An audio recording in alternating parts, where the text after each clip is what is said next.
YouTube up, let me know if it's live. I think it is, though.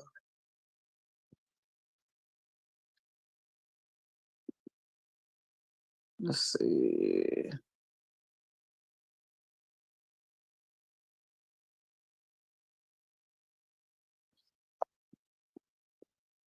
Okay, here we go. Hey, peace, power, and profit, everybody. It's a double hitter on the Dagger Squad this evening.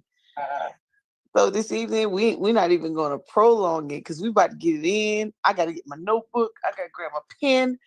We have Miss McKee Gabriel with us this evening, and she's going to share on estate planning, something I've been waiting to hear about for a very long time. I got my brother Chris on the panel, got my brother Brandon on the panel, and we basically going to sit back because she's going to run with the show. You guys, she's going to tell you how to find her on social media. She's on Clubhouse doing at least 2 sessions a week. So we want to make sure that you get her information. Miss McKee, go ahead and put it in the Zoom chat. I'm going to drop it in a link on the YouTube as you talk. And I am going to turn it over to you because I need to grab my pen and I got my paper. So everybody, welcome Miss McKee Gabriel to the panel. We're excited about this estate planning. So sis, take it over. Awesome. Thank you so much for this opportunity. I love to talk about a couple of topics. Estate planning is one of them. I love to talk about wealth building, money, as well as the economy. So this topic brings all of those things together. So happy to do my intro. Miki Gabriel. I'm based out of Houston, Texas, originally from Louisiana.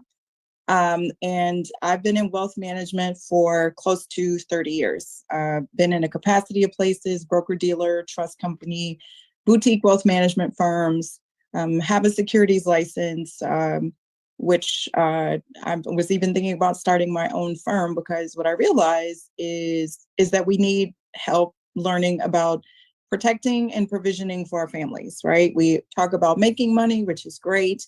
Rarely do we like to talk about what happens at retirement or when we're no longer here.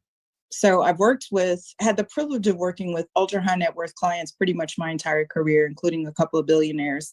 And what I learned from that is that there is a very specific way that the wealthy retain assets to protect and provide for their families. We talk about generational wealth, but we don't really get into what that means, right? And we know that means protection through trust. So I love to break it down. The devil is always in the details. So this is absolutely one of my favorite topics. So happy to get into it. I'm not sure how the question format works, but just bring it to my attention. I like to present in a very interactive way. I don't believe in shaming, anyone, right? We're all here to learn. So please give yourselves grace. If you were not indoctrinated into this as a standard, and I'll give an example. I've worked with families that have had trust in place for multiple generations. We're talking 3 or 4 generations of families that have never really worked because great grandma or great grandpa basically had the wealth and the ability to create wealth and hold on to it, right? And, as late as the late 1800s. So if you were not born into that privilege, because that is a privilege to reach out to professionals, to understand what trust distributions are, right, to understand these terms, then please give yourselves grace because it's not taught in schools, right? It's not gate kept, but absolutely it is not a standard. So I love interactive spaces. I love questions. So please, at any time, I love the back and forth because it kind of helps me know where to go with the presentation. So I can go as simple as budget, or we can go all the way to, setting up a dynasty trust that'll last basically in perpetuity or until Jesus comes, whichever comes first. So with that being said, I'll get started.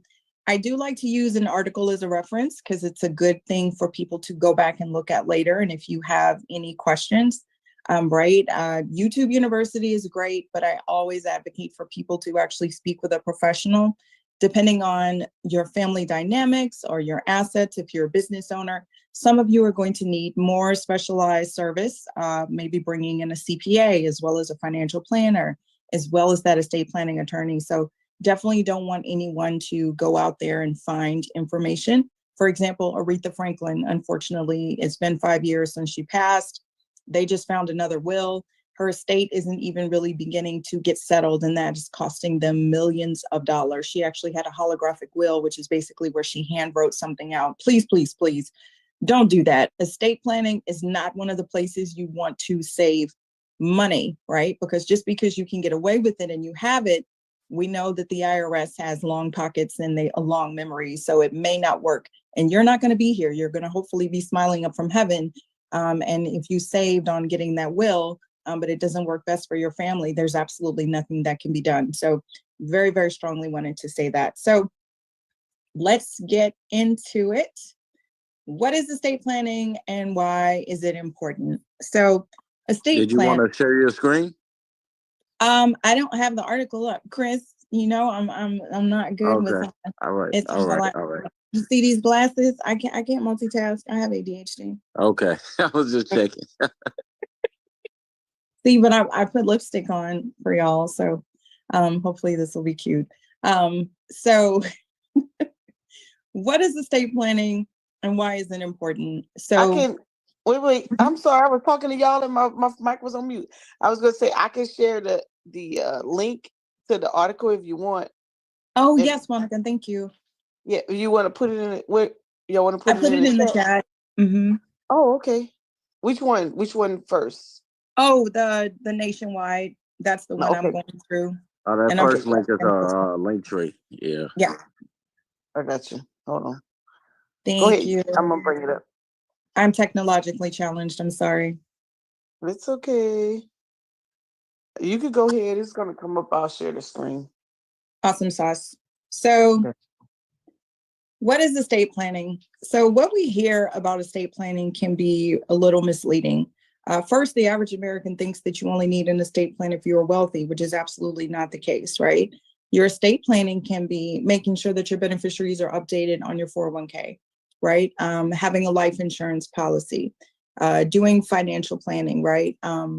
Updating your guardianship if you have little children, which is basically a legal document that would tell the court when you're not here who you want to have take care of your little people. Thank you. So all of that can be entailed estate planning, right? It is basically just a plan for your estate. So what is your estate? Your estate can be defined as basically everything that you have from the rooter to the tutor. Every single type of interest, ownership, whether that be stocks, bonds, portfolio. Here's a fun fact. Even your 401k, your IRAs, they are part of your estate. However, they are excluded from what's referred to as your taxable estate by virtue of beneficiaries. So if you add a beneficiary to something, right, it's still part of your estate because it's yours. However, it does not go through what we call probate. And I'm going to go into that a little later because probate actually has a bad name, especially on the icky ticky talks. 99% of the clients I interacted with, they had a will.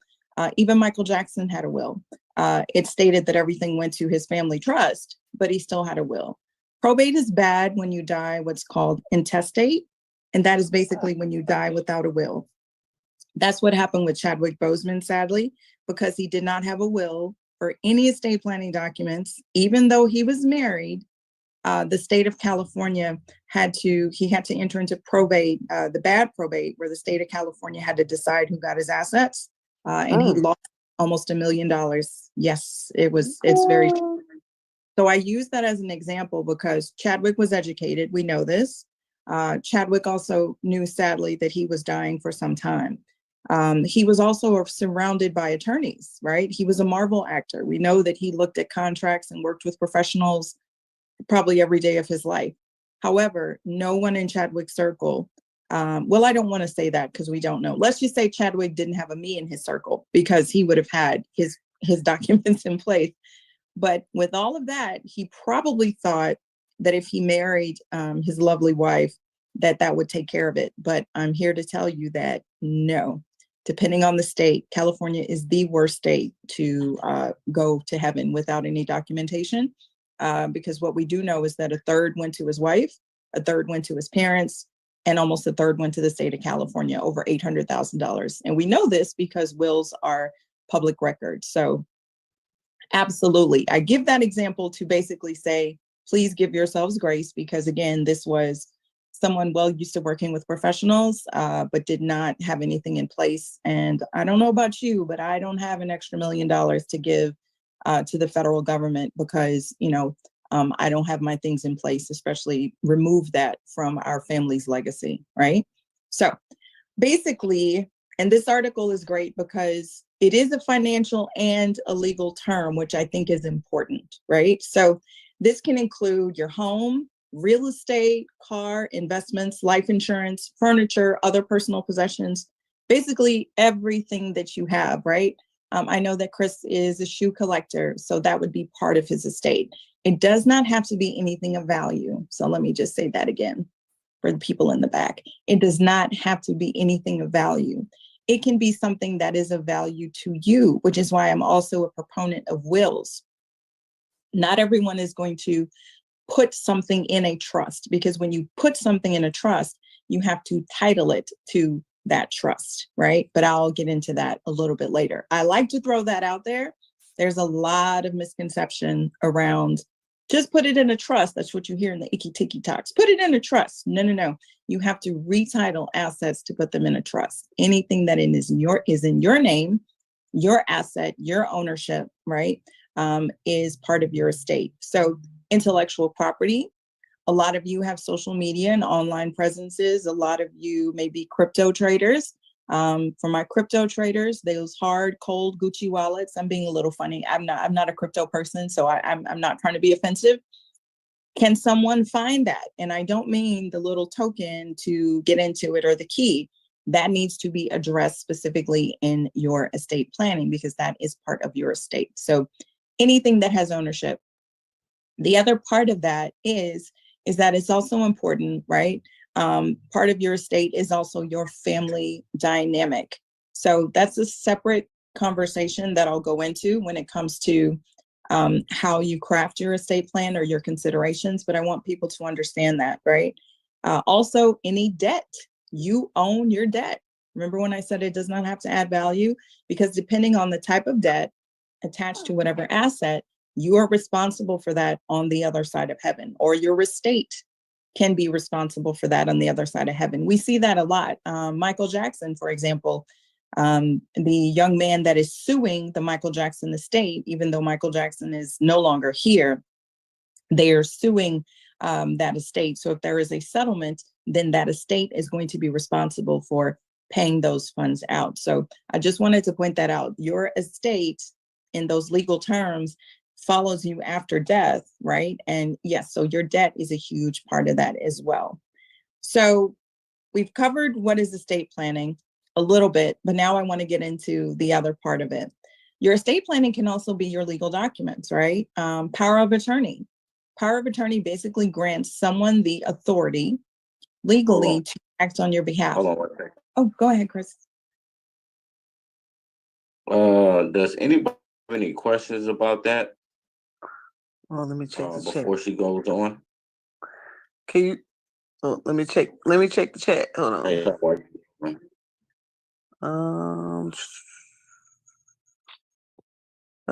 Any questions? Nope, just listening. I guess. Okay. Go ahead, keep rolling.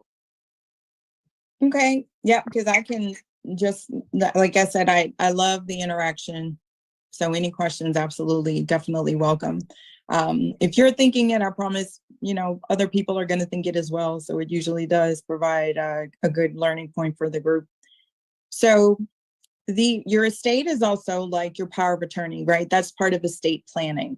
So we identified estate. Your estate planning is also like your power of attorney, which is basically a document that gives someone the legal authority to sign on your behalf. So for all my married couples out there, you do not have the legal authority to sign on your spouse's behalf. That's actually considered fraud. So depending on some states, for example, right, I do have to tell my married couples that. I have little fun stories. Routinely, especially if you have one sole provider, if it's the husband or the wife or one spouse versus the other, and a lot of their assets are in an IRA. So we would routinely in the office get a spouse that says, well, we need $10,000. And I'm like, well, I'm going to need authorization from him or her. And they'd say, well, I handle everything. You've met me, you know me. Yes, ma'am. Yes, sir. However, IRA is an individual retirement account, right? You need something legally in writing, because guess what? You do not have the authority to take distributions if you do not have that legal document in place. And yes, we took that very seriously. So that's just a little bit of education. A lot of spouses think, oh, well, I can sign on behalf of my husband. No, you can't. Yes, you absolutely do. You still need a power of attorney, especially for those of you conducting business, right? And I give this example all the time, especially those of you in real estate. You need to do a closing, and both of you are on the name of that property, but one of you is, visiting someone in another country, and we know what happens. Look with COVID. Imagine the business that was supposed to be transacted the week that everything was shut down, and it took people a couple of days to get back. I'm in Houston, Texas. We have instant day floods, right? To where you can't get from one side of town to the other just randomly because it starts raining everywhere. Well, guess what? If you had that power of attorney for your spouse, and you can serve as power of attorney for anyone, you can sign on their stead, meaning that you can sign on their behalf. You're not signing, you're signing your name, but I always tell people you're signing, Miki Gabriel, power of attorney for the benefit of whomever I'm serving in that capacity. I do want to pause here because this is very important for our seniors, right? We love our grandmas, grandpas, moms, dads, aunties. I'm from the South. Those of you that have those old aunties, uncles that live alone, please make sure you get power of attorney for them, right? They need their wills, of course, but they need power of attorney, especially medical power of attorney. The way that these HIPAA laws are working now, right? If you do not have that document and you have a loved one, especially our seniors who are loved ones and cannot make those medical decisions for themselves, you absolutely need those documents. Oh, thank you for going down there. I kind of skip all over. That's why I give the article as a reference. I just want everybody to understand estate planning encompasses all of these things. It's not just your will. Because sometimes I hear people say, well, Miki, I got my will. And I'm like, great. Did you get your power of attorney, your medical power of attorney, your healthcare? And they're like, no, I didn't do all that. I'm like, okay, estate planning encompasses all of those things. So I want to make sure, right? It's not just the other side of heaven.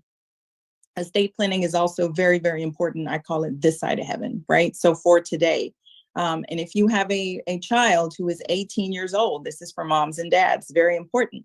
That medical power of attorney, that power of attorney, that works for them too, right? I have a 24-year-old and he is autistic. There's a special type of planning for special needs people. So I'll just use this opportunity to say that you don't want to leave them any assets outright when we get into this part, because it can harm their federal or state benefits.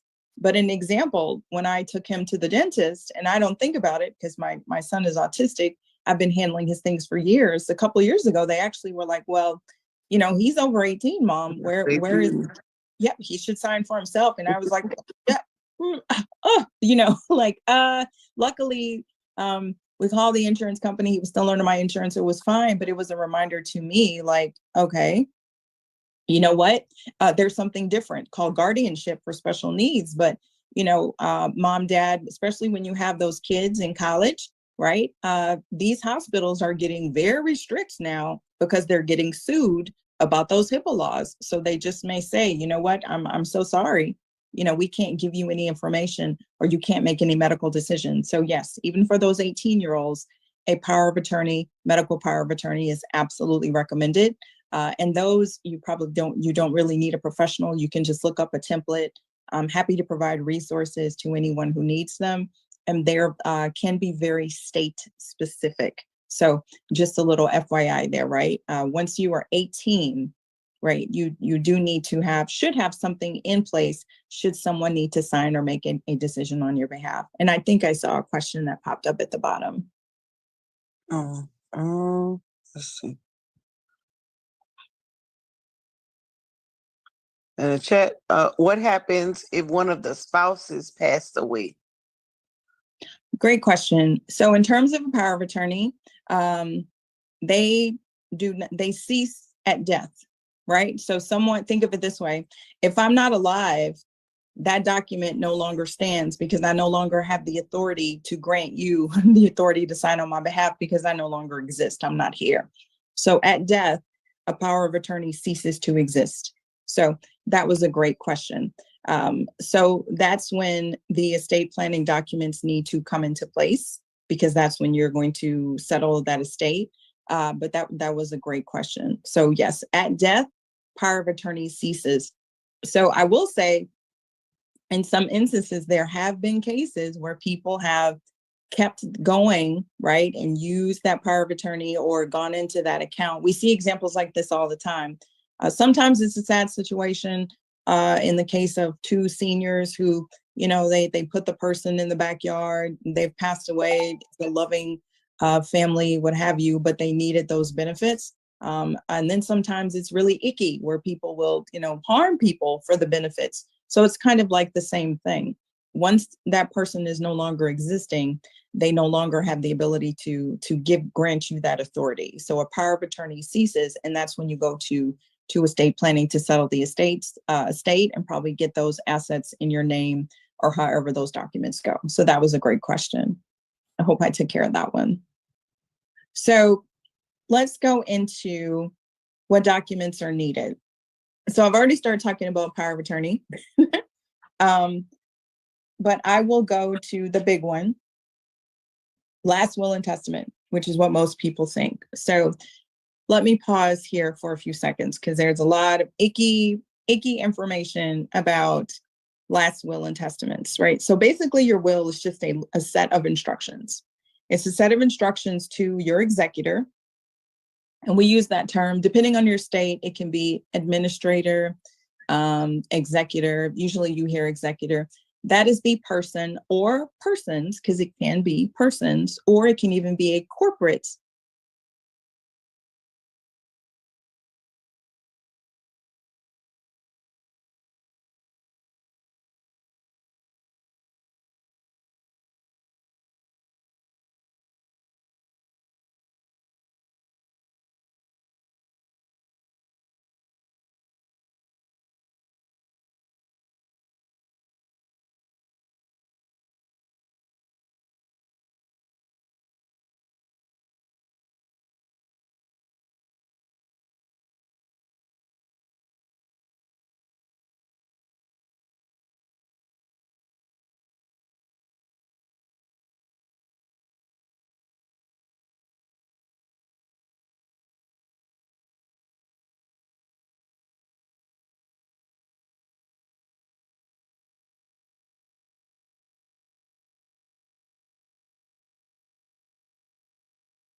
If y'all got the YouTube up, let me know if it's live. I think it is, though.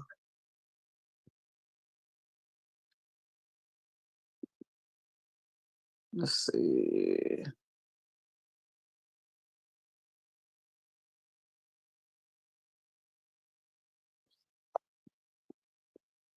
Okay, here we go.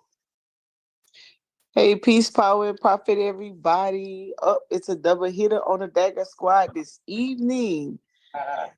So this evening, we're not even going to prolong it because we about to get it in. I got to get my notebook. I got to grab my pen.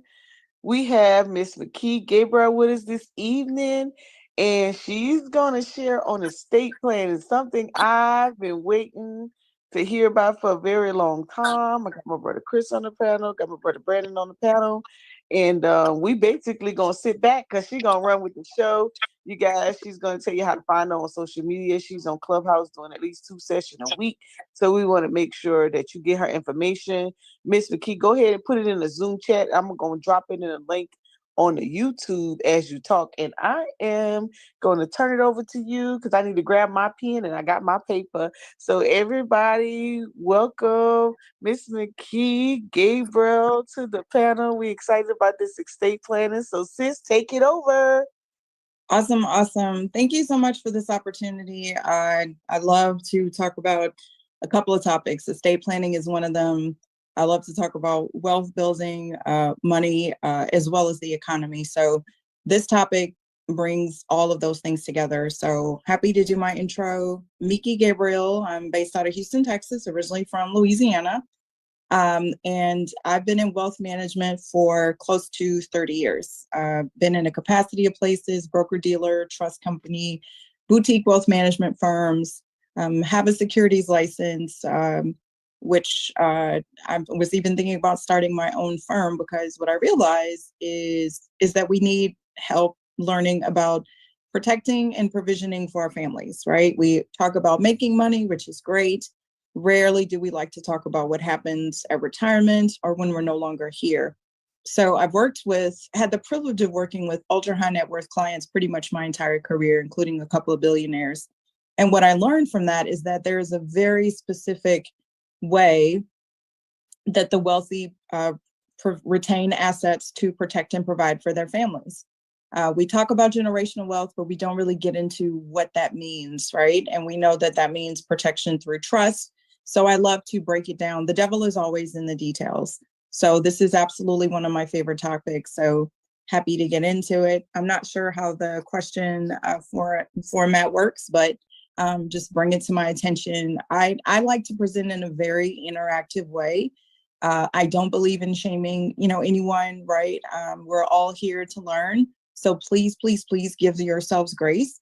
If you were not indoctrinated into this as a standard, and I'll give an example. I've worked with families that have had trust in place for multiple generations. We're talking 3 or 4 generations of families that have never really worked because great grandma or great grandpa basically had the wealth and the ability to create wealth and hold on to it, right? And, as late as the late 1800s.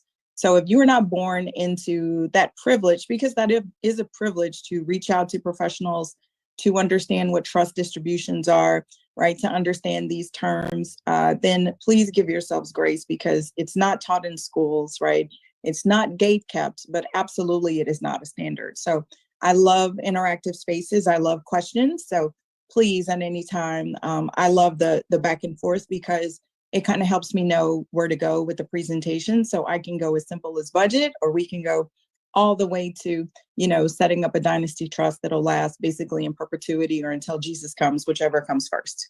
So with that being said, I'll get started. I do like to use an article as a reference because it's a good thing for people to go back and look at later. And if you have any questions, right, YouTube University is great, but I always advocate for people to actually speak with a professional, depending on your family dynamics or your assets. If you're a business owner, some of you are going to need more specialized service, maybe bringing in a CPA as well as a financial planner, as well as that estate planning attorney. So definitely don't want anyone to go out there and find information. For example, Aretha Franklin, unfortunately, it's been 5 years since she passed. They just found another will. Her estate isn't even really beginning to get settled, and that is costing them millions of dollars. She actually had a holographic will, which is basically where she hand wrote something out. Please don't do that. Estate planning is not one of the places you want to save money, right? Because just because you can get away with it and you have it, we know that the IRS has long pockets and a long memory, so it may not work. And you're not going to be here. You're going to hopefully be smiling up from heaven. And if you saved on getting that will, but it doesn't work best for your family, there's absolutely nothing that can be done. So very, very strongly wanted to say that. So let's get into it. what is estate planning and why is it important? So estate Did you plan, want to share your screen? I don't have the article up, Chris. You know, I'm not good with Okay. All right. it's All right. like, All right. you see these glasses? I can't multitask. I have ADHD. Okay. I was just checking. See, but I put lipstick on for y'all, so hopefully this will be cute. So what is estate planning and why is it important? I So can wait. I'm sorry, I was talking to y'all and my mic was on mute. I was gonna say I can share the link to the article if you want. oh And yes, Monica, thank you. yeah, you want to put it in it? What y'all want to I put it put in it in the chat? chat. Mm-hmm. Oh, okay. Which one? Which one first? Oh, the nationwide. That's the one I'm Okay, going through. Oh, that And I'm first link is a link tree. Yeah. yeah, I got you. Hold on. Go thank ahead. you. I'm gonna bring it up. I'm technologically challenged. I'm sorry. It's okay. You could go ahead. It's gonna come up. I'll share the screen. Awesome sauce. So Okay. what is estate planning? So what we hear about estate planning can be a little misleading. First, the average American thinks that you only need an estate plan if you're wealthy, which is absolutely not the case, right? Your estate planning can be making sure that your beneficiaries are updated on your 401k, right? Having a life insurance policy, doing financial planning, right? Updating your guardianship if you have little children, which is basically a legal document that would tell the court when you're not here who you want to have take care of your little people. Thank you. So all of that can be entailed estate planning, right? It is basically just a plan for your estate. So what is your estate? Your estate can be defined as basically everything that you have from the rooter to the tutor. Every single type of interest, ownership, whether that be stocks, bonds, portfolio.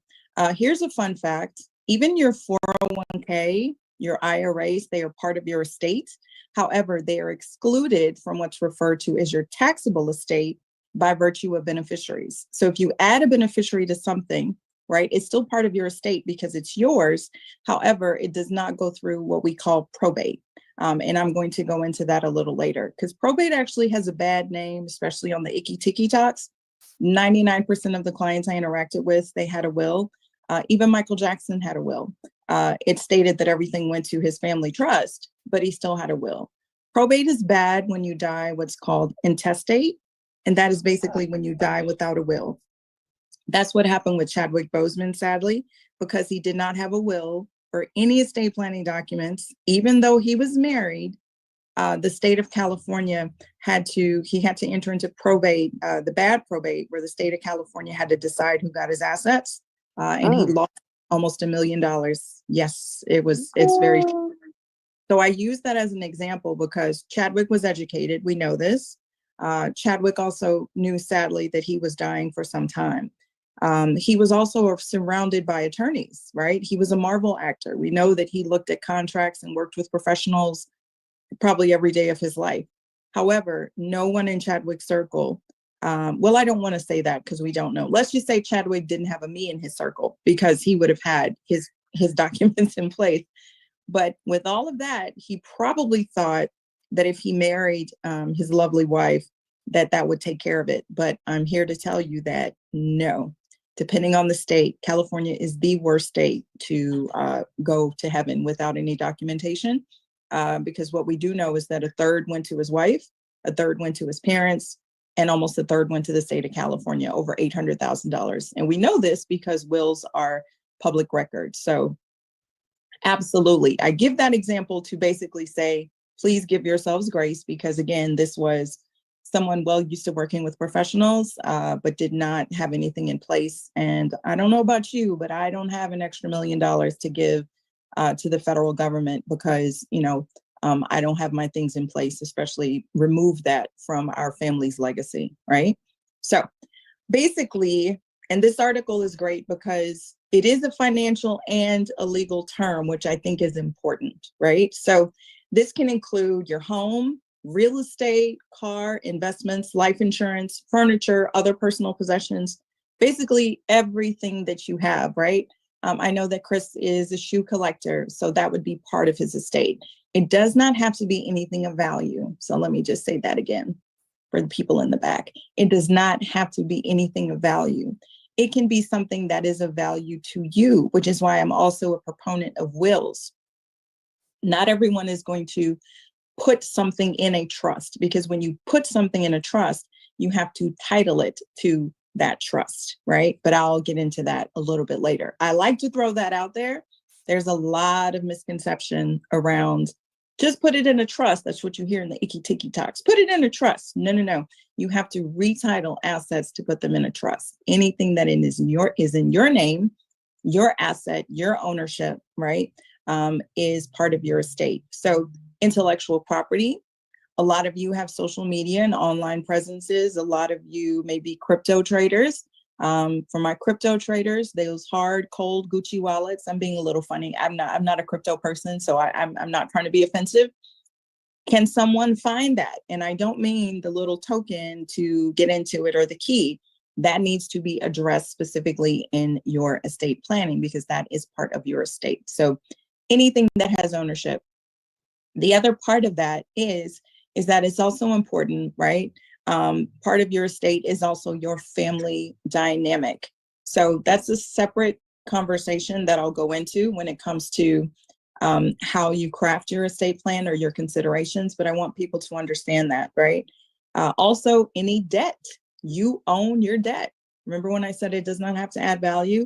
Because depending on the type of debt attached to whatever asset, you are responsible for that on the other side of heaven, or your estate can be responsible for that on the other side of heaven. We see that a lot. Michael Jackson, for example, the young man that is suing the Michael Jackson estate, even though Michael Jackson is no longer here, they are suing that estate. So if there is a settlement, then that estate is going to be responsible for paying those funds out. So I just wanted to point that out. Your estate, in those legal terms, follows you after death, right? And yes, so your debt is a huge part of that as well. So we've covered what is estate planning a little bit, but now I want to get into the other part of it. Your estate planning can also be your legal documents, right? Power of attorney. Power of attorney basically grants someone the authority legally to act on your behalf. Hold on one second. Oh, go ahead, Chris.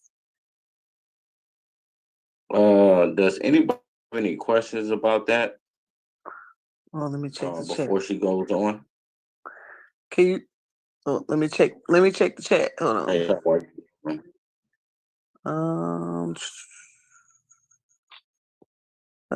Any questions? Nope, just listening. I guess. Okay. Okay. Go ahead. Keep rolling. Okay. Yeah, because I can just, like I said, I love the interaction. So any questions, absolutely, definitely welcome.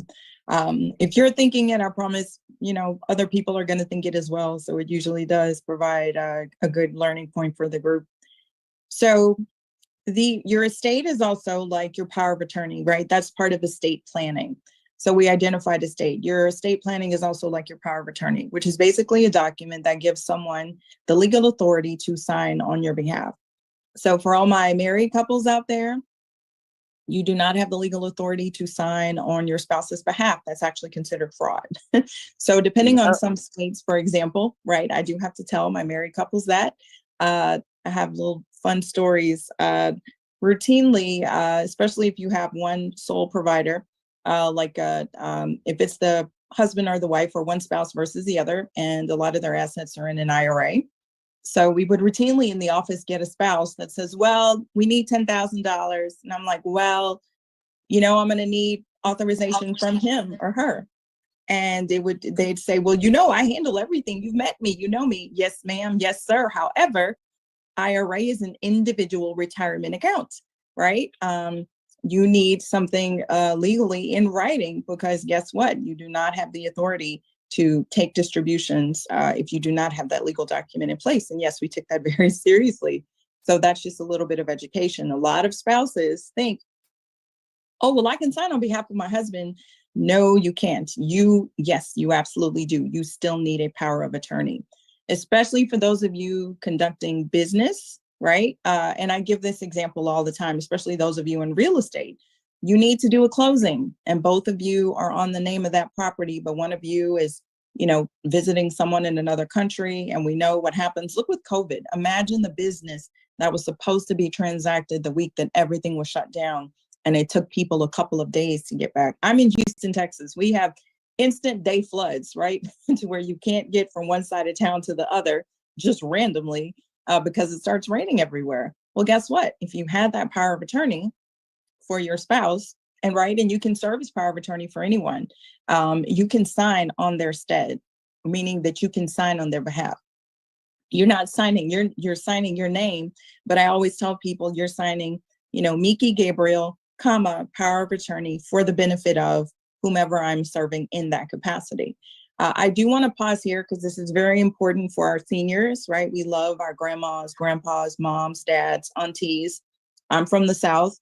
Those of you that have those old aunties, uncles that live alone, please make sure you get power of attorney for them, right? They need their wills, of course, but they need power of attorney, especially medical power of attorney. The way that these HIPAA laws are working now, right? If you do not have that document and you have a loved one, especially our seniors who are loved ones and cannot make those medical decisions for themselves, you absolutely need those documents. Oh, thank you for going down there. I kind of skip all over. That's why I give the article as a reference. I just want everybody to understand estate planning encompasses all of these things. It's not just your will. Because sometimes I hear people say, well, Miki, I got my will. And I'm like, great. Did you get your power of attorney, your medical power of attorney, your healthcare? And they're like, no, I didn't do all that. I'm like, okay, estate planning encompasses all of those things. So I want to make sure, right? It's not just the other side of heaven. Estate planning is also very, very important. I call it this side of heaven, right? So for today, and if you have a child who is 18 years old, this is for moms and dads, very important. That medical power of attorney, that power of attorney, that works for them too, right? I have a 24-year-old and he is autistic. There's a special type of planning for special needs people. So I'll just use this opportunity to say that. You don't want to leave them any assets outright when we get into this part because it can harm their federal or state benefits. But an example, when I took him to the dentist, and I don't think about it because my son is autistic, I've been handling his things for years. A couple of years ago, they actually were like, well, he's over 18, Mom. Where is, yep, he should sign for himself. And I was like, yeah, luckily, with all the insurance company, he was still under my insurance. It was fine, but it was a reminder to me, like, okay, you know what? There's something different called guardianship for special needs. But, mom, dad, especially when you have those kids in college, right? These hospitals are getting very strict now because they're getting sued about those HIPAA laws. So they just may say, you know what? I'm so sorry. We can't give you any information or you can't make any medical decisions. So yes, even for those 18-year-olds, a power of attorney, medical power of attorney is absolutely recommended. And those you don't really need a professional. You can just look up a template. I'm happy to provide resources to anyone who needs them. And there can be very state specific. So just a little FYI there, right? Once you are 18, right, you should have something in place should someone need to sign or make a decision on your behalf. And I think I saw a question that popped up at the bottom. Let's see. In the chat, what happens if one of the spouses passed away? Great question. So in terms of a power of attorney, they cease at death, right? So think of it this way. If I'm not alive, that document no longer stands because I no longer have the authority to grant you the authority to sign on my behalf because I no longer exist. I'm not here. So at death, a power of attorney ceases to exist. So that was a great question. So that's when the estate planning documents need to come into place because that's when you're going to settle that estate. But that was a great question. So yes, at death, power of attorney ceases. So I will say, in some instances, there have been cases where people have kept going, right, and used that power of attorney or gone into that account. We see examples like this all the time. Sometimes it's a sad situation. In the case of two seniors who, they put the person in the backyard, they've passed away, it's a loving family, what have you, but they needed those benefits. And then sometimes it's really icky where people will, harm people for the benefits. So it's kind of like the same thing. Once that person is no longer existing, they no longer have the ability to grant you that authority. So a power of attorney ceases, and that's when you go to estate planning to settle the estate and probably get those assets in your name or however those documents go. So that was a great question. I hope I took care of that one.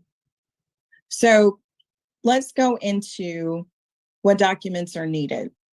So I've already started talking about power of attorney, but I will go to the big one, last will and testament, which is what most people think. So let me pause here for a few seconds because there's a lot of icky information about last will and testaments, right? So basically your will is just a set of instructions. It's a set of instructions to your executor. And we use that term, depending on your state, it can be administrator, executor. Usually you hear executor. That is the person or persons, because it can be persons, or it can even be a corporate executor. It can be like Bank of America or Northern Trust, right? It can be an official to oversee the dissolution and dissolvement and distribution of assets in your estate. So that could mean a few things. That could mean saying, I want my mom to have my Gucci bag that I know that she loved. That could mean I direct my executor to place certain assets inside of a trust that I'm creating at my death, because yes, fun fact, you can create trusts in your will at death. 95% of the wealthy clients, and I mean wealthy clients, tens of millions of dollars, hundreds of millions of dollars, they actually created created trusts in their wills at death. It's a very, very common estate planning technique. It's called pour over wills, AB trusts, bypass trusts, and I'll go into an example of that.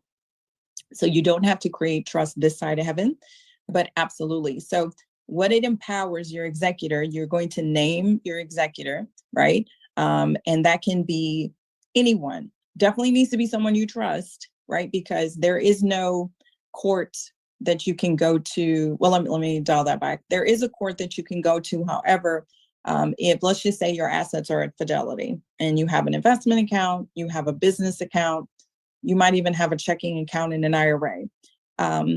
Now, the IRA, if you have beneficiaries, is not going to be part of your estate, but the account in your name, right? Fidelity is now going to say, hey, Mr. Executor, this document states that you can't pay yourself $100,000 once you're settling this, right?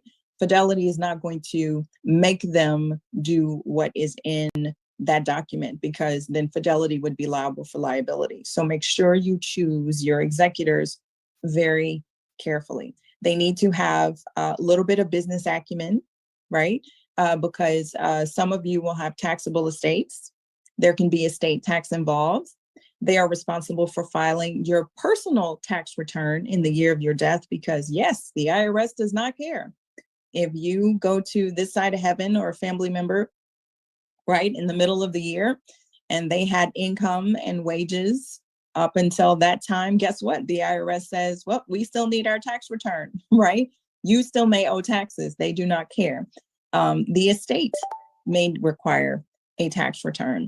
So it's something that you can absolutely partner with people, but I do want to disclose that, because a lot of time we don't really go into the details. And I am someone that loves to go into the details, because remember, you may be looking down at heaven and saying, well, I put my best friend there and I know she's really good with money.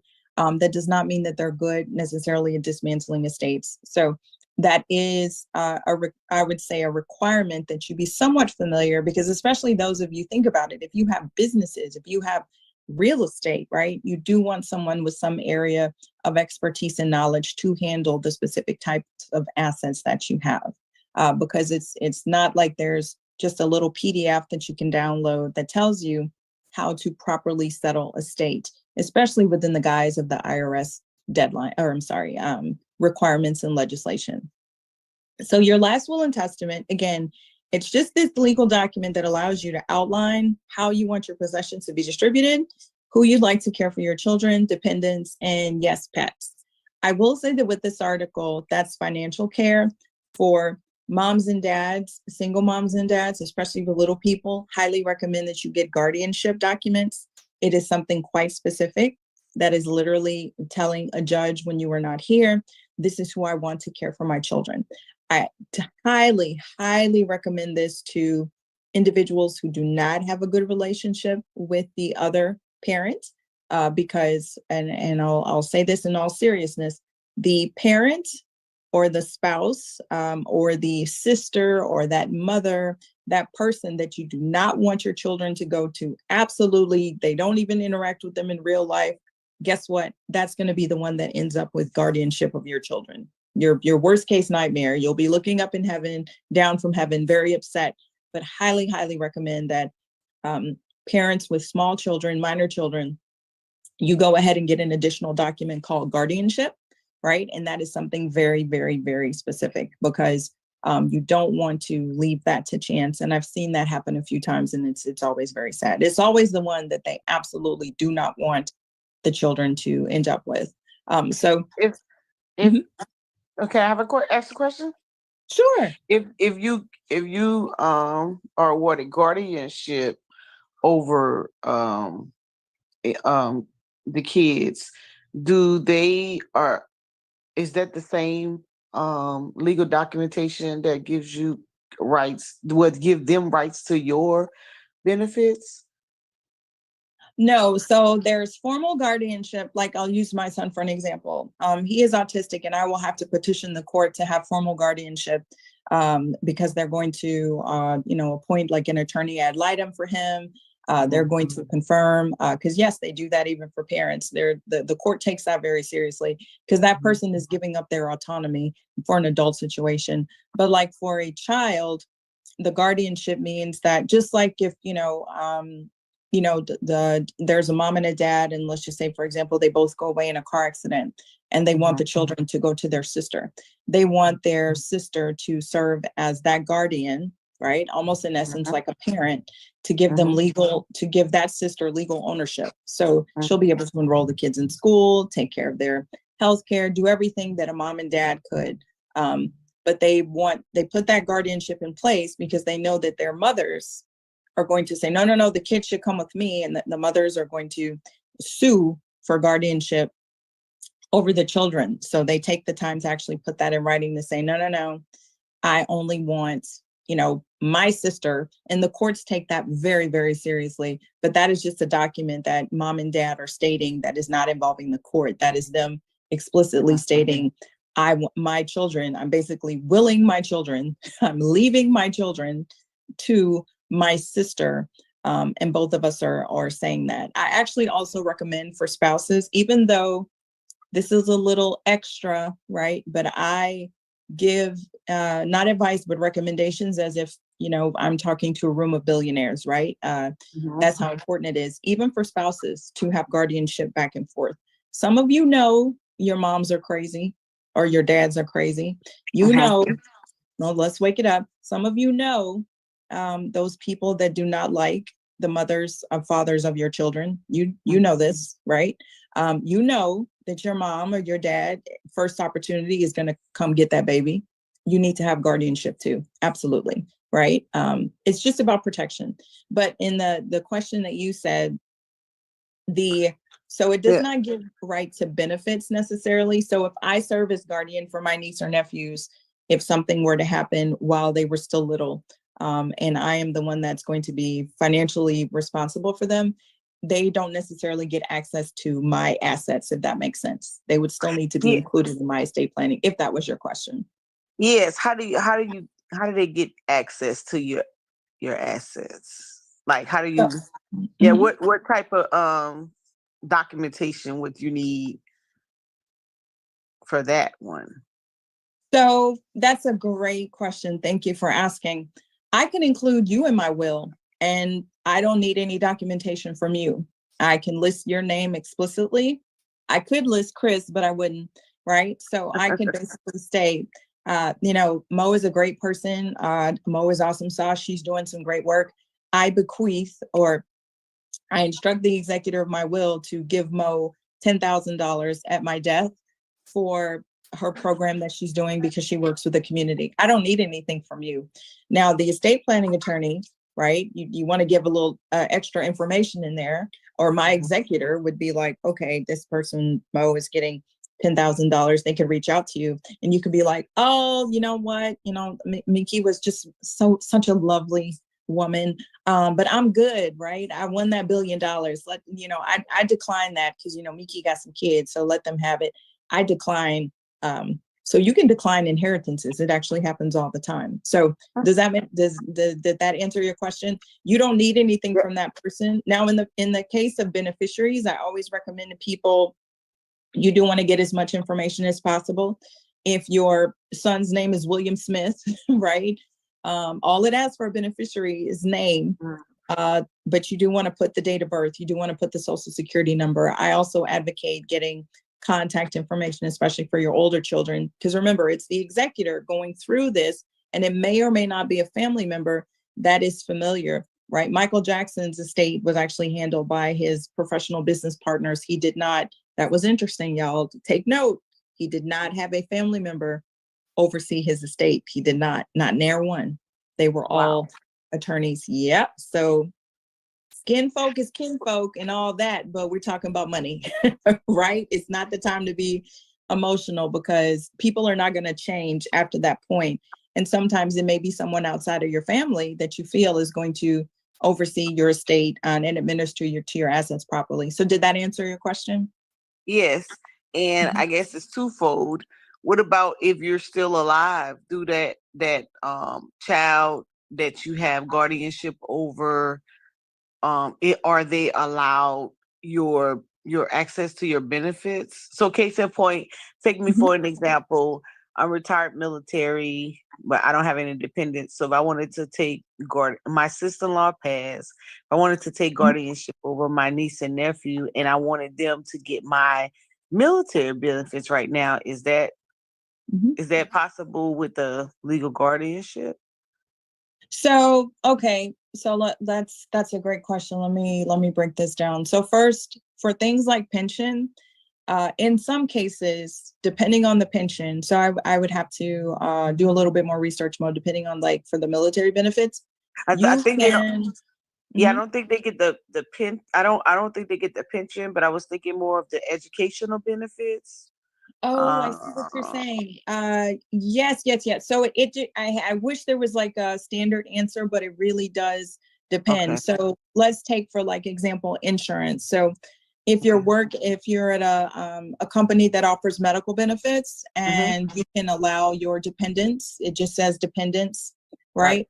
It would have to be specific to that plan. I wish, that would be great if that was across the board. I will say most of them do allow, if you have guardianship, they do allow that to be included as a dependent. I will say that legally, because that is a definition of it. However, it just depends, right? Most of them do. I would always ask. It should be listed, but that's a great question. Now I see what you're asking. Would they automatically come under that umbrella? I wouldn't say automatically, right? But it's kind of just like your children don't automatically in some cases, right? You do have to add them. It would be the same, right? You do have to list them. But what I will say for beneficiaries, outside of like the things like your health benefits and that thing where it has to be under your household, remember, you can make anyone a beneficiary. I can make you a beneficiary of my IRA right now, right? Gotcha. Legally, I can do that. Where it comes into a situation, like if you were married and you have this IRA, like in the state of Texas, it depends. Community property states, you guys need to do more research, because you legally have to get your spouse's permission to give more than 50% of your IRAs, in some cases life insurance, to someone else. So you community property states, y'all need a little bit more research, because they're funny. They see it as not your money or their money, it's y'all's money. So yes, you need legal authorization from your spouses in those states to give permission. Texas is one of them. So, but that was a great question. For the most part, I'm going to say yes. And if not, if that power is not granted immediately as a child, you can list them anyway as a beneficiary, which means that they would be able to participate in whatever assets you want distributed, this side of heaven or the other side of heaven, if that makes sense. Got you. Okay, so we have a question in the chat. This is from Brother Price. He asked, what happens to joint ownership at death of an owner? Great question.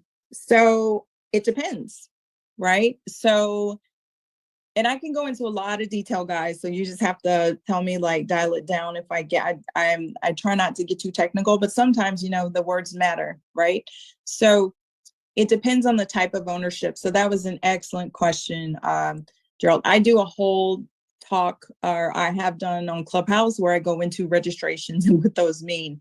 There's joint tenants with rights of survivorship, JTWROS, which basically means that if you have 3 people, because yes, you can have more, joint means multiple, it can mean more than 2. We just assume that it typically means 2.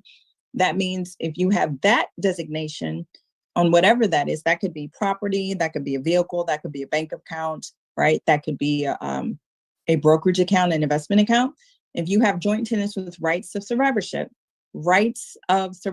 means that if there are 3 people on that account or 2 and one goes away, the remaining assets entirely go to the survivors. So JTWROS is how you see it. If you have tenants in common or tenancy in common, that one is different. What that means is that if you have 2 people on that account with a TIC, let's just say there's $100,000 in there, and one of them passes away, right? That breakdown means that 50% now goes to the other person that was on that account, and that other $50,000 of the deceased person now passes to their estate, because it's tenants in common. So you're splitting the assets.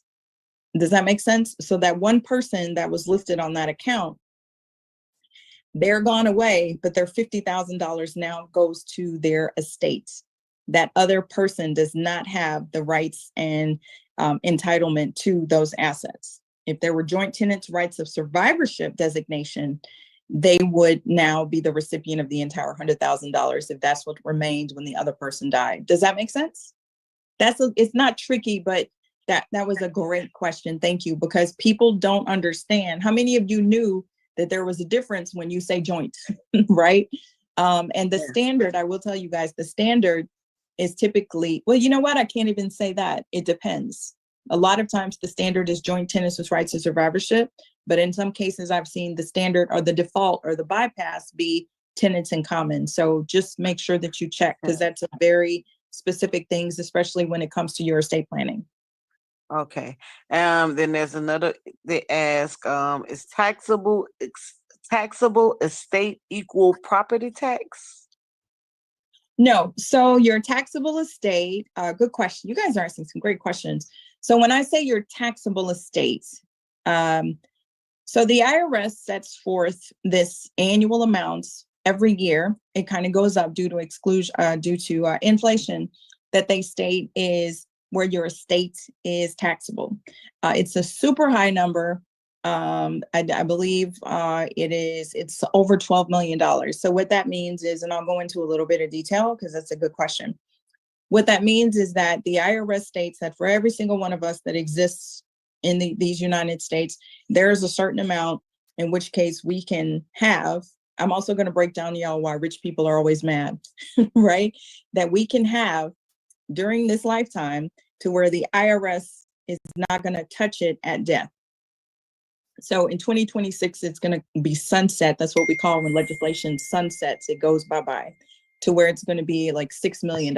So it's going to be a little amount, especially those of you that are real estate investors. You may say, well, I don't have $5-6 million, but guess what? You have assets that are going to appreciate. You may be 40 years old and go away the other side of heaven when you're 105. So you may well approach multimillionaire status or taxable estate. So let's just say that amount is $10 million. So I can have up to $10 million, and at death, if I'm still worth that $10 million outright in my name, I have a taxable estate.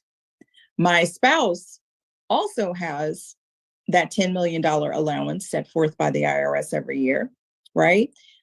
So collectively, we can have what, $20 million.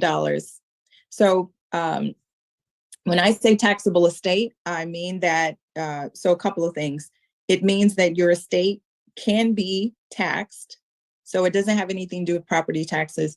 There are actual estate taxes that you pay, or that you can pay. So we say taxable estate, depending on the amount. It's just to make a distinction between what is considered in your estate that can be taxed at death versus what is outside of your estate, like your IRAs, right? Your 401ks, your 403bs, your 457s. There's transfer on death registrations that you can add to accounts in your name. You're going to remove them from your estate at death because it's not going to be dictated by your will. It's going to go by the beneficiary designation. So that was a great question. Did that make sense? That's what I mean when I say your taxable estate. It's not necessarily your property taxes. It could be estate taxes that you have to pay, which is a separate tax on everything from the rooter to the tutor at death. Great question. Oh my God. Yeah. I'm sorry, guys. It's a oh, that man, could be a whole other class. That can be a whole other class. Absolutely. You can't get away from, you can't. I was trying to tell a friend who was going to be getting a settlement, in reference to taxes, like you can't avoid it. No, and I know you're probably gonna get into, because I was like, why don't you just pay the tax, and then you could make the money back in interest, in profits from the growth of an asset or whatever. Mhm. And but if already, so let me ask you, let's say I win that $900 million lottery. I hope you give me a call. Yeah. Let's say I win that 900 million, and we already know they taking 47% of that. So I walk away with 500. Let's say I walk away with 500 million, right? Mhm. They've already taxed that money. I mean, how? I don't know if this, and if I'm going too far and I need to wait till next week, that's fine. But where should I put that money? If it goes into an estate, if I put it in an estate, then does that money get oh, you got a cast. Look how cute. Does that money get let me see, 500? Yeah. I put that 500 million in an estate. Now that money I've already paid taxes because I get half of my 900 million. So I still get taxed on that money. So good question. Oh, I get taxed on what that money, the interest of that, what that money earns while it's there. Is that what we saying? So that's a great question. I'm happy to break that down. So when I say estate, everything that you own is part of your estate. So all of us have an estate, right? That's just everything that you own from the rooter to the tutor. Okay. So we don't refer to it as an estate this side of heaven, but it's basically everything that you have ownership in is your estate. Okay. So let's just say that you win that lottery and they take their half, right? Because that's income. So income is taxed. This is the United States of America, right? Right. The IRS comes for everybody, right? So that is the income tax that you were paying. It's kind of like when you get a bonus and it's taxed heavily at 30%. That's because the IRS does not want to take the risk that you're going to be able to pay them, right? When you file your taxes. This is why when we have W-2 income or taxable income from our 9-to-5s, the government takes every 2 weeks because they do not want to trust that you will pay them when it's time to file your taxes. That's why they take the taxes out of, and this is my definition, guys, by the way, they don't own up to this, but this is, this is right? They don't want to risk that you're going to pay them later. So this is why when you get lottery winnings and such, they take it immediately. Those of you that have ever been to the casino and you get large winnings, right? So yeah, they don't want to risk that chance. So they want their money now, not later. So you're paying that tax.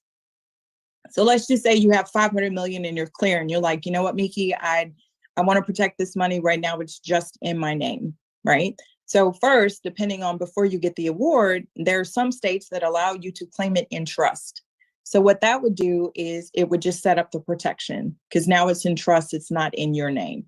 Why do we put things in trust? It's for protection, right? So if things are in your name and your business is attacked or you hit someone, you know, on the road and you do a fender bender and they realize, oh, well, she's got $500 million. I'm going to sue her, right? She's got $500 million in her name. So trust, think about trust. I want everybody to remember, trusts are about protection. Trust protects your assets. There's different types of trust, and that'll be a whole other room because I love to talk about trust too. Saying get a trust is like saying get a car, right? You got your Lamborghinis, you got your public transportation, you got your ride shares. So I'm just going to say trust in terms of that entity that serves as a protection or a wrapper around your money.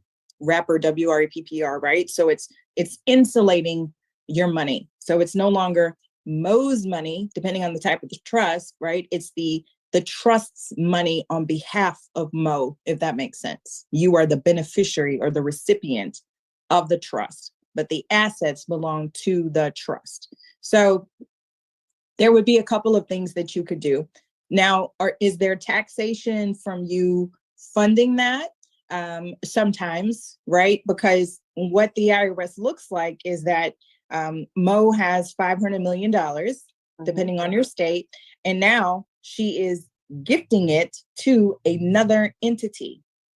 That would be going from you to the entity. So how I have people think about it a little easy way, if it's going from your social security number to another social security number, or from your social security number to another tax ID, that might be a taxable event, right? So within the same house, it's easier to transfer because y'all are all in the same house. Anything outside of your house, it may be a taxable event, if that makes sense. I know that's a very generic overview, but technically, that's a whole other room. That'll be another room because I love to talk about that too. Yes, so I don't want you to think of it as your estate, right? So let me give another example.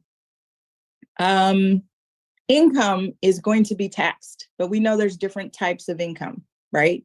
There's passive income, there's taxable income, there's ordinary income. Where are my CPAs, right? I'm not a CPA, guys. I just looked at a lot of this with clients. So I always advocate for people to check with a CPA depending on the types of income some of you guys have, because it's, you know, it's taxed in different ways. So that also makes a difference. But so you may have a principal amount that you get. So this lottery, you've already paid the taxes on it, but anything you earn from that can be taxed, but that would depend on the types of assets and the types of wrappers around the money, if that makes sense, Mo. It just depends. That's where the strategy comes in. That's where the chestnut checkers comes in. We can mitigate your tax. We can put those assets differently, right? So we might put them in income producing assets. We might put them in tax advantage assets. That's the chestnut checker. That's the checkmate. That's wealthy people 101. It's not just making money. It's the strategy with how you make money, because you think about the tax as well. Right. So essentially, is that tax avoidance? Right. There you go. That is, and I say this all the time, guys, the easiest dollar you ever make, it's not passive income. The easiest dollar you ever make is the one you don't give to the IRS. Tax is definitely the nuggets. Okay. And I'll share with you guys too. I didn't get an IRS, none of my money. I scammed. what? You know what, sir? Childish. Childish. That was okay. So yeah, you may speak to this though. Dennis Allen says anyone win the lotto, don't sign the back create company claim through the company for lawsuit protection later. What? Yes, entities can also be protection. So I don't make a distinction. There is a distinction, of course, between like a trust and a partnership and an LLC, but I call them, they're entities basically, right? So they're entities, and entities offer protection because it's not in your name. It's an entity. I love entities. So either way it go, taxes, you might as well pay the tax and then gain. Let me go back to it because I don't know, maybe I missed it or maybe I just didn't comprehend it well. So if you get taxed on money and you take your remaining balance and you put it in an estate, you could possibly be taxed again on that money or the profits of wait, can you make profits on an estate? So it depends on what asset classes you put them in. So I don't want you to focus on the estate. So let's just say you win that $500 million. It's in your name, it's part of your estate. Right. How you move it out of your estate is if you put it into another entity. So let's just say you set up what's called an irrevocable trust. So now those assets belong to the irrevocable trust. They no longer belong. It's no longer Mo's money. It's Mo's irrevocable trust owns those assets. Right. So let's just say you put that 500 million in there and it grows 100 million. You're going to owe tax on that $100 million. However, because it's in an irrevocable trust or some type of trust, right? The taxes, the income in the trust is offset by the expenses of the trust. So it's not like you made that money as if like in a 9-to-5 where it's 100% taxed. So you get what's called a K-1 instead of like a 1099 or a W-2. So that's where the taxation comes in. So that's why I say it really depends on what you do with that, where it is. So that's the strategy. That's the chestnut checkers. It depends. So it's your estate by virtue of you own it. But absolutely, Mo, to take it further back and a little technical, why I said that wealthy people are mad, let's just say that you did not put that money in a trust. You kept it in your name and it grew. And then the other side of heaven, you have a taxable estate. So yes, the estate tax can be up to 40%. So you get taxed your lifetime, and then you get taxed if you're over a certain amount and you haven't done estate planning at death. Absolutely. That's how I say wealthy people are mad. If you do no estate planning at all and you have a taxable estate over that annual amount, yeah, absolutely. They can take up to 40%. They sure do. Oh my God. Can tax liabilities be reduced by moving from a beneficiary IRA to a trust? So that's a great question. The IRS actually just made a ruling on beneficial IRAs or inherited IRAs because they just changed them. So I'll give a little bit of history. Back in the day, absolutely, it was a strategy that I saw employed a couple of times by some clients to where they would set up an individual irrevocable trust. And I say irrevocable, that means that you are gifting assets to that trust. It's very difficult to change it. So if I am the grantor or the donor, I am putting assets, because yes, my IRA is an asset. I'm saying that I'm gifting it to my beneficiary. I'm putting it in this trust. I no longer have power and authority over it at death, right? It's going to belong to them. So they would routinely do this as a way for that those IRA assets to last, what we call in perpetuity, right? But what the IRS came through and said, you people are using this tactic way too much. We're not getting our money. So we're going to change it. So now it really depends. I would suggest that person really take a look at their assets, really take a look at what the intention is, because now they have what's called a stretch option, unless you are a spouse, or there's a couple of other things, like if it's a disabled child or disabled beneficiary, they make you take all that money and distribute it within 10 years. So some people say estate planners argue this all the time actually now, because the IRS ruling was very confusing. It did, like they came up with this like a couple of years ago. They just made a new ruling. I just read about it actually this week. So they're basically saying like people don't have to take their required minimum distributions because it was just super confusing, even for professionals. But for the most part, they're probably not going to go back on that. So even if you put it in trust and you have to distribute it all out within 10 years, it's like potato, right?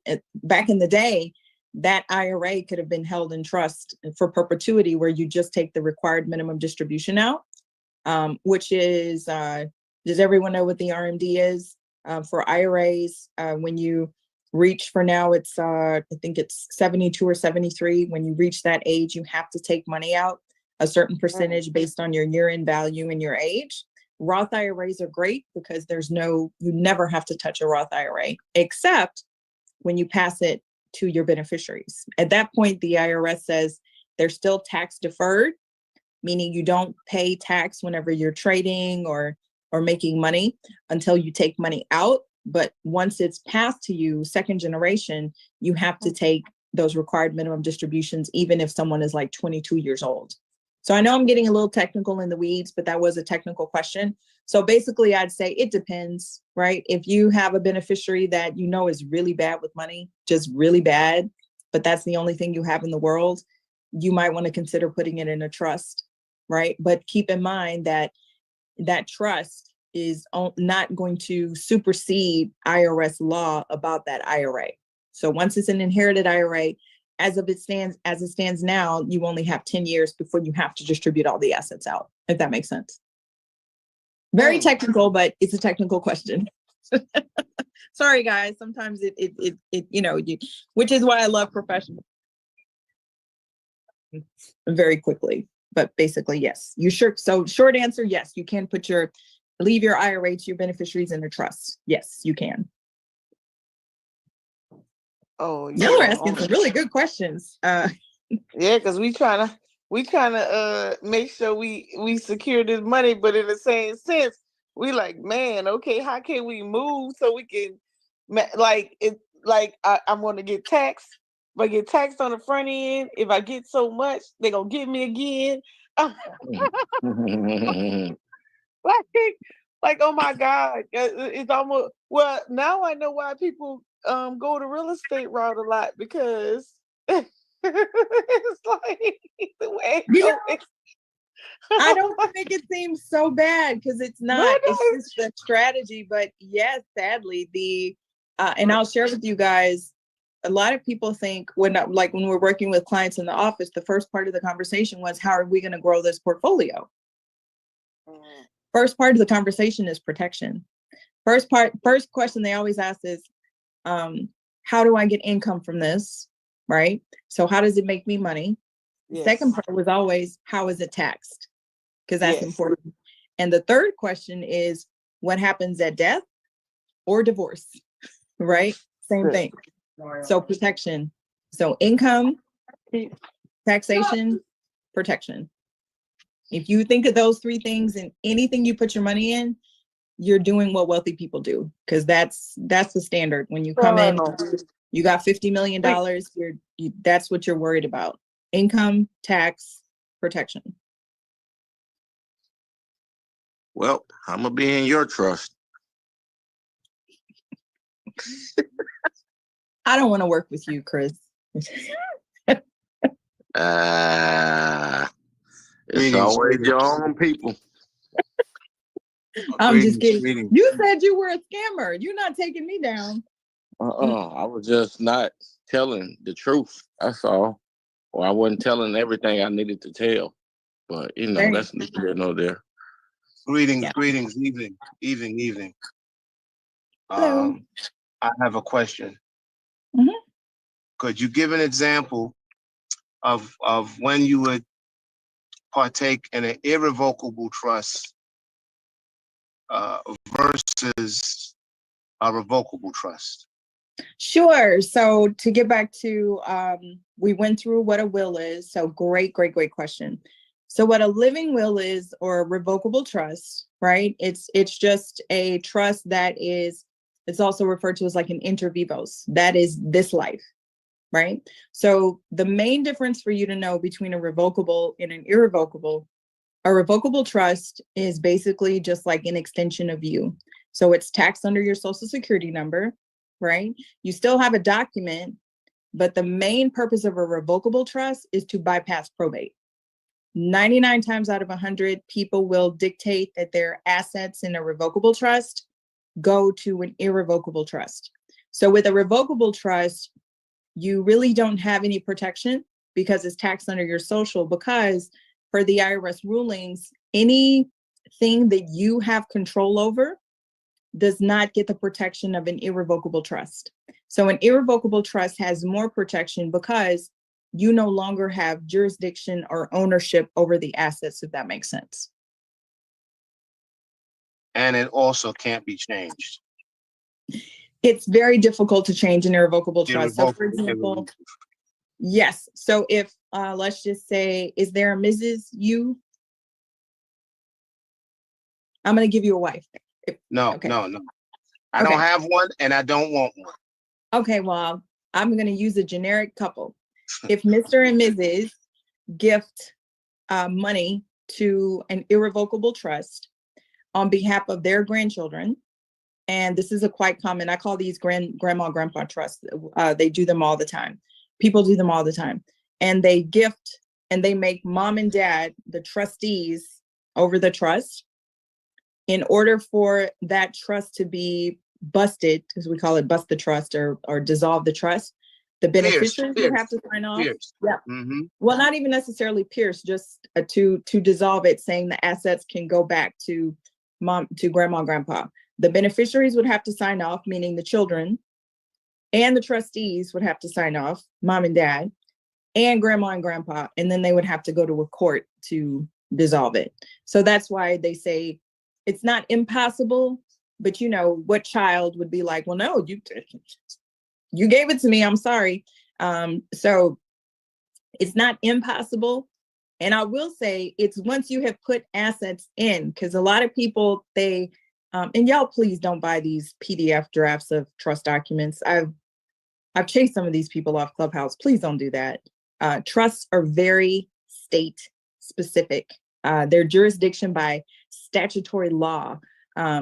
So it's very, very specific. It depends on where your assets are. It depends on, it's called the situs of the trust, the site of the trust, SITUS. That's very important, right? So they can be dismantled, but when you're dealing with adults, that's going to be very, very difficult, and it may be expensive. But if you just created an irrevocable trust, which you can, and you haven't put any assets in there, you know, it's not funded.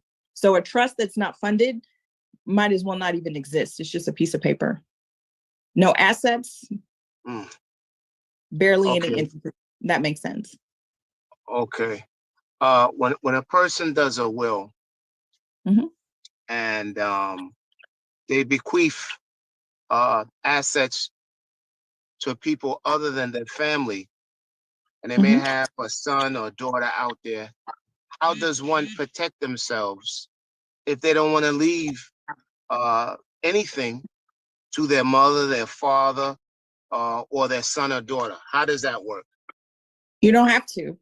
So that's a good question. But it can be contested. So I want you to, how do you create a situation where upon your death, well, anything can be contested, but with a fruitful outcome of not leaving stuff to your heirs because they're no good? How do you do that? How do you protect from the person that you want to leave it to, or organizations, from no good family members that are related to you to come back and take your assets? So that's a great question. What I'll share is that I actually had this discussion on Clubhouse with some very young people that were attorneys, but they weren't estate planning attorneys. So I proved them right. I proved them wrong, because they actually told me that you could not disinherit a child. And I said, yes, you can. And they were like, no, you can't. So I gave them some proof, and they were like, oh my God, you don't have to leave your children assets? I said, no, you don't. Once your children are over 18, right? So I'll give a couple of examples. So those of you in community property states with spouses, completely different, right? You don't have this option. Community property states meaning it's not yours, it's not their his or hers, it's y'all's. So my community property states, this is not for you. But is that in New York? Is that in New York? Is New York, off the top, I'm a Texas person. Off the top of my head, I don't know. It's really easy to find out. Just Google, is my state a community property state? Because that will make a difference. But you're absolutely right. And I'm glad you said that, because that's important. Anything can be contested. Don't let anyone tell you. They are hauling the former president of the United States into court. Anything can be contested, right? Anything can be sued.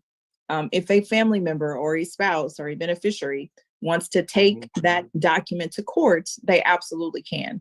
It does not mean that they're going to win, but they absolutely can, because it is allowed, right? Anyone can contest anything. So how do you protect yourself? There's a couple of ways. Number one, and I speak this way to people that look like me, you know who these people are. You know who the fools are. So you protect against them, right? Meaning that you need additional provisions within your document. If it is that strongly where you think that may occur, what I recommend for people is to actually get a corporate trustee or a corporate executor. What that does is that you're going to someone who is not a family member, right? So your document on the other side of heaven is only as good as the person that's overseeing that document, right? So if it's a family member, let's just say it's Big Mama. Everybody loved Big Mama, but if there's someone that you don't want to have assets and Big Mom, they're harassing Big Mama, she's like, you know what, just take it, whatever. Nothing is going to happen to her unless other beneficiaries take her to court. So I always say, be careful with your documents, because who is over it is just as important as the document itself.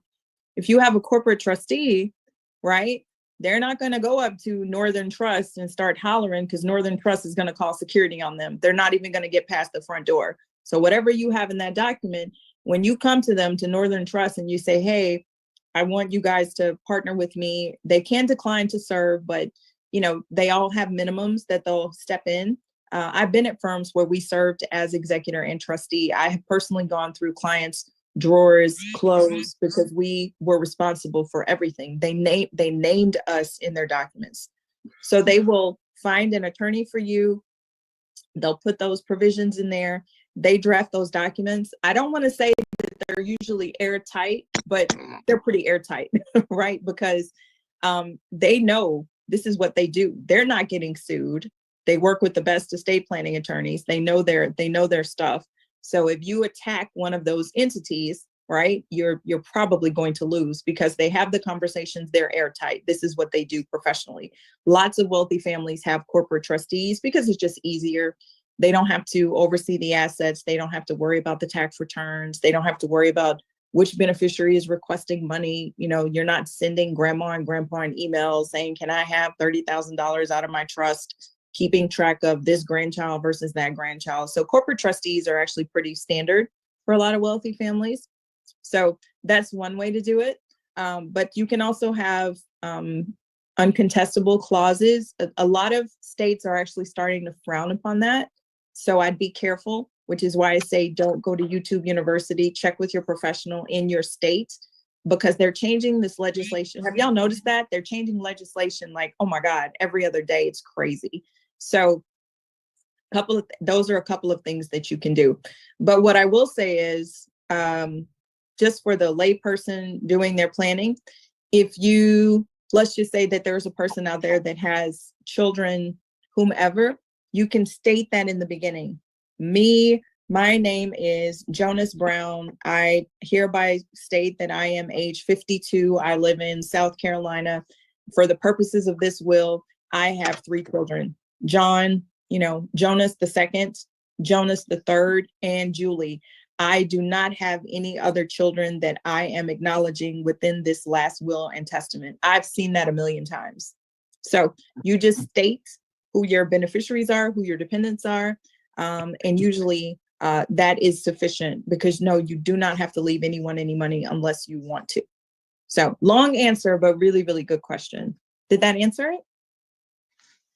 Yeah, but I don't know if I'm really confident with that because, like you said, you challenged young attorneys, and something like this could be tied up in litigation for a long time. Somebody come up with a DNA, and then it's wrapped up in courts for a long time.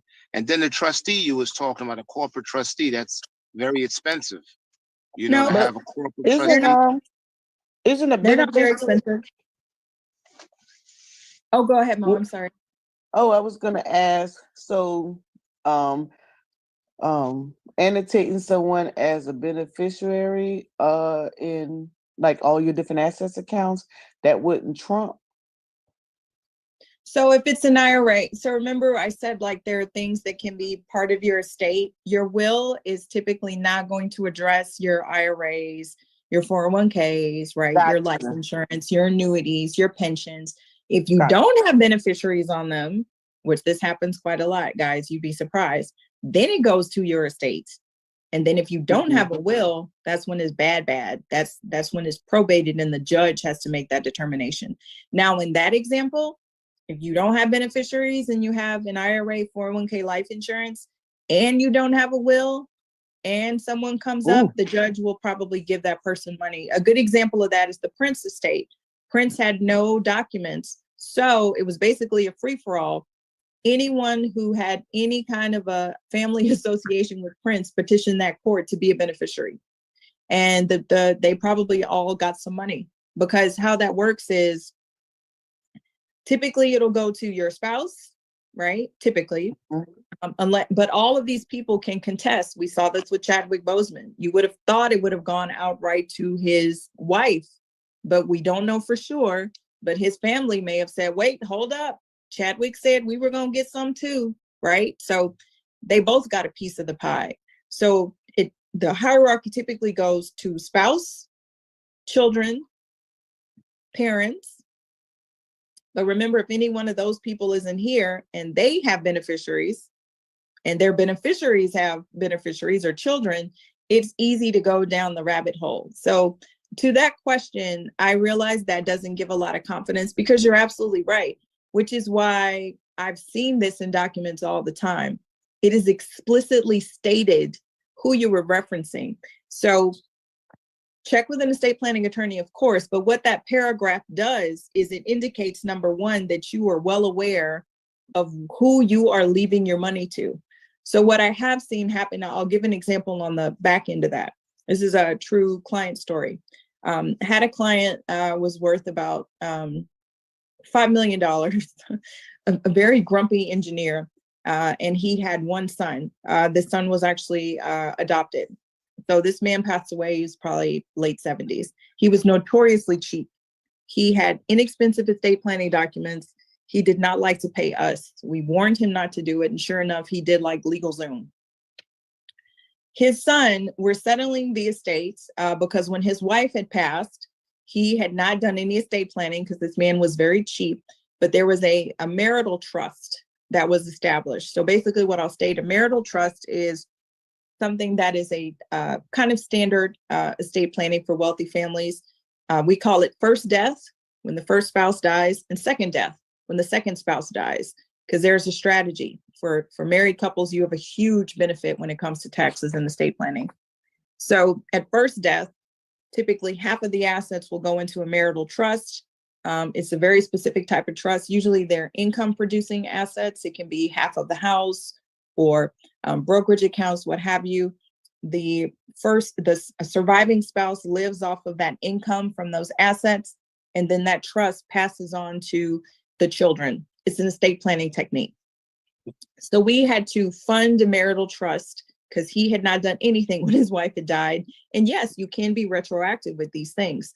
So we're speaking to this adult son who also lived very well. He was an interpreter out of state, and he was in his mid-40s. So just as a routine, we're going through the documents. Okay, because he was married, he wanted to include his wife in the planning. That is a very specific estate planning option. It's called the power of appointment. That has to be explicit in your document, right? What the power of appointment means is that you grant your future beneficiaries the option to add someone else in to receive benefits from that trust. I know I'm getting technical, guys, but this is a technical question. Okay, great. Right. So you guys with me. So we're talking to him. We're going through it as a matter of course, the financial planner, the advisor. I was the relationship manager overseeing the relationship. So we're just going through it. Okay, you got this, you got this. Boom, boom, boom. And we're literally just stating this. Now, mind you, his dad is gone. This man had been the client for like 20 years at the firm. We knew the son as well. We just happened to state as a course, okay, we're going to pop the assets here, boom, boom, boom, because there are no children. He goes, oh, wait a minute. And we're like, huh? He said, I do have a son. And we all kind of like, you do? And he's like, yes. Now his wife knew. So come to find out, when he was 18 years old, he got someone pregnant in Louisiana. It was literally a shotgun, get out of here, because the family came after him with a shotgun. His father ushered him out of the state. He went on to go to college. They never thought about it. Bless his heart. He just was telling us because he said, well, I do have a child. So here's where this harmed him. We had to go back to the documents. So do you guys know, because grandpa did not have that disclosure or something akin to that, he did not exclude his relatives. He did not exclude children or grandchildren, that person was able to inherit $1 million. I had to be the one to give that person the call. Can you imagine that? Yes, it was a nice young man. Yes, nice young man. And we're fiduciaries. So we were like, whoa, right? We're not going to exclude assets, because now the cat was out of the bag. So we had to go back. It removed assets from the wife. She was fine with that, but I don't know why they chose me to do it, but we had to hire a private investigator, and he was fine with this. And again, it's not like we could have gone to the police and said, hey, this guy, you could have inherited $1 million from your grandpa that you never knew existed. So true story, guys. We had to contact this young man who'd had a very difficult life. He'd been in foster care. He also had children. So guess what? Future trust fund babies automatically, because grandpa was just a poo-poo head and refused to pay $3,000 to $5,000 for a proper set of documents. And he did not have those, the language to exclude any children. So maybe that was this young man's blessing, but absolutely. We worked with him. He didn't believe us, by the way, when we called. And we had to, the trust paid for, because he also inherited part of his grandmother's estate. So yeah, right, because that doesn't go away. There's no statute of limitations. So absolutely. And this young man was able to get, we were able to carve out his portion to where it was his trust, but it was his trust. He was a beneficiary. Yes. So true story. So yeah, be careful. So what you include and what you don't include can be just as harmful when it comes to your estate planning documents. And people give those exclusions all the time. So why the young college students were arguing with me, because I stated that you did not need to leave assets to your future beneficiaries. And I've seen this, sadly, with a lot of the clients I've worked with. They will not only explicitly state who their children are, they will state who their grandchildren are. That's how deep they go, guys. They're not leaving any chances. It will explicitly state, these are my grandchildren, right? And it'll state per stirpes, meaning through the bloodline. So they will literally put in those documents for these multi-million-dollar families that if you are adopted into that family, you are not a beneficiary of that trust. And they make that explicitly clear in those documents. So it's quite common to that person that asked the question. So that was down the little rabbit hole, but good question, guys. Drink some water real quick. Hey, you guys, I want to remind you all you tuned into Urban Economic Empowerment Show. We got McKee here. Man, listen, she's laying it down, sis. Whenever you want to stop, you can, because we can kind of abuse people sometimes, especially when you kick your knowledge. So you let us know. But hey, listen, make sure you guys like the show, share the show. So make sure you're subscribing. Make sure you go hit her up in Clubhouse. She's there twice a week. Wow. I mean, you know what? I'll put it back in your hands. I don't even know what to say. Like, you spit this off. Hey, I see what Chris mean now. Talking about she just spitting out knowledge like you do, Mo. When you get into government contracts, she just go on and on and on. Like, you know how some people become subject matter experts with, based on their career field. And you be like, wow, you ain't learned nothing. But you have some others who actually do the work and, they get real into it. It becomes a part of their DNA. You ask them any question, they can rattle it off. That is you. I want to ask you, because someone, are you a licensed fiduciary? Are you, what's your credentials? Because so people just can know. Because you're good. You're Thank very you. good. Yeah, so not an estate planning attorney, right? Not a CPA. So I held my Series 65 securities license. And so last year, I actually split with the firm. So right now, my license is inactive, but I did have a securities license. And what that empowered me to do, and the firms that I was with, Registered Investment Advisors, is that securities license allows you to charge clients for financial planning. So if you have a Series 7 or a Series 6, those are brokerage licenses. Well, they're all brokerage licenses technically, but that's more commission-based. So a Series 65 is a higher level of fiduciary, but that's not where I got my knowledge. I got my knowledge from serving as a relationship manager, overseeing these relationships with these ultra high net worth clients. They absolutely do financial planning. It's the standard. The types of firms that you're with. So I always give that disclosure, which is why I work with professionals. So I do financial coaching. I launched Wealth Financial Flowers basically because our community does not talk about how money works. We do not. We do not. Absolutely. We do not like to talk about money. We talk about making money. We don't talk about how money works. And we do not like to talk about death, which is our harm. So that is actually the area. That's my resume, just working with these firms, working in this capacity. I do plan to get a designation actually called, and I'll share with you guys, I'll put this in the universe, what's called a CTFA. It's not a CFP, which is a certified financial planner. It's a certified trust fiduciary, because what I plan to do, God say the same, is I want to be able to serve as a trustee. I have enough years of experience. It's required 10 years of experience.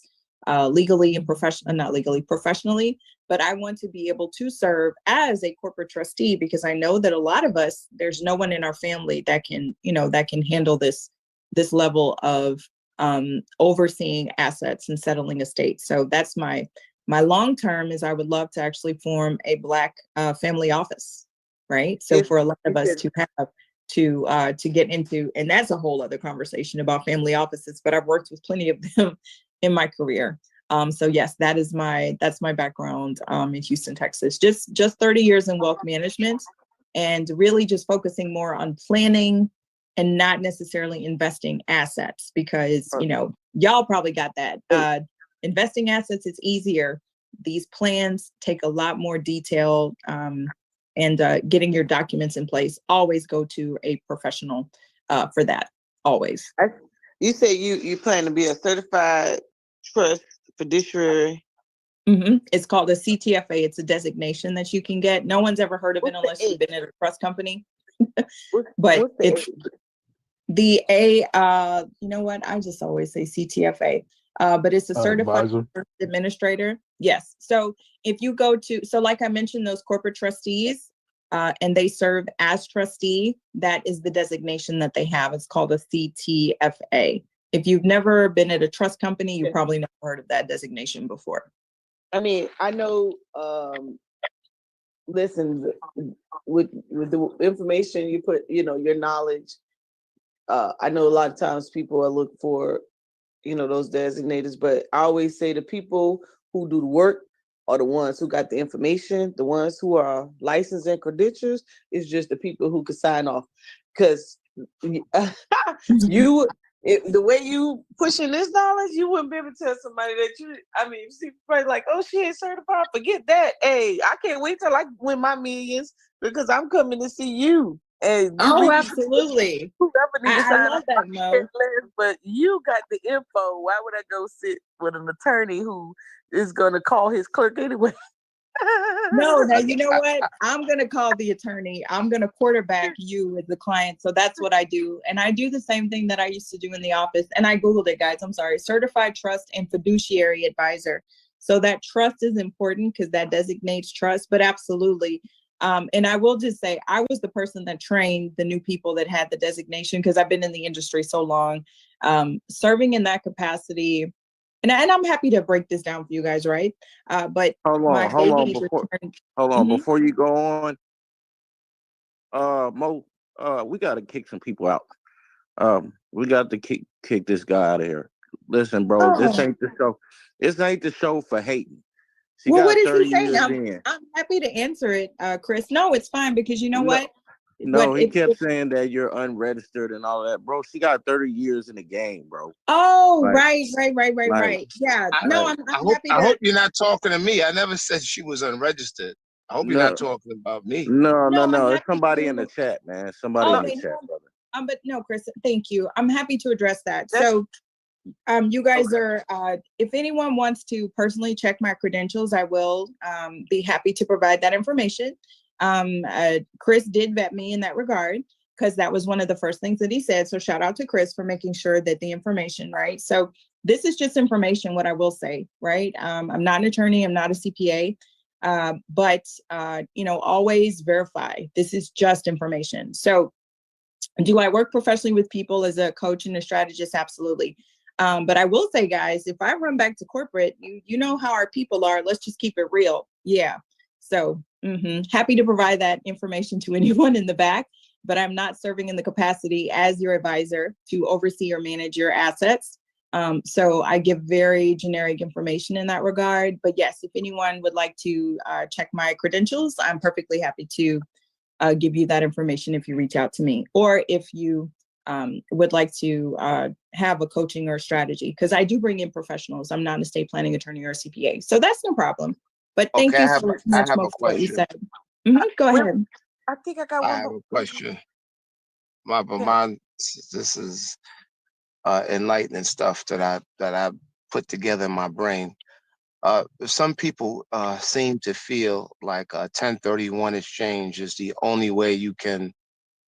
We don't avoid taxes. We just try to mitigate them, right? So 1031 exchange is the only way you can get around kicking the can down the road for later on. But utilizing your trust strategy, I understand that you can't put money into trust. But what if you create a situation where the trust is owned? Well, the property is owned by the trust, and the trustee controls the trust. And you have another trust that the trust owns Bitcoin, and you control, and you're the trustee of that other trust. And there's two trustees on both of the trusts, and you remove the name from the one, and you remove the name from the other one. So it's technically not a sale, right? But it's just different people are controlling the trust. Entities. Is that a way that we can avoid taxes?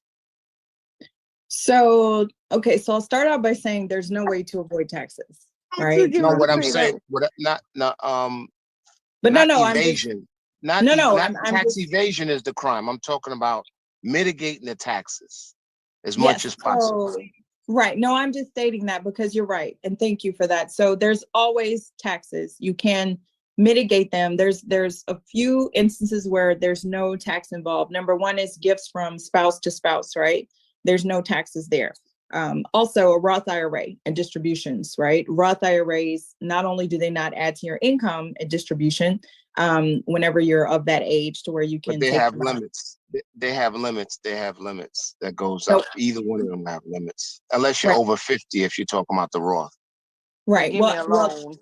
Well, technically, anything that you contribute to a Roth, you can actually take out because you use after tax money. You just cannot take the earnings out after 5 years. So but yes, they are retirement vehicles. But I gave that example to say, yes. So let's just say you're 60 years old. A Roth IRA distributions are actually, not only are they not taxable, they actually do not even increase your income, which is why I love Roth. I could do a whole room just on Roth IRAs. I love Roth IRAs. There's nothing similar to it. But I gave those as examples of where no tax exists to mitigate in that regard. So, but in your, and I will say, like, I would need more information, because I'm definitely someone who stays in my lane. You know, when you're saying that you have trust, I would need to know what type of trust. You know, even when we say irrevocable trust, there's different types of trust. And you're saying there's multiple people there, and then they were removed. Did the grantors remove them? Because if it's an irrevocable trust, part of how they're structured is that would be changing the document in a sense. So are you replacing the trustee? And so I can get very technical. So I would almost say I would need to look at the documents. But to answer your question, you led with 1031s, which we know is it's a tax play to when you were selling real estate to not have you be subject to a lot of the capital gains taxes with that asset. So, and then you said that you can't put money in a trust. You absolutely can put money in a trust. People put money in a trust all the time. Do you mean like when you think, why? Well, let me start. Why do you think you can't put money in a trust? Well, I was under the impression that there's certain things that you can put money, that you can put in a trust, and funds, cash, the actual cash wasn't, you couldn't use that. I was under the impression of that. Maybe I'm wrong. I thought it was properties and maybe gold, silver, maybe, but cash, I was under the impression that couldn't be included into a trust. Oh no, you can include cash in a trust. Thank you. That's a good question. So I'm not sure where that came from, but you can put any assets in a trust. So for example, when I was speaking of the example with the client and the grandchild, there was that $1 million was put into the trust because there was cash that was sitting aside. So you can fund a trust, and I hope y'all can see me. You can fund a trust with anything. Quote unquote. Mm-hmm. Quote unquote, right? So you can put jewelry, right? You can put deeds, you can put promissory notes. Chris can put his shoe collection, anything that has value. I've seen burial plots, right? Some people have fur coats. If you have a revocable living trust, you can reference all the contents in your house, right? If there's a piece of furniture that is very beloved to you or whatever, you can put that in a trust. You typically have to re-register or reference assets, but you can put anything in a trust. Cash is probably the number one thing that people do. The grandma and grandpa trust that I referenced, and I'll give a further example. So when we talk about, because some of you are doing really, really well, right, financially. And some of us, like, you might set up a 529 for a child. But what wealthy individuals do, which is very common, is when a child is born, as soon as you have that birth certificate, is that you set up an irrevocable trust. That grandma grandpa scenario, I call that grandma grandpa trust. They do that all day, every day. So there's something called the annual exclusion amount, and that can be a whole other room too, which is an amount that the IRS sets every year, right? Because remember, these are the United States. Tax rules everything around us, the IRS, right? So it's called the annual exclusion amount. So for 2023, it's $17,000. That is very important and useful in estate planning. What is that used for? That is the amount that I could give every single person listening to this call, right? Including the person concerned about credentials. I'm just joking, guys, because yes, I have them, but I'm sorry, I can be a little petty at times. My apologies. Bad, Mickey. I can give $17,000 to each of you. You don't have to declare it as income, and I don't have to declare it as a gift to the IRS, which is important. So what grandma and grandpa does is they use that amount to gift, to fund this trust. So grandma can give $17,000, grandpa can give $17,000. It goes into this trust for the benefit of this grandchild. Mom and dad are trustees. It's irrevocable. This is also a way for the wealthy to remove assets from their estate. So remember that first conversation where I talked about you have that taxable estate, that limit that's set. So this is something that wealthy people utilize to gift. So let's just say that it is a grandma and grandpa. They have 2 children and they're married, and they also have grandchildren, right? So I offer free consultations, but I'll offer a free coaching strategy. And Chris, you can't participate. To the first person in the chat, Mo, we'll have a little fun to see who's listening. Okay. To the first person that lets you know how much can grandma and grandpa remove from their potential taxable estate with that scenario. So let me break it down again. Each person can give up to $17,000 in 2023 tax-free, right? Meaning that you can give it to any random person without having to disclose to the IRS and that person needing to report it. So if grandma and grandpa have 2 adult children and the 2 adult children are married and the 2 children each have 2 grandchildren. So grandma and grandpa have 4 grandchildren, 2 children, and 2 sets of daughter-in-laws or son-in-laws. How much are they gifting every year to remove potentially from a taxable estate? And let me do the math myself over here. There is a way that you can give more though. Of course, there's always a way, but I said this one is tax-free and you don't have to report it to the IRS. And the person receiving the gift does not have to report it either. My way is tax-free too. You want to hear it? Sure. Anybody in the chat? Did anybody come up with that number? Not But I think yet. I came over with a number. I think I got like 272. Somebody said 34,000. I said 204,000. Brandon, you got 232? So you're right. We'll go with the person that Not even did the 272. calculations, right? Because I'm too lazy to do the calculation. So yes, grandma and grandpa are each going to give 17,000. So they're going to give 34,000 to each of those people. They're going to give 34,000 to their adult son. They're going to give 34,000 to their adult son's wife. They're going to give 34,000 to their adult daughter. They're going to give 34,000 to their adult daughter's wife. And they're each going to give 34,000. Oh, sorry, wife or husband. Well, you know what? We're all inclusive. We're going to give 30, and they're going to give 34,000 each to each of those 4 grandchildren. Look at God. So why is this important? So that's 34. But is it 34,000 times what is 8? Or 30 is right. It, so it's times 8. Yes, 34,000. I did it. I did right. 17,000. Okay, I missed the kid. Okay. So 4 kids. So why is that important? This is very important, guys. This is like wealthy people 201. Why? Because remember we talked about Mo, that taxable estate, that at death they come after you. So how do wealthy people remove money from their estate today so it's not taxable tomorrow?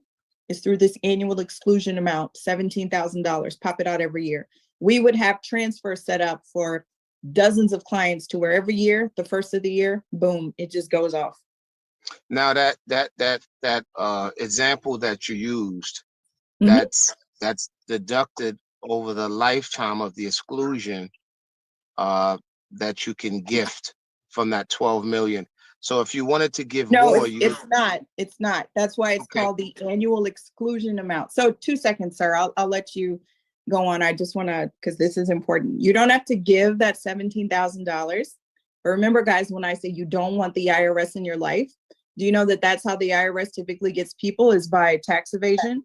If you report, and kind of like leading to what that gentleman said, this is why wealthy people are not allowed to just gift large sums to anyone. Why? Because they would remove all the assets from their estate with no penalty. And the IRS is like, you can't do that, right? But so remember when I said earlier, if you Google 709 IRS 709 form, Yeah, So the if you gift go tax over form. that or not, if you go over that amount, you just have to claim it and submit that form every year. Right. And I was going to get to that, but this is the part where you don't have to submit the form. Okay. Yeah. Are you familiar with the annual exclusion amount, sir? Yes, I am. It goes up every year and it's deducted over your lifetime. Whatever you gift during the year, at the end, when you pass away, it gets deducted. So that's kind of okay. So the annual exclusion amount in this example, it's not deducted and you don't have to monitor it. Remember when I said that I could give each of you $17,000? I don't have to report that and you don't either. So it's not deducted. That's why it's the exclusion amount. That exclusion means that is the amount that we are legally allowed to gift, because it is still a gift. It's not a reportable gift. Okay. So, right. So this is different. This is different from what you're speaking of, because the gift tax form, absolutely. That's why I said this is a. Let me Google that. Let me Google that. I got it up on the screen. No problem. But yeah, so the person that got the 242, please reach out to me. And yes, I'll give you a free coaching session, which is my hourly rate for that is I thought it was 272. How much was it? It was 272. You know what? I 272. didn't do the math. 34,000 times 8, but I didn't do the math, y'all. But yes, 272. Yeah, Brandon you did the got math. it. I was Brandon. Brandon, yay, Brandon. I was off, but I missed one of the kids. But wait a minute. Let me ask real quick before you go to where'd he go? I was trying. Oh, Spirit Life. Yes, man. Blessings. I'm here Googling some information. I do my research on things. No, I want to ask you why you ain't never come on our show before. But I'm just trying to get you back because we don't know who you are, so I'm asking questions. That's all. No, I don't have a problem, sis. This is my first time. I subscribed. It came up. It was something that I'm interested. I'm very financially literate to a certain point, and I believe in growth and learning. So this is the first time I've seen it. So, and when you invited me in, I just decided to come over. Yeah, I was like, who is he? He asked some good questions. But anyways, I just want to make sure.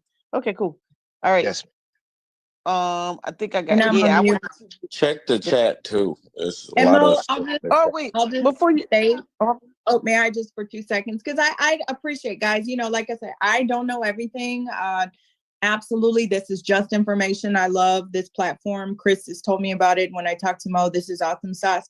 I challenge you, absolutely. Verify everything. The law changes so much, like literally, there's so much updates, legislation, right? Y'all know that, look at the Supreme Court that just ruled about affirmative action that had been in place for 50 years. So absolutely, like you're not going to hurt my feelings.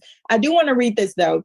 If you just Google annual exclusion gift, because remember, we're talking about the IRS. They consider you giving someone a gift, right? So I'm going to read it. The tax-free, that's important. Let me pause there. Tax-free, I'm going to say it again. Tax-free. Say tax-free one more time. Tax-free, y'all know I love tax-free. Tax-free, because I do not like to give up money, especially to the government, right? They have enough. Them and Apple, they're good. The tax-free gift limit, it is a limit, $17,000. In parentheses, it says gift tax exclusion. So yes, that's a room for another demo. Gift tax exclusion. So it is an exclusion to the tax, because yes, there is a gift tax. We talked about estate tax. So I stand reproved. I stand reproved. You are right. I stand reproved. May I finish? It's okay, sir. No problem. But may I finish? Because I would have gone into this detail anyway. There are gift taxes. There are estate taxes. There are taxes up the wazoo, right? So as a result of this, you can give up to $17,000 to as many people as you want in 2023 without having to worry about paying the federal gift tax. And if you're married, and this is just what I just put in when I looked it up on Microsoft Bing, your spouse can give it too. So I'm just sharing that to people. And I'll just end with a little joke, guys. And no offense, sir. It's perfectly fine to ask questions and to challenge information. That's great. what I tell the fellas is, fellas, right? You're giving all these gifts.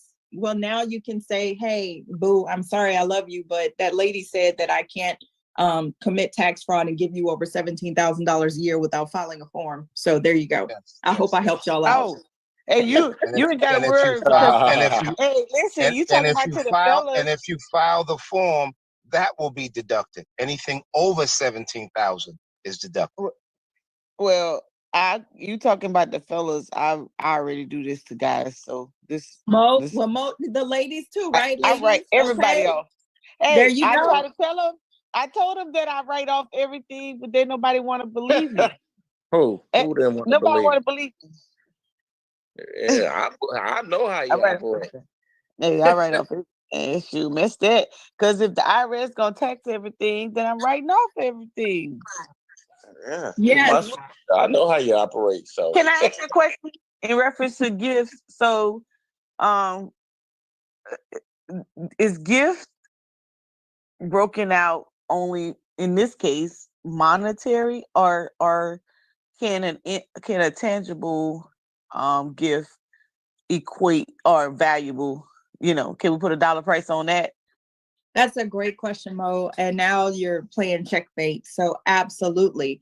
You can monetize just about anything. So services, and again, that's a little complex, but absolutely. When people say pro bono, right, for these attorneys, you think that they're just sending these attorneys out to do pro bono cases and they're not taking in or taking advantage of and monetized value for those services? Absolutely.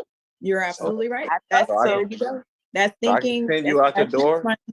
Mm-hmm. So I can send you out the door with $17,000 worth of Apple.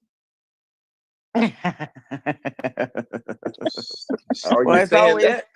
Yeah, no, but and the reason, so I be gifting. So I have paparazzi jewelry, right? And if for the year, if I don't care. What you mean? This IRS made the rules. Mo over here trying to get somebody caught up. ain't nobody getting caught up. Nothing. They made the rule. Now I ain't about to say what I said. Let me ask Price question because you about to get fired. Price asked the question. He said, let me find it before we move on. He said, can tax liabilities be reduced by move? No, not that one. It was something about lump sum. Oh, here it is. On a beneficiary IRA, would you lump sum or spread over 10 years? Oops. Okay. Great question. Yes, you can. Yes, you can. 72T. No, he's asking, would you lump sum it or would you spread it over 10 years? So I'm sorry. Oh, no problem. So it's a question like that. I think it really depends. So I love to give examples, guys. So a client a couple of years ago passed away, 2 sons, both in their 50s. One was he was like a hedge fund manager. He took his inherited IRA. He just took it all outright. Like literally, we settled it one day. The next day, a wire went out. He took it 100%. He paid the tax because with the distributions from an inherited IRA, it's ordinary income, right? So it's just attributed to the income. So if your salary is like 100,000 or 50,000 and you take a distribution, it's going to be added to that. And you're going to be taxed on it, not when you take the distribution out, but when you file your taxes. You get a 1099 for distributions from your IRA. If you can invest that, go right ahead. Like this, one of the brothers, right? And we knew it. He no telling what he did with that money. He just took it outright. He handled the taxes. However, he popped it out and he invested it. But some people, so when I say it depends on the beneficiary, it really depends. Do they need that level of protection, right? Because here's where the strategy is. You take required minimum distributions. They're attributed in the year that you take the distribution. So we have January 1 to 12/31. So this is a little bit of the strategy that I like to employ. What is your taxable income for that year, right? Or do you want to maybe not take a required amount out, right? Maybe you want to push it through. Maybe you want to offset those distributions between year 1 and year 2 or another year. when maybe you have less taxable income. Because remember, guys, the personal income tax schedule is aggregated. It's not just a flat fee.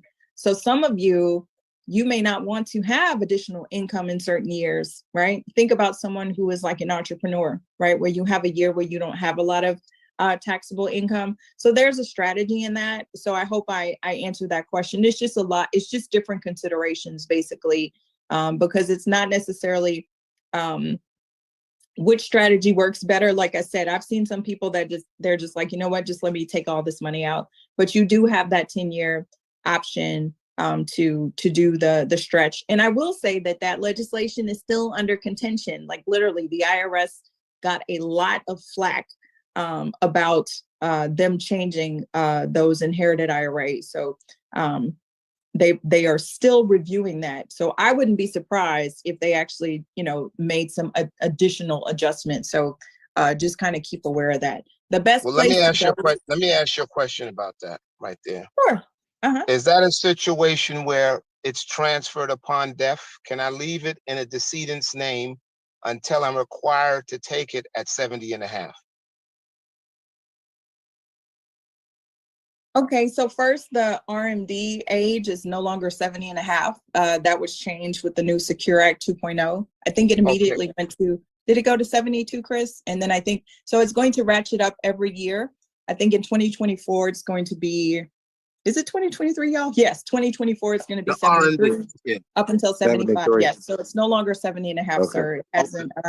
Yeah, that change was Secure Act 2.0. So I mean, I haven't read this in a long time, but I know about it. So what is the gist of it is, can I leave it in a decedent's name until I'm required to take it at 73 and a half? Because that's a pretty technical question not to have read about it, but no problem. Can you repeat that question again? Because you're saying decedent. I don't know anybody that randomly says decedent. Decedent, guys, is the person that passes away. That's how we refer to that. Decedent. Okay, so my wife passes away, or not even my wife. My grandfather passes away, and left it to me, and it's his. I want to leave it in his name until I'm required to take it at 73 and a half. Okay, so you are the beneficiary of an IRA belonging to your grandfather? Is that what you're stating? Yes, okay. Yes. And I want to leave it in his name until 73 and a half. You corrected me on that. So, okay. So for inherited IRAs, those are different distribution rules. The RMD requirement does not apply.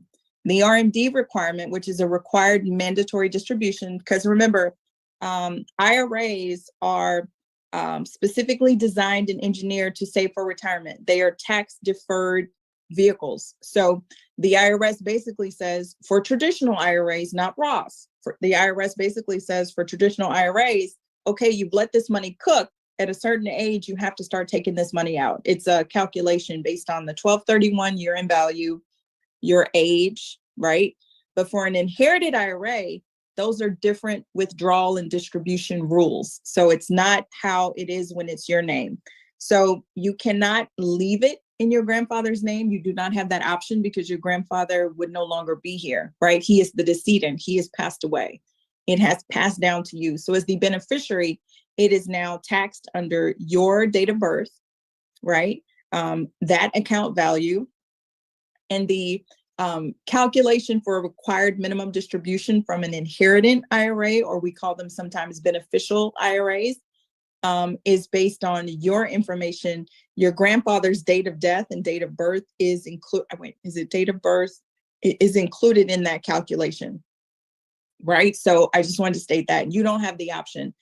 The stretch option for inherited IRAs now, this is unless you are a spouse. So this will be another room. If you are a spouse, you have completely different options. You can take that IRA and actually put it in your name. Those are the only options allowed for a spouse. It's called a spousal IRA. So a spouse has two options. You can actually put it in your name, in which case you would be required to wait until at least 59 and a half to take it without additional penalty, or when you're forced to start taking it out, or a spouse can also do the inherited option, which means that they can take distributions out without penalty, but then you have that 10-year stretch option. I know that was super technical, guys, but did that answer your question, sir? Thank you. I'm listening. I'm gonna do my research on that. I appreciate that. I really do. I'll do You're my welcome. research. No problem. I just want to say you're questions? cooking. I'm sorry. I just want to say you're cooking with gasoline, and I thank you for coming on the show and kicking butt. I'm the prize winner, and I was wondering if you could just go ahead and get my consultation to Mo, if that's all right. Oh, that would be awesome. Thank you. That is very sweet. Yes, absolutely. You hear that, Mo? You gotta prepare for Mo's $1 billion from that lottery winning. Absolutely. No, Mo. Yeah, I'm she gonna might win be. the lottery. What you talking about? Look, she ain't here. She's knocked out. As long as you get them out cut. I'm wired. Listen, I even got my light on. I don't even turn my light on when we on the streams. But you got the Snuggies still tucked. I got.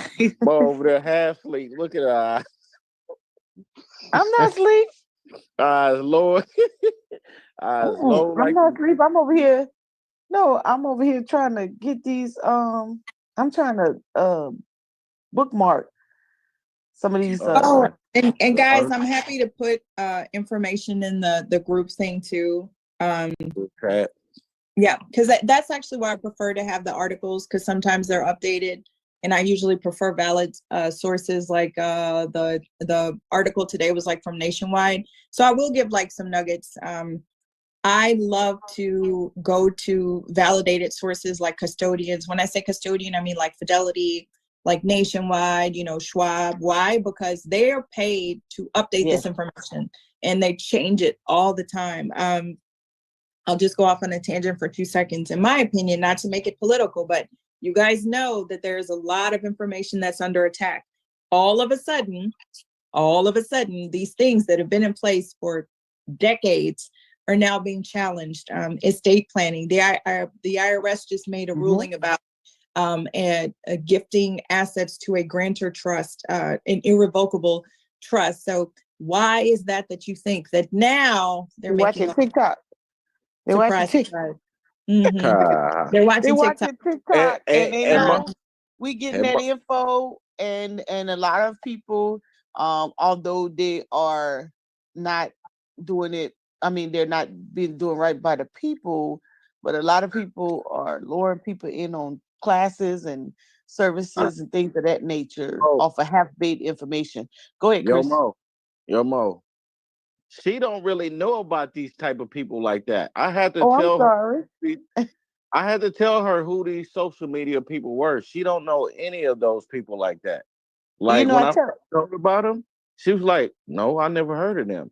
Because she deals with real people with real money, and some of these classes and programs that these people charging, is insane. When I told her that the one dude was charging $40,000 for his for his program, she was like, "What?"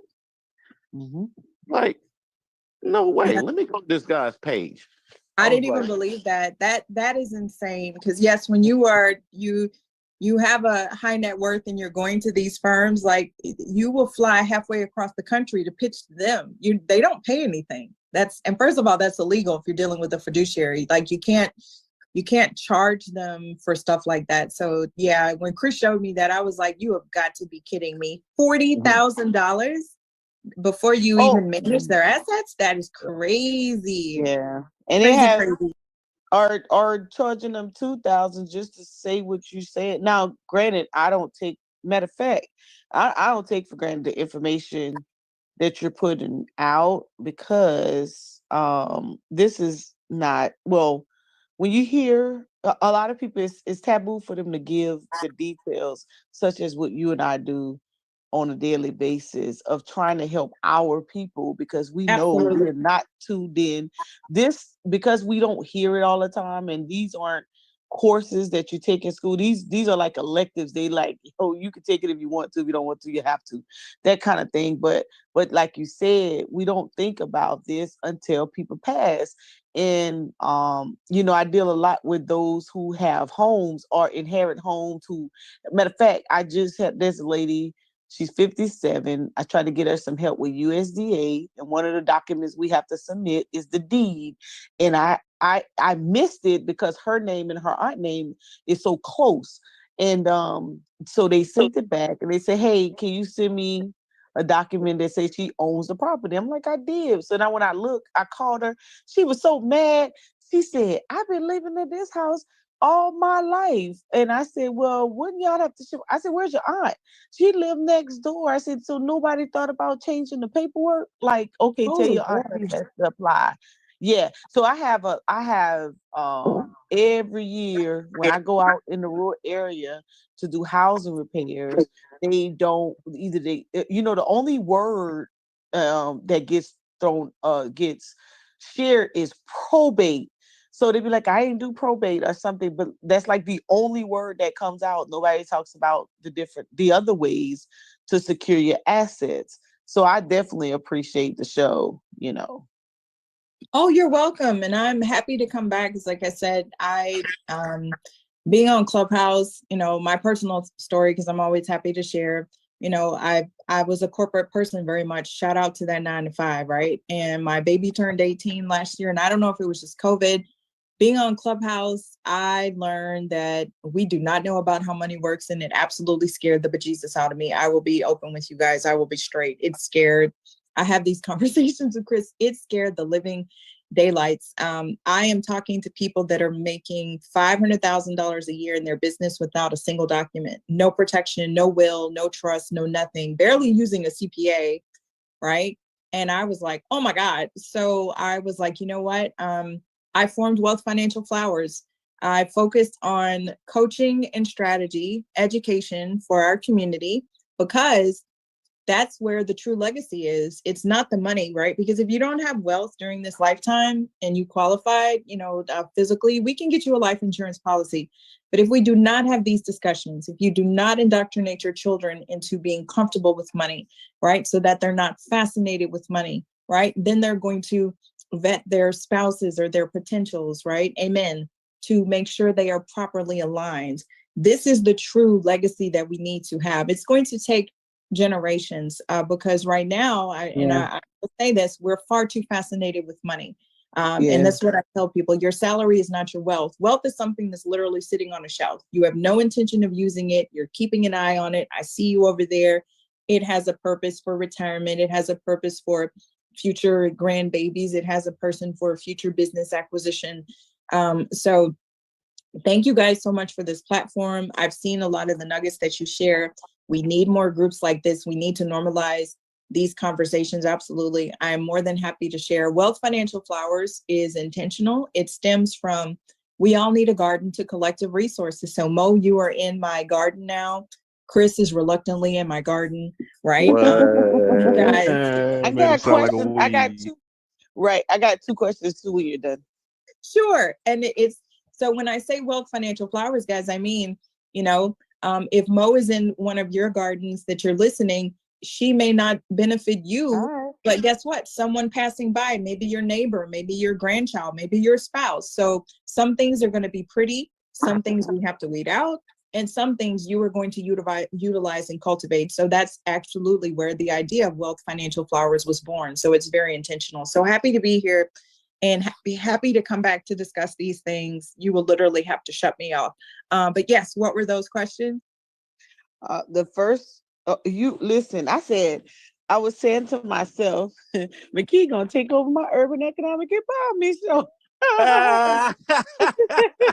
Oh, no. This is your baby. I am learning from you as well. And look, we need to know so much. Like, we so behind. Like, oh my God. But anyways, the first one is if you could speak to so we know, the last president, how he did it was he he loaned his money out. He loaned it. He didn't gift anything. He just loaned it all out, kept it on his balance sheets, and stayed negative type of deal. That part, and then the other one was given to a nonprofit. I think I just seen somebody get in trouble for over contributing to a nonprofit. I think I just seen that. Those are was it Robert Frederick Smith, the billionaire? It could be that just happened, right? Over gifting to a nonprofit, right? Yeah, he's an informant too. Okay, we ain't gonna go into that, but go ahead.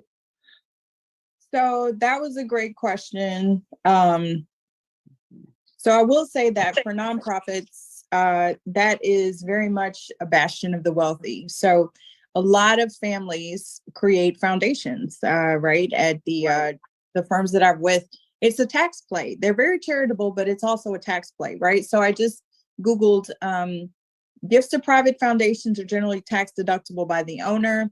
But the amount deducted is limited by the donor's adjusted gross income. So that's a fancy way of saying you can only deduct as much off a percentage of you make your adjusted gross income. So that AGI means we know what that means too. Like I make $100,000. I'm putting 20,000 in my traditional IRA, my 401k. Therefore, my adjusted gross income is now 80 grand, right? So that's technical.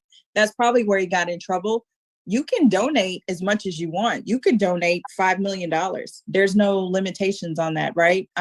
So foundations and those things are also one of those special classes of entities by the IRS that have a lot of extra ability because they want to incentivize people to gift, right? But the limit, there's a cash limit sometimes based on the amount that you can deduct, the deductible amount. There's a different percentage for hard assets. So it can get a little technical, but absolutely, you can get in trouble if you don't do the reporting properly, which is usually where people get into trouble, I find, or it's not a 501c3. It has to be explicitly a 501c3, a nonprofit. Right. So if they give $5 million cash to the nonprofit, and because I've heard this, so that's why I'm asking. Because I try to tell them I don't think it's they're not gonna get around taxes. Either way it go, you can't just take that nonprofit because it's based on the costs or the paperwork that you put in for it, and just take it and just start spending from the nonprofit to buy what you want. To go and buy all the assets so that you can get taxed, so they can be tax free. Yes, and that is how Donald Trump got into trouble. So that is a great point, Mo. So where people run into problems is depending on if it's a foundation or a nonprofit, a charity, right? So they're similar but different. With a foundation, like a private foundation is jurisdictioned a lot differently than a nonprofit organization. So you're right. Let's take, for example, the Trump nonprofit, because everyone can look this up. Where he got into trouble is that there are IRS tax calculations that stipulate how much you have to gift each year. And if you think about this, right, think about it from the sense of you're the IRS and wealthy people already have enough deductions. If there were no restrictions whatsoever, what would they do? They would just put all their money in a foundation and do whatever they wanted. So the IRS basically says, no. We're already giving you a significant discount by funding. And let's all start saying funding these entities, because that's what you're doing. You're funding the entity. So no, you can't just keep that money in there for perpetuity forever and not give us anything and just pay for your new Lamborghini or whatever. That's what the icky ticky talk say, but that will get you in trouble. So Donald Trump's foundation was actually found to be in violation. And I will say, had it been anyone else, they would have been put in jail because that's tax fraud. They were taking in this charity, taking in the dollars. The IRS is giving these people donations, and probably him and his family personally, but they were not paying out those charities. You have to pay out those charities. You have to do exactly what you said. A lot of the heat that Black Lives Matter took, which is in how they're set up. right? So when you have those foundations, you have those charities, be careful. Those are heavily IRS jurisdictioned entities. You do not get to make things up, right? You're not really going to skirt the law. So beware. And I don't care what those icky ticky talks tell you. Donald Trump was found to be in violation. The state of New York is very specific. They have to petition the state of New York, him and his children that served as trustees or board of directors, because they violated foundation rules and regulations. And they were forced to give out those gifts to those charities because he was doing things like using the funds to buy portraits of himself or something. So absolutely.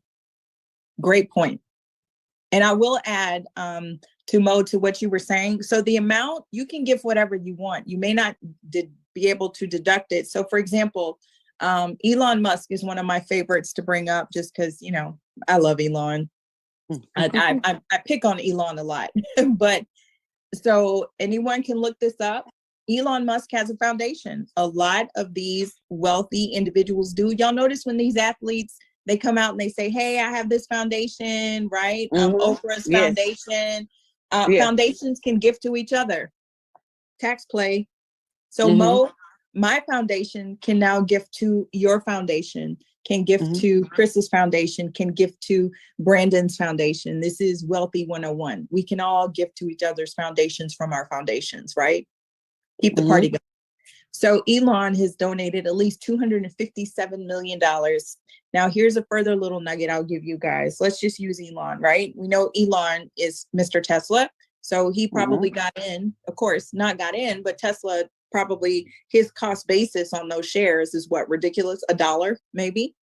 So this is a tax strategy. How do you get rid of that low cost basis, especially for those of you that have been stock investors for a long time? Stock that's in your, when you invest in your personal accounts, you gift those low cost basis shares to your foundation. Now, when you sell them, you don't have that cost basis and that tax. That's checkmate. It's a strategy. Everything's a strategy. Everything is about tax. Trust me. The icky ticky talks won't tell you everything is about tax. It's not about income. It's about tax. So great question, Mo. Yeah, because I know they trying to avoid them, and I'll be like, man, just pay these people them tax.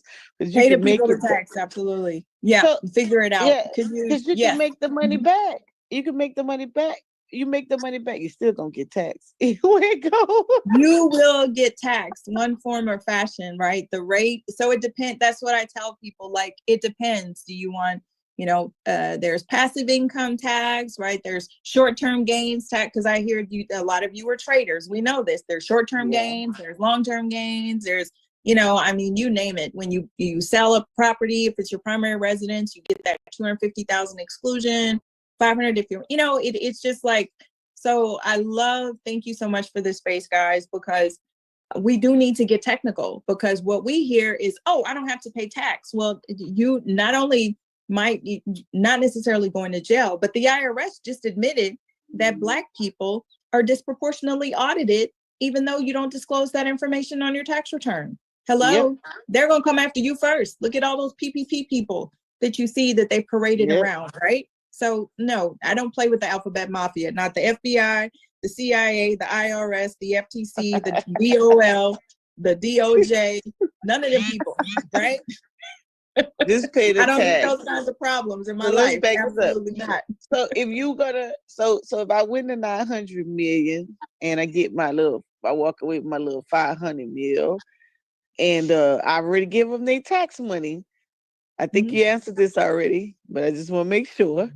And I put it, I'm looking to only put it in places that's going to either give me some, cash producing assets, or I'm looking to put it in places where my money could be insured. So when you talk about securing that kind of money in asset classes, we are looking to put that in places where it's going to be insured, right? We're not just going to put the money somewhere and then it has a cap on the insured amount, right? Because if I'm understanding you correctly, the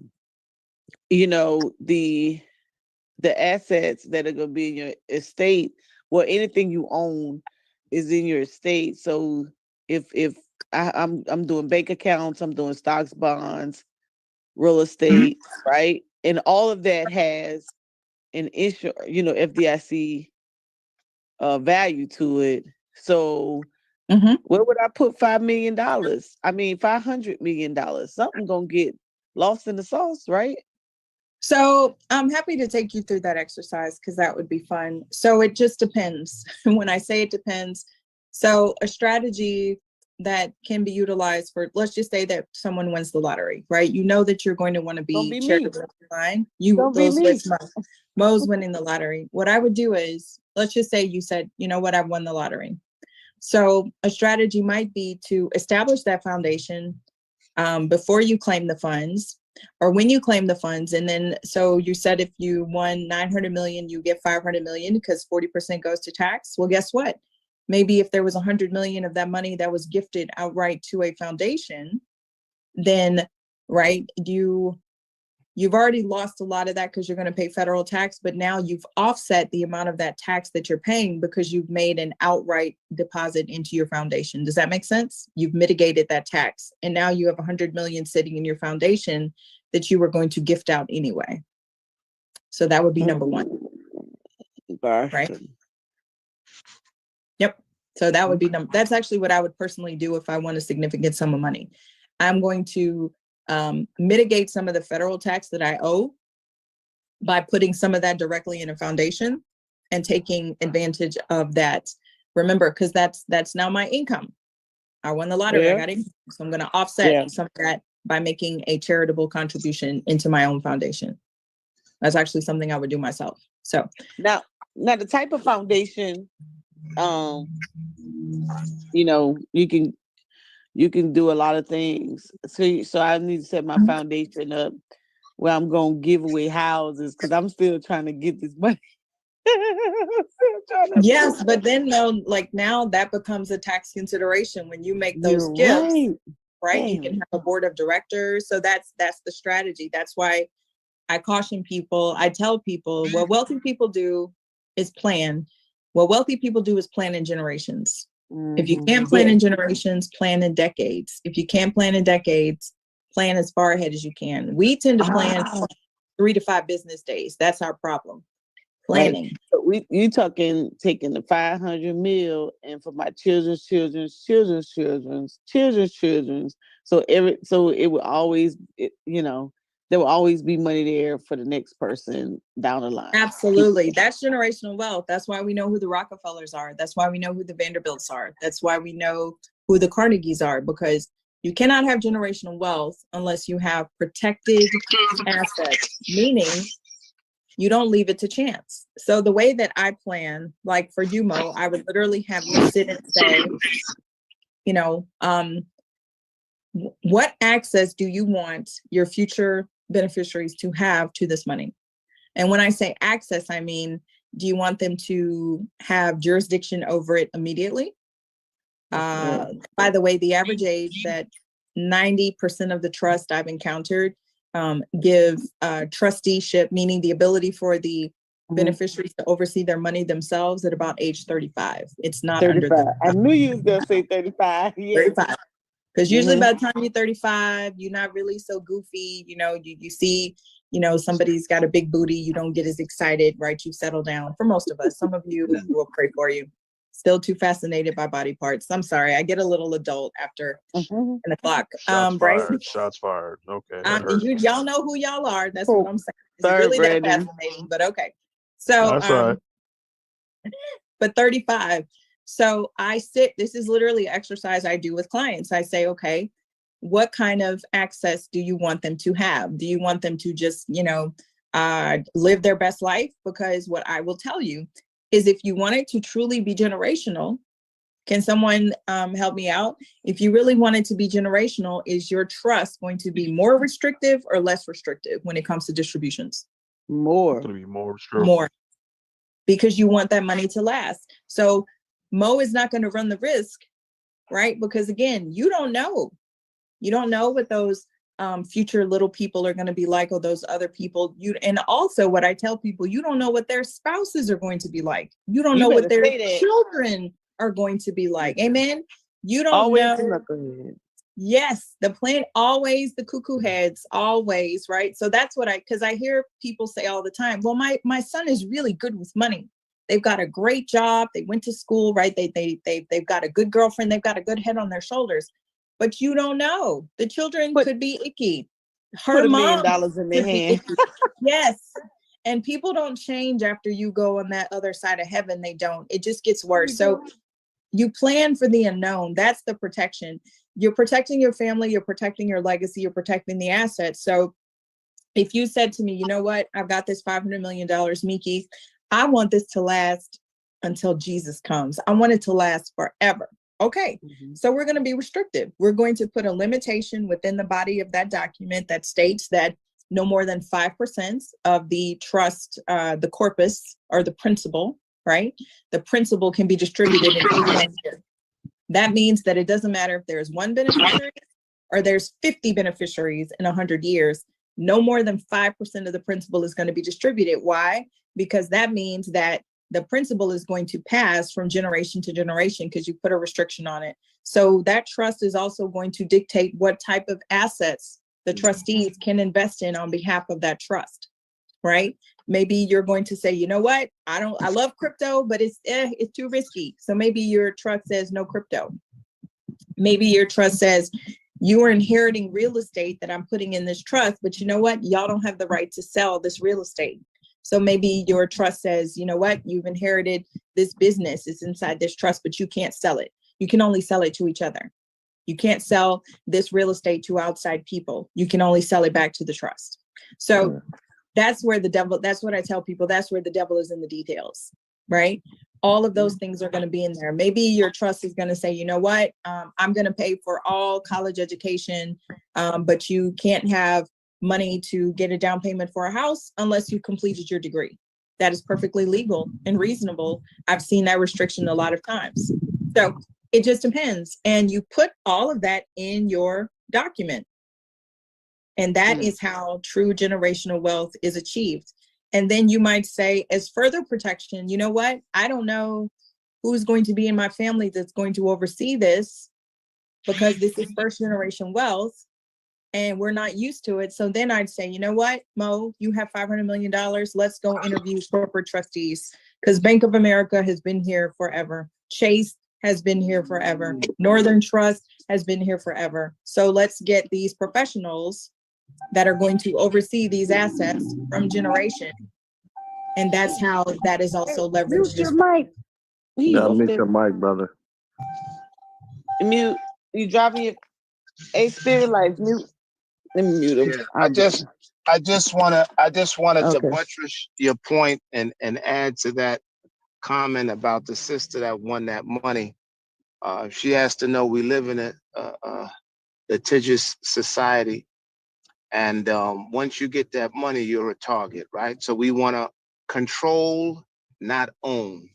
So what I would do, I would get a company to sign the back of that lotto ticket, and the company would be owned by the trust, and I would be an employee. If I want some money, I'm an employee. I make moves that way. This way, if something happens, you run into somebody or you bump into somebody, anything could happen. They can't get your winnings. They're just going to get a portion of whatever you make a year. That's what I would do. And in regards to, you get a sharp attorney that's a tax attorney, and you get him to email his opinion on something, whatever it is. Listen, I tell my attorneys, listen, I'm getting old. I'm on the 5th floor. Just send me your opinion, man, so they don't think I'm trying to, really memorialize it. But I am. So when I go into court, listen, I'm not a professional. This guy passed the bar. This is the advice he gave me. So you just got to be smarter than other people and know that everybody's trying to get in your pocket. That's it. And you do your research. Mm-hmm. I agree, Mo. Do your research for sure. But so to take it back to something we talked about earlier, remember, and I like us to think of those terms: gifting, funding, right? So be careful with some of these entities because it may, remember what I said in the very beginning, it may be a taxable event. If you're going outside of your house, or if you're going from social security number to a different entity, tax ID or social, that just may be construed as a taxable event depending on the asset, depending on the wrapper. Remember, trust, partnership, LLC, foundation, all the entities, all of the things. If you go to the IRS and look up entities, there's so many, right? So it may be considered a taxable event. And what I would like to tell people is, just because you get away with it does not mean that it is going to stand. Just like with, I'll give an example of assets that are used if a loved one is on Medicaid and they're put into a nursing home. And you see this on the Icky Tiki Talks, just sell your house to your kids for $1. Please don't do that. There's a look back period where the IRS will actually look back on assets. And if they find that you removed assets from grandma and grandpa's name in order to not have them on paper because they go into Medicaid, they will come after you. There might be penalties, and they will charge back. And we know that the IRS is brutal and ruthless. They do not sleep. They will find out. They always do. This side of heaven or the other side. Mute. Let me mute him. Oh, there you go. He muted. But that's great, Mo. Did you have another question? And yes, guys, it's so necessary that we have these conversations. So whatever your takeaway, right? Don't listen to me. I'm literally just a talking head. Please, what I want you to do is do your own research. And what I will say is, unless there are any questions, I'll give what I normally give when I head out, because I love to scare people. I do it personally and professionally. If you do not wake up tomorrow and your family or loved ones, especially your children, they do not have a plan, or they do not know, number one, where your documents are, where your assets are, right? How to access them. If there's a baby involved, a child, and no one knows where to drop that child off to daycare, how to get in your house, who has a key to your home. If you don't know what would happen in that scenario, if you did not wake up tomorrow, you have work to do.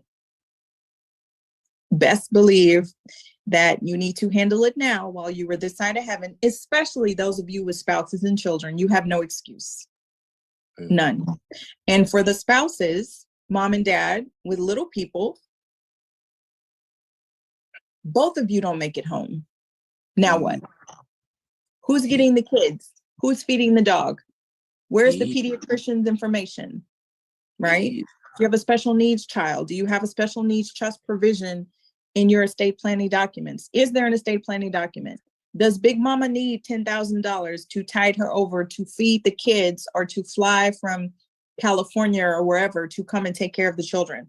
Who is responsible for the kids? Who's responsible for the money? Who's the executor? Who's the trustee? So how do you? So yes. What's the fee? I guess so. The last question would be, I'm sure someone would ask, is what is the fee to establish all of these protocols or these legal processes? It depends. That's my favorite answer. So what I will tell people, I know that the TikToks say everybody needs a trust. 60% of us probably don't need a trust, right? If you have an IRA or something, that's going to pass out right to your beneficiaries. What's more important is to really start having these money conversations. Maybe one day, Mo, there can be a whole room on financial planning for little people, right? And what that looks like. So that's the most important thing. The second thing is take inventory. Because when you go to talk to a professional, right, estate planning attorneys are great, but they're not really going to ask you who's the crazy people in your family. They may or may not. They're going to establish those documents to protect you. But those of you that know that you have foolishness in your family, right, you need extra provision. So I'll give an example. If there's a crazy baby mama or baby daddy, and you are in a second marriage or a second relationship, and the father or mother of your children is going to act the fool because you are the buffer that protects your spouse from that crazy person. You need restrictive planning, because that child is probably going to have a claim on your assets. But do you really want for that crazy baby mama or baby daddy to have to deal with your husband or your wife? Absolutely not. You need something restrictive. Maybe you need a separate insurance policy with that person, or an uncle or a cousin or someone else to oversee those assets, so that that person does not even have to deal with your surviving spouse. Okay, so I ask those questions. But you need to ask yourself those questions, right? People do not change after death, they only get worse. So keep it real. Do not leave Big Mama in charge of anything if you know that your brothers, sisters, uncles, cousins are constantly going to Big Mama's house and taking advantage of her.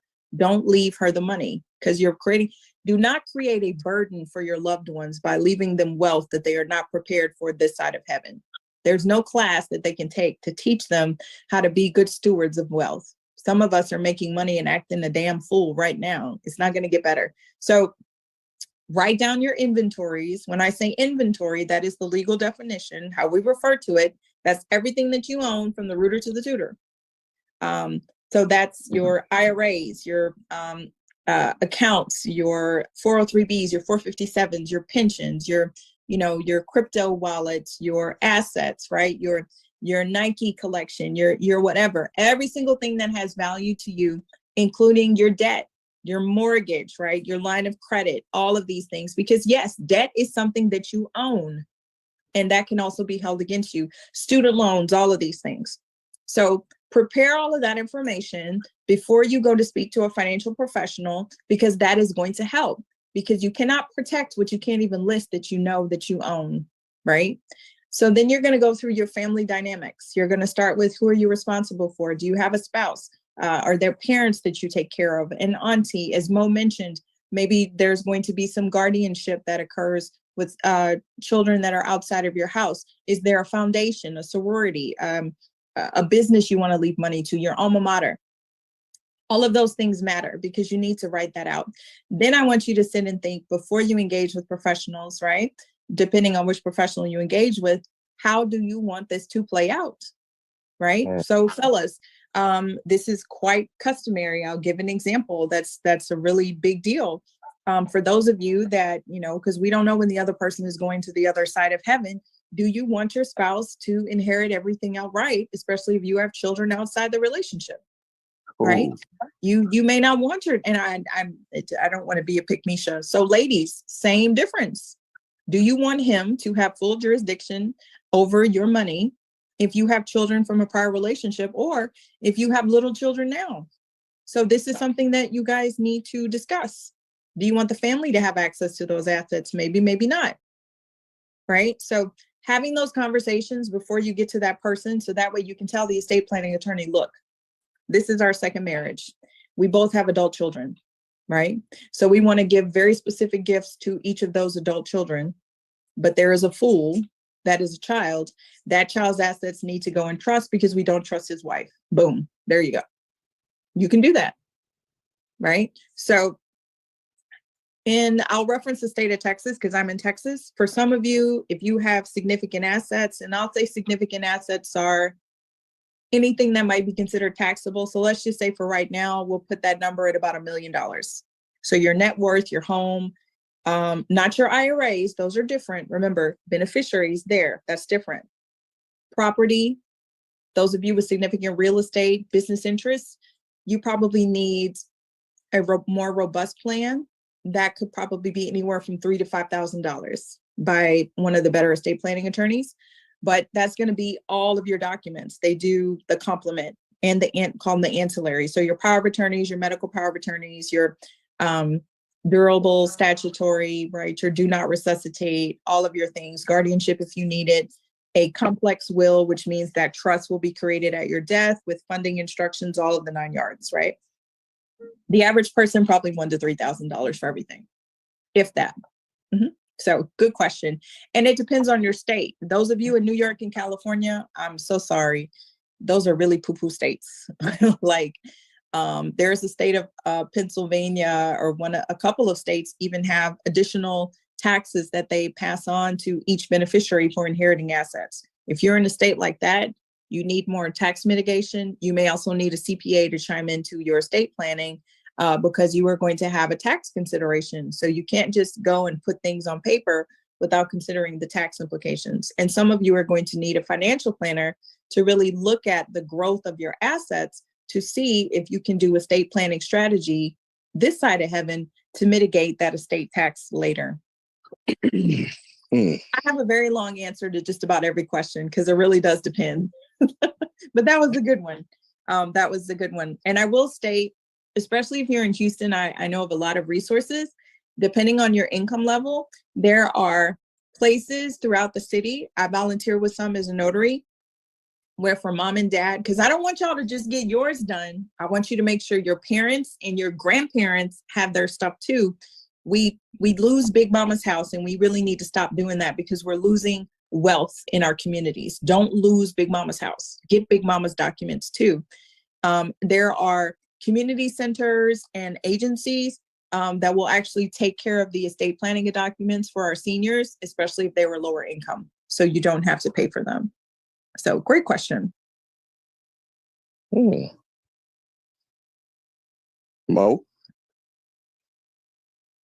Mo done fell asleep. No, I didn't fall asleep. Man, listen, I don't know. Like I said, Mo fell asleep. I did not fall asleep. Oh no, like Chris said, Mo fell asleep. I do have a question for you, one more, if you don't mind. This is something easy. Do you have any strategies for? I know you talk about Roth IRAs, but do you have anything for traditional IRAs? Oh, sure. I love IRAs altogether. So using a traditional IRA or a 401k, a traditional 401k, it offsets your taxable income. So for example, for young people, I routinely might tell them to use the traditional because it lowers your taxable base, right?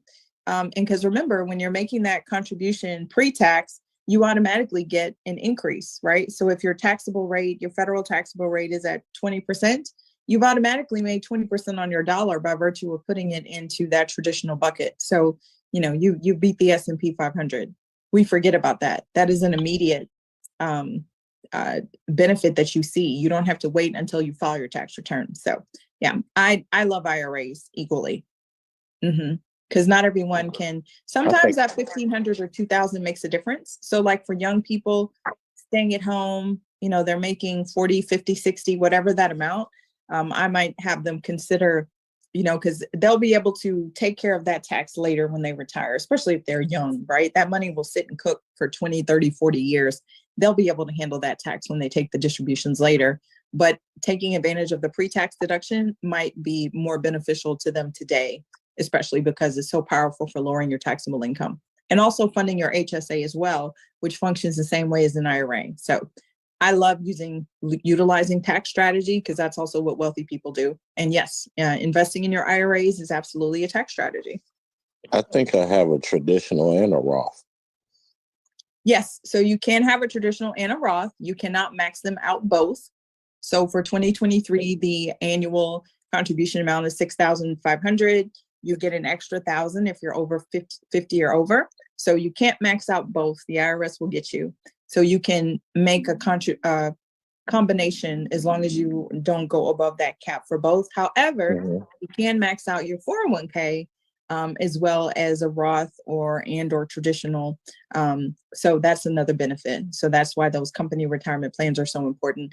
Everyone can do that regardless of income because there are income limitations to a Roth. And actually for traditional IRAs, there are income limitations to taking the deduction, which happy to provide if anyone is that. It's pretty high. It's pretty high. Rewind. Okay, you just said you can't do it, and then you just said you can. What do you mean? You can't, and then you can? Can what? I said I have a traditional and I have a Roth. Right. You can't make max contributions to both. You can contribute to both, but you cannot max out the contributions to each. Okay. So you have Go ahead. Go ahead. Yeah, we got to find out if he's making earned income, portfolio income, real estate income. That's the only way he can deal with the Roth. No, that's not true. So who's that's speaking? So the Roth IRA, it's not earned income? The IRAs are the same, sir. They're both individual retirement accounts. The restrictions come with the income limitations and the distribution regulations. Where I'm just curious, sir, where are you getting your information? Because that's a lot of misinformation. IRAs are IRAs are IRAs. 401ks, 403bs, 457s, they're rollovers. They become IRAs. IRA stands for individual retirement account. So the difference with a Roth and a traditional is one is pre-tax and one is post-tax in the distribution rule. But they function. So they must have just changed that. They must have changed no, that a sir. couple of years ago. They didn't just change that. They didn't. Roth. Okay. So it doesn't matter. It doesn't matter if it's earned income or regular income. Roth IRA, you could partake in it, right?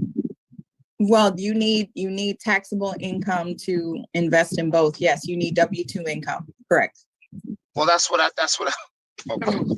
Right, but we didn't Earned talk income. about that. No one brought that up, and you didn't make a distinction. There's no distinction between a Roth and a traditional in that regard. Well, the Roth. What I'm saying to you, if you have earned income, if you're making earned income, right, then you could partake in a Roth IRA. If I'm making, if I'm getting money from my real estate deal and it's not a W-2 earner, I can't have a Roth IRA unless it's a rollover, correct? You can't have an IRA at all. It doesn't matter if it's a Roth. You can't have an IRA unless you have taxable income, correct? So you stated just a Roth, but that's also a traditional. They're the same rules in that regard. Yeah, but if I create a company, I can have a traditional IRA, a regular IRA, not a 203k or stuff like that, or a 401k or 457. Actually, if you have anyone can create a solo. There's a solo 401k for individual business owners. Yes. I was just talking about Roth. If you have earned income, then you can partake in the Roth. If you don't have earned income, you can't partake in the Roth IRA. It's portfolio, it's earned, and it's passive income, which is real estate. That's my point I was making. You mean ordinary income? Earned income, W-2 earner. You're a salary earner. You're an employee. After tax dollars, earned income. After tax. Okay. That was a lot. I'm not really sure what to address there, but for anyone in the room, yes, you do need to have W-2 income, unless there's always an unless you are a spouse of someone who has that job, then there are special provisions for a spouse to contribute to these accounts as well. But it is the same for an IRA as well as a Roth. The distinction with those is pre-tax, after-tax contributions, how the deductions are taxed, and also the distributions. I apologize, Mo. That was a lot stated. I'm not sure where this individual gets their information from. Any other questions? Mo. Wait a minute, I'm trying to make sure that Zoom didn't cut off. Hold on. Okay, it switched over. No. The internet had flipped on the computer. And I was like, what happened? But I have them both playing on my phone. I have the Zoom connected to my phone and it's connected to my computer. I'm still live. Okay, gotcha.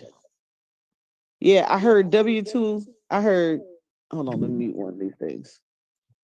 I heard employee. Last thing I had heard was employee and W-2, something like that. No, so what I asked her was, I told her that I have a traditional and I have a Roth. And she was basically saying you can contribute up to $6,500, but you can't max out both of them. You only can max out one. Right? That what you were saying, McKee? Well, no. So let's just say, so you have two buckets, right? Yeah. So you have a dollar amount. How you put money in those two buckets is your business, but you only have that certain amount. So you can put, 500 in one, 6,000 in another, you know, 6,500 in one, nothing in the other, right? So it just depends. So you just have that dollar amount to play with. How you make distinctions between the two is your, up to you. But with your 401k, you can max out your 401k as well as have that annual amount to contribute to either a Roth or a Roth IRA. So it gets a little tricky when you're like self-employed. Traditional and a Roth IRA? Because there's beyond those. So it also gets a little tricky when you have a SEP IRA, you're self-employed, or a solo 401k, right? Actually, on my social media, there's a breakdown that's put out by the IRS every year for under 50 and over 50, because it depends, right? There's different catch-up provisions for over 50. They're different in the retirement plans, the corporate plans, and the personal plans. So there's a set amount that the IRS says, okay, you've done enough, right? You cannot go over this cap amount, and it's pretty huge. So that's when you get into a little bit more of the strategy, right? Like if you were a spouse and there's a solo 401k, yes, because a business owner can create their own and put a whole lot more than just a traditional Roth or a traditional IRA. You can have a Roth SEP IRA. So that's when I love talking about stuff like that, but I will not go into the details and bore the room because I could do a whole room on that. And if anyone ever wants to go on Clubhouse, we tackle those topics and we go into detail using IRS references so people can understand. You have a lot more options as a self-employed person because you can put away a lot more over those annual amounts that they limit the contributions to. Damn. What's your Clubhouse name? Let me see if I can find it. Wealth Financial Flowers. That's my house. Wealth Financial Flowers. I started that on Clubhouse. No, me personally. Oh, Miki Gabriel. It's under Miki Gabriel. And if it's under Miki Gabriel.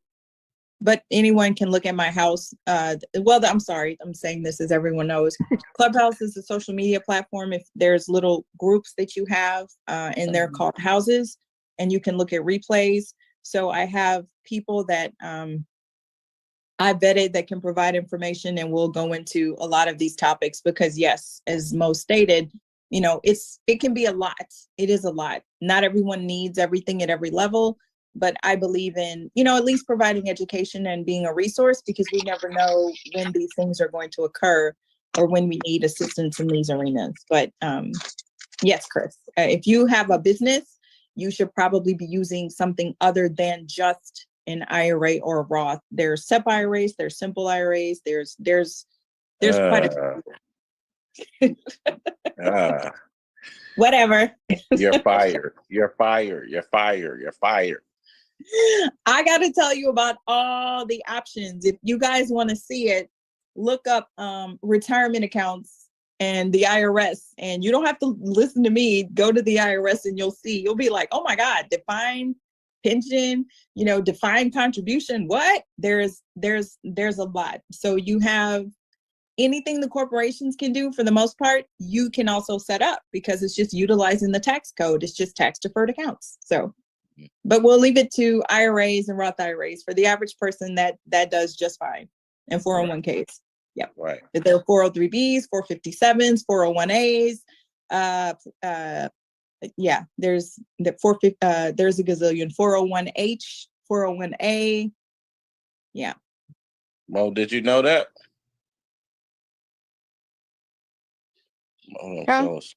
Did you know that?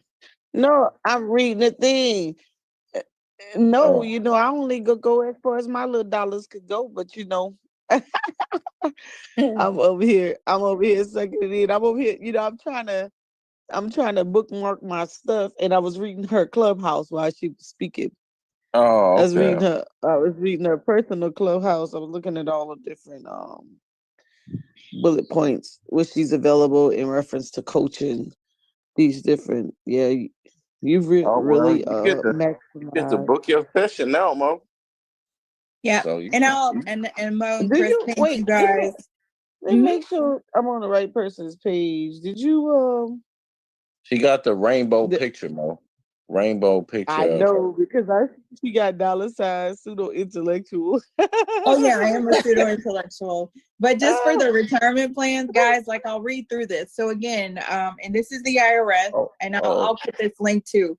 So there are individual retirement arrangements, the IRS calls them. There's Roth IRAs, 401k plans, simple 401k plans, 403b plans, simple IRA plans, SEP plans, SAR-SEP plans, payroll deduction IRAs, profit sharing plans, defined benefit plans, money purchase plans, employee stock ownership plans, ESOPs, governmental plans, 457 plans, multiple employer plans. So take your pick and knock yourself out. There's a gazillion of them. One for everybody. Thank you.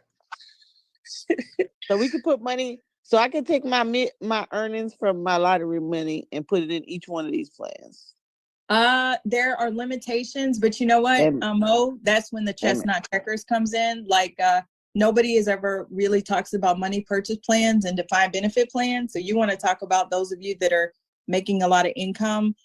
You can sock tens of thousands of dollars into those bad boys. So there's a reason that corporations use all of these. And we know that if it's here in the IRS, this is something that the wealthy people are taking advantage of. So Mo, you know what? You might be able to set up different business entities. Now you do have to have income, right? Because remember, the IRS doesn't allow you to just put stuff, but absolutely, if you had business enterprises, you're gonna win the lottery. I'm gonna win the lottery. You still have to have, that's a different type of income though. But year two, absolutely. Like, yes, you can, any one of you can set up any of these plans to follow along with a business entity.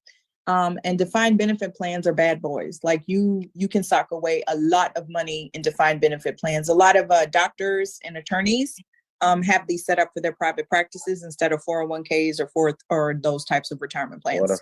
What if I create a church? You know what, Chris? I would charge you if I had to do other respect, sir. See, look at God getting you. I'm gonna create a church. Oh my God, that's hilarious. Don't do that to her. What you gonna call it, Chris? Don't do that to her on this one. Chris, what you gonna call it? How these people get down. I'm What he gonna call it? Look at Brandon. What you gonna call it? Look at Brandon. I'm gonna call it the Tabernacle of Ahab. Where's Andre? Where's Andre? He should have been on for this one. Yeah, because Ahab means love in Hebrew. So, oh my God, you ain't no dang Hebrew. Yeah, I know we ain't Hebrew. But I don't know, where did she go? I didn't tell her to leave. She dropped off? No, she's still on here. She just muted. Oh, I'm still here. She's looking at you at crazy. So I wanted to Google this for you guys just to, throw we numbers didn't ask out you there. to Google. You know what, Chris? Whatever. So again, so remember, guys, I mentioned the defined benefit plan because when we talk about limitations, so the amount that can be contributed to a defined benefit plan depends on factors such as age, income, length of time before retirement, rate of return on the investment portfolio. So I'm reading that because I'm like, I know some of my answers. I get that people are like, Miki she never just gives an answer. This is why. So literally, this is so again, the maximum contribution to a defined benefit plan is substantially higher than a 401k. And get this, it can be upwards of $400,000 annually. So for those of you, like when Mo buys these businesses, hello, this is checkmate. So, okay, so this is what we're talking about, right? I'm about to buy this right here. The final, so these are also a functional. So again, basically, y'all come at me. We can figure it out. For those of you that some of you are big boys or your kids will be, right? So again, it doesn't just have to be you right now, but absolutely. If I consult with someone and they're making this kind of money and they're like, I'm good. I'm not, excited by random body parts and I'm making $300,000 or $400,000. You know what? We could take $3,000 to $5,000, establish your defined benefit plan, and you could also potentially put away hundreds of thousands of dollars as opposed to a traditional 401k. Chestnut checkers, always. Absolutely. $4,500 a month. Yep. So there's this is where we get into that. I have to get married. Strategy. You have to get married? Yeah, so I could put my $4,500 away so he could pay everything and I could put mine in this. Well, we would just play. get you a prenup, Mo, so you would be fine. I love prenups too. Absolutely. Shit, he might be trying to get a prenup. He might be trying to get a prenup on me. Yeah, you know what? I mean, yeah. So guys, I would love to come back, and I'm happy to be a part of this group and listening to all the things you talk about. Like I said, this is the strategy. It's not gate caps, but I'll just share the last firm that I was with, there was a $2 million account minimum.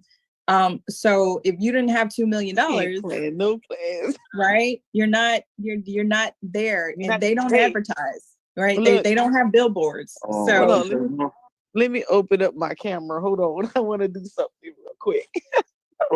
So Mickey, let me stop sharing. Account. I'm about to share.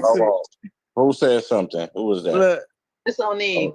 Oh, look at the defined benefit account that is just showing. You got to do, Mickey, you gotta do like this. 2 million. Y'all can't see me. Y'all can't see me. You know right. Hold on.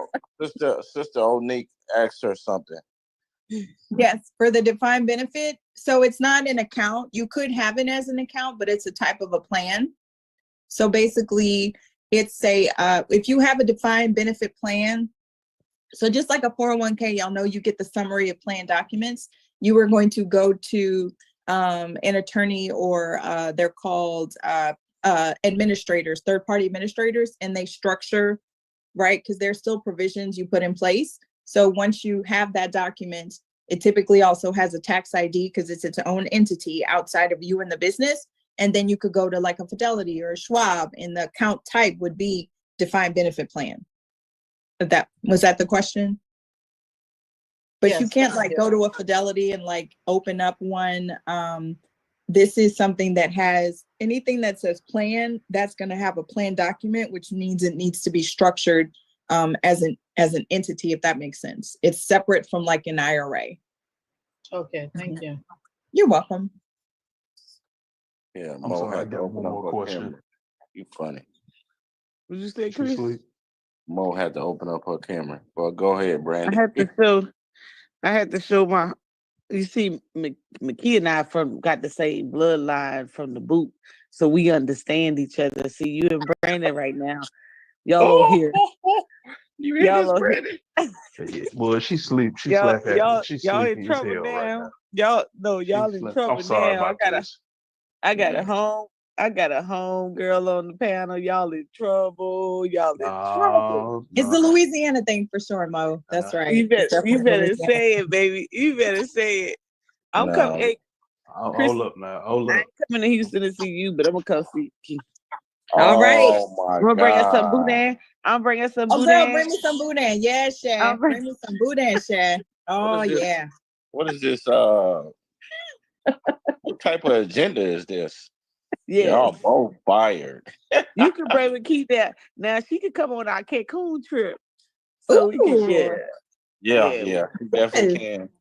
I bet you Sherry would love to talk to her, man. Oh my God, Sherry would. Yeah, well, I'll be with Sherry on next week. We're gonna be in Vegas for paparazzi, so that's why I say I be gifting my paparazzi.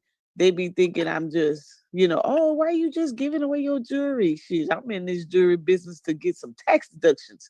Tax deductions? Yes, no, that's it. That's what I tell people. Like that's the strategy right there. That's the play. And I'll just end with like the icky ticky tax. No. Take all your deductions. No, because I'm hungry. I know y'all hear my stomach growling. It's the deductions, but then you know what, Mo, like, and y'all talk about this, but then we go and we try to get these loans, but you've taken all your deductions, so you don't have any income, which means you can't qualify for these loans because now you've reduced your income so much, you've reduced your ability to pay for those loans. So it's chestnut checkers. So Can you answer Brandon's question? Sure. What is it? No, I'm just going to ask, is there a difference between self-directed IRAs and then just regular IRAs? Go ahead, man. But we got good question. So a self-directed, like, that can be like, let's just say, for example, you have a Fidelity 401k. Those of you with a Fidelity 401k, there's something called an account that you can actually get where it'll take your 401k dollars, it'll put it into a very specific type account, and you can invest in and put in like stock or whatever. It's still restricted like a 401k, but you can even hire a financial advisor to oversee it. It's called it's a very specific type of account that they let you. That's considered self-directed. Self-directed basically means that you are managing or overseeing the assets outside of the 401k offerings, which are usually a little bit plain vanilla because the average person doesn't know anything about investing. Fun fact, most people participate in the stock market through their 401ks, not through direct ownership of stocks. So self-directed for real estate is pretty cool because you go to a trust company, which typically handles alternative assets, right? Because think about wealthy people use trust companies. They can have oil and gas assets. I mentioned like earlier, art, farmland, whatever, leases, promissory notes. So that type of self-directed means that you can hold what's called alternative assets. Alternative assets are going to be anything other than what's on the stock market. So basically art, jewelry, cars, notes, deeds, those kinds of things, real estate, businesses, you can actually utilize. So it's still jurisdiction the same way as an IRA. It's simply a different platform or a distinction that allows you to invest in and hold alternative assets. Great question. So sorry, what I I just wanted to give the room some information before I get out of here. Just to hack. The 529 plan, is for children. Usually the grandmothers, leave it to their grandkids. But she was talking about the Roth IRA. The 529 plan, when they're old enough to go to college and they don't get a grant or they don't get a free boat to college, they have to claim that. They have to claim the 529. But when they're young, if you create a job for them, then they can get a Roth IRA. They get a Roth IRA. Any money they put in, they could take out anytime they want. Any earnings, they have to wait 5 years before they pay taxes on it. And they don't have to claim that on the paperwork later on. So it's always best to use the Roth IRA for a child. Create a job for them. Have them sweep outside. Have them clean your car. Have them do something. They're an employee. Goes back to what I said. They have to be a wage earner, and they can get that Roth IRA. Stay away from the 529. Okay. And we could get the 12,000 tax write-off for employing them. Yep. For the family members, absolutely. And then they have custodial accounts. So actually for the 529, I'll just chime in. It typically goes towards an asset of the parents on the FAFSA, not necessarily towards the child. And they can also be used for K through 12 tuition. They're also tax deferred vehicles. Adults can also use them. They can also be used to pay student loans. And also with the Secure Act 2.0, all those provisions in there. I believe it's after 15 years, any unused funds can actually be rolled over to a Roth IRA for the beneficiaries.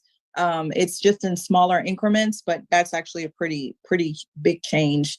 And if you have a special needs baby, the complement to the 529, of course, is the ABLE account, ABLE, which allows parents, grandparents to put funds away for their special needs babies, even if they're not going to go to college. But absolutely, it is a great vehicle, especially since special needs trusts are super expensive to maintain. Highly recommend an ABLE account for those of you with special needs babies and or adults as a way for them to hold money in their name. So for loans, they looking at the net profit on the tax return, line 30, 31, one of them lines. And I've been going to a lot of rooms. So if you guys are not aware, like the Biden administration, there's a ton of federal dollars out there. Like I think we talked about this before, like with Chris, or that first call. There's so much funding. There's so much going on, but we need to be what's called, have our financials in order. So yes, if you whittle away at that income to like your adjusted gross income and you're not showing that you're net, right? But you're making $100,000, but on paper you're only making 10. and you go to get a $500,000 loan for your business, you're showing them that you don't have the ability to pay the loan back. So it's the strategy, right? So I wouldn't say, look, and what did you say earlier, Mo? At some point, you're just going to have to pay the tax. But especially if you're looking to get that funding for your business, right? You do have to be able to pay the money back. So just like with getting the mortgage for the house, if you're taking in so much, but you're only netting so much, right? That debt to income ratio, same thing when you're getting to the funding for some of these contracts, which I believe the limit for an SBA loan for some of them, it's like up to $5 million. So that's some pretty serious funding that you can get, but you need the ability to be able to pay that back. Right. I think a friend of mine went for an SBA loan, and they told her she had to have had at least $10,000 in the bank for at least 3 months before they gave her the one. It was a very low interest rate loan, because she's making money, but she's not sustaining. So a lot of it's going out in the expenses. So she's like, man, I'm trying to figure out how I can, start making a profit with my business. I'm getting a lot of clients. I have a lot of clientele, but everything I bring in, I'm spending out because it's real expenses. So they took it out of a 401k just for it to sit. I think her husband's 401k to sit for 3 months so that she can, get that SBA loan.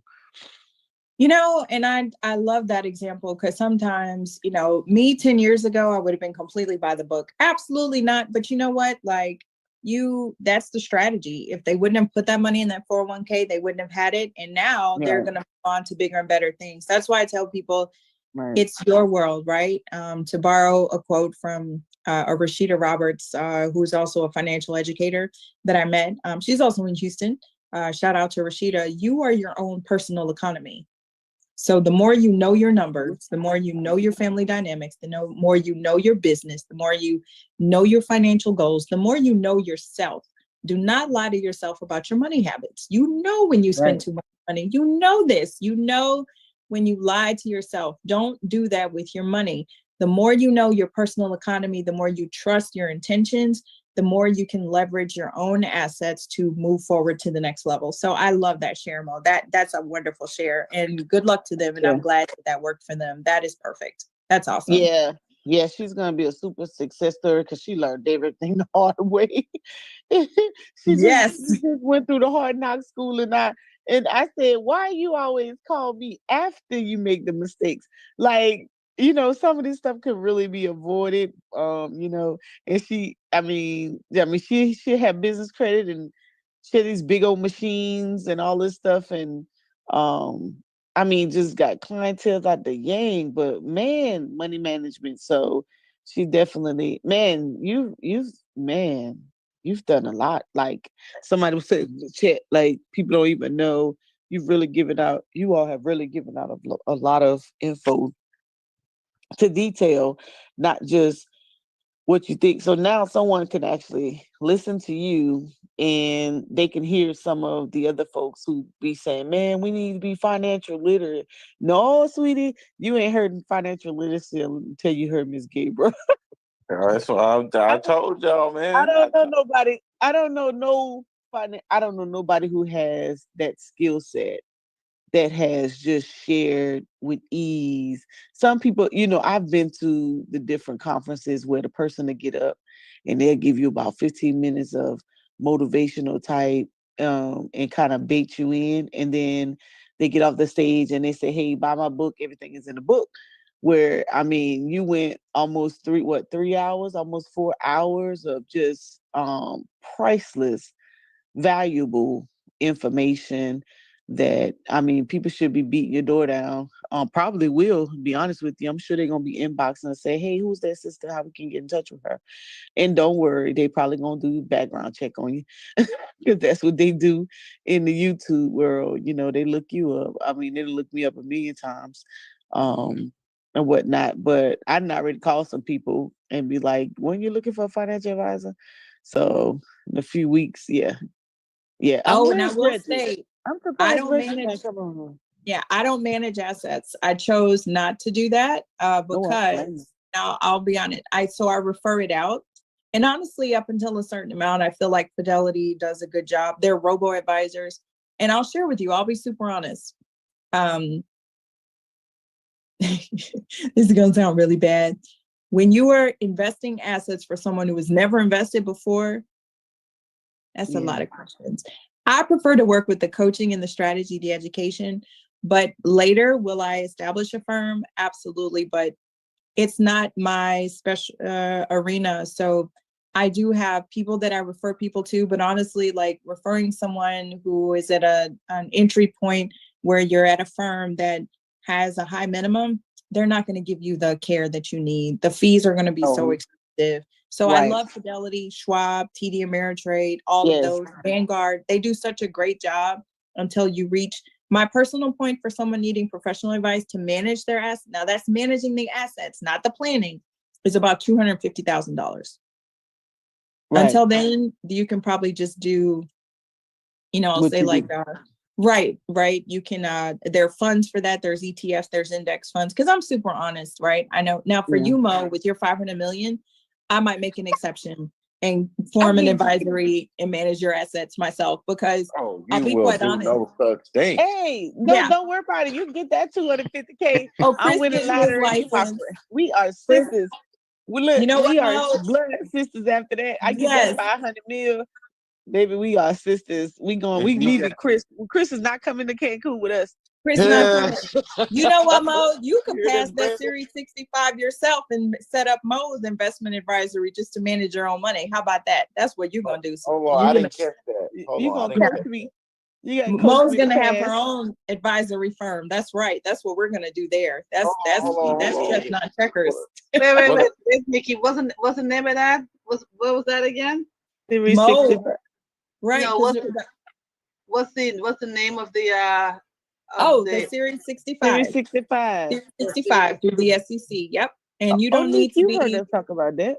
Yes, you don't need to be affiliated with the firm. For Series 6, Series 7, you need to be sponsored by a broker member. Series 65, you do not. Any one of you can take the SIE and you can take the Series 65. Absolutely. And that allows you to be able to set up a registered investment advisory. And it's not as expensive as people think. And it gives you that fiduciary authority to actually manage assets on behalf of other people. So, yep. I'm studying now. So thank you to me because I'm going to help you, Negroes. Nobody asked you, Chris. Nobody asked you. Chris, we are not hiring you. We got Mika. Thank you. There you go. Chris, I got you, bro. Chris, I got you. Brandon better get you. Really, Brandon? Chris, I got you, bro. Good looking out. Don't do my man like this. Don't do him like that. Mickey, don't worry. They always have to come back to the woman. You don't worry about that. You know what? They really do. They really do. Y'all need to plan. Damn, really, Mo? Yeah. Chris can manage the assets. And where's Sonny? Where's Sonny? Where's Sonny? This is what Sonny needed to be on with all his money he's making in the market. He should be on here. Yeah. Yeah, it's the strategy. We got the body butter lady tomorrow. Y'all got that covered because I can go into the sectors and the economy and large cap and mid cap and It's the least favorite part. It's the least favorite part of the journey. The analysts always do that in the office. I like the family dynamics. I love the planning. I love, how do we protect this money? That's where I love the interaction. Managing assets is cool.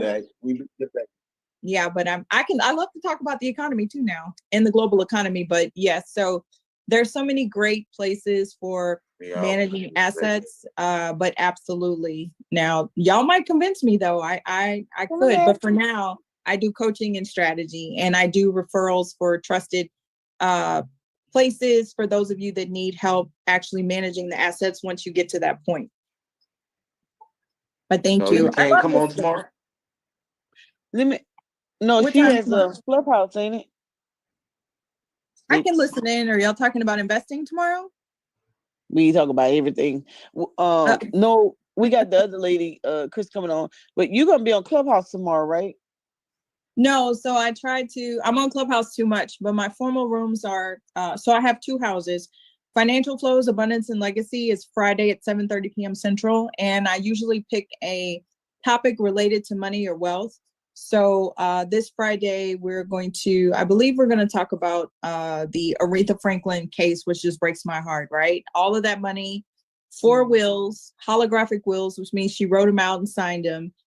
They're still fighting. So I'm going to review when estate planning goes wrong. And then on Sundays at 6:00 p.m. Central, in Wealth Financial Flowers, which I leave for education, is where I believe we're going to talk about what are bonds, because we talk about investing, but some people are like, what is the stock? So we actually covered what is the stock last week. And for that kind of stuff, I pull information from the SEC, from the IRS, so that people aren't getting it from me. They can go back and look at the resources directly from the horse's mouth, because there's so much misinformation out there. So yeah, but happy to chime in whenever you guys are having, I hear you cover so much stuff. Like I'm learning about government certifications and contracts and all of those things. So that's Mo Lane right there. That's Mo yeah, Lane. absolutely, Mo. Look forward to picking your brain as well, because I don't know, wealthy people were just wealthy. That was those were the clients. So I'm looking forward to learning about the entrepreneur side, which is completely different for me. So definitely look forward to picking all of y'all's brains as well. Girl, we better let you go to sleep. She ain't going to sleep, I guarantee you. I'm going to sleep. I'm gonna go eat. But yeah, I love this space. Thank you so much. I guess I do have to reluctantly thank Chris. Thank you, Mo. So we got to since you got a lot of stuff. What's up with all this disrespect? I gotta figure out how to replay your videos on YouTube, so we could play them and we could revisit some of your information. Oh, sure. Is that possible? Can we play that? Is that possible to play Clubhouse? I think you can. I think somebody's did it before. Yeah, you can replay the rooms and stuff they have on Clubhouse. Yeah, we have a good time. She also did she did a podcast show, and then she has another show she did. I'm gonna share the links into the chat so y'all can check those out. Just different topics, but all kind of on the same lines. But it's just that information, man. Information overload. It's a lot of information. Yeah. As Chris said. Yeah. So on my link tree, I do have the most recent one I did was talking about, because I love talking about the economy and the global economy. Actually, it's I'm a baby economist. I love talking about that stuff. So because it's so important for us to have these discussions, knowing like the economy and the Fed and interest rates and inflation. Number one, it keeps the conspiracy theories at bay, right? Like the banks are failing. No, they're not. Nobody keeps money in cash. That's not true. To wealthy people, cash is an asset class. There's over $5 trillion in money markets right now, that dry powder. So I love debunking myths. It's one of my favorite things to do because, especially in our community, we are getting preyed upon, right? Unfortunately, sometimes by people that look like us, whether intentionally or unintentionally, it doesn't matter. So I am very protective of this education in terms of our community, because for a lot of us, this is first time we're hearing about these things. And when you don't know what someone is saying that's not true, like, the 401ks or the government trying to take all your money. Wealthy people don't use 401ks. I'm like, Warren Buffett has a 401k. Warren Buffett did a Roth conversion. He's a billionaire. He paid the tax to do a Roth conversion to move money from an IRA to a Roth, over $100 million. Peter Thiel, one of the PayPal mafia, has a $5 billion Roth IRA. So please don't tell me that wealthy people don't use tax deferred accounts, but that's what you'll hear in the icky ticky talks, right? Rich people don't use 401ks. Well, you must not know any rich people, because I've personally seen a $10 million IRA. Yes, they do. They use it all the time. So Mitt Romney, that's self-directed. Yes, in the self-directed with those alternative assets. It's a very common strategy. It's the technique. So I'm happy to have these discussions. There's 3 or 4 podcasts that I did or talks on my link tree. One was to a group of business owners where I specifically talked about business succession, operating agreements, that kind of thing. So different topics, but yes, you literally have to shut me off. I could talk about this stuff a lot. So we have fun in our rooms. We've had 8-hour, 9-hour rooms before. She sound like us. She sound like us. And we debate. I have other people that have come in, whether they're licensed or like you guys, just subject matter experts. And we sometimes we debate my idea of wealth management. Because Chris is in Houston. Those of you that are in Houston, it's very old. It's very old boy network, right? These were ultra high net worth clients. These were the good old boys. So my views are very by the book, right? Very specific, very rigid. So I've changed a little bit, right? Because I realized that I can tell you the same information a billionaire would get. However, I do need to make allowances and understand and meet people where they are, right? You don't have to be like a Fortune 500 CEO to still do the same thing and protect your family, even if, you are making $20,000 a year. So Clubhouse really helped me to kind of be a little bit more humble and understand that if I want to give this message to my community, which is why I never want to be dismissive, I never want to be arrogant. We do have to meet people where they are because it's so important in our community. So many people judge pockets, judge spending. I don't like to do that. At the end of the day, I always say, I don't really care how you make your money. The real flex is in protecting for your family. That's the flex, right? Yeah. That's wait till she meet African Emporium. Yes, Lord. Oh my God. We ain't never gonna come off the live when they get together. Oh my goodness. Oh my goodness. But and I was gonna ask you, did you ever think about putting your scenarios in a book? A lot of people have asked me to do a book, to do a podcast. I'll share with y'all. I just left corporate last year and I'm kind of chilling. I've decided to invest in myself, invest in my community by doing this. Being an entrepreneur is hard, y'all. Shout out to you entrepreneurs. Like, just because you know something does not mean you're good at running a business. Say that again. That's what, yes. Oh my goodness, right? Yeah. So I'm taking a lot of that into consideration because I do love the way that I communicate this stuff, right? Because we have to get real with our community with these conversations. You can't just have it just like it is, all formal because we don't have that level of understanding. So I do appreciate that. I think I would like to see you do a scenario based, like, a lot of people content, driven, but I think with this info, we comprehend it better when we hear the scenario, right? You may mention Michael Jackson, you talked about Prince, you talked about Eli, you talked about Trump, Aretha Franklin. Like when you hear you talked about the grandpa, or you talked about the dad with the son, when you hear those different scenarios, it kind of hits home to where, someone may be at that time in a scenario, even if, how people do those little books of their poems, even spoken word, those scenario driven, I think you'll kill the game because it's one thing for somebody who's brand new, they sit in a chair, say, hey, I want you to do a plan. And you're giving this information and they're like, oh my God, information overload. But if I could take something and read a scenario, I'd be like, oh, okay, that's how that person, okay, this is what that means. Okay. Even when you went to the whole probate and all that great stuff, with the wills, like, I mean, you got so much. Like you could do something. I could have did the book right now just on what you said. Oh, well, thank you, Mo. That's a great example. Yeah, I would love that. I do that on my social media sometimes. There's like Market Watch, or I even show this to Chris. There are these groups where people will say, well, this is happening and this is happening. So that's one thing I love to do. I'm like, well, you could boom, boom, boom, boom, boom, because you might get a different response from different people. But thank you. I find that that's a far easier way to educate people than to just be like, probate is the administrative process of reviewing and validating a will. Well, what does that mean? So thank you for that.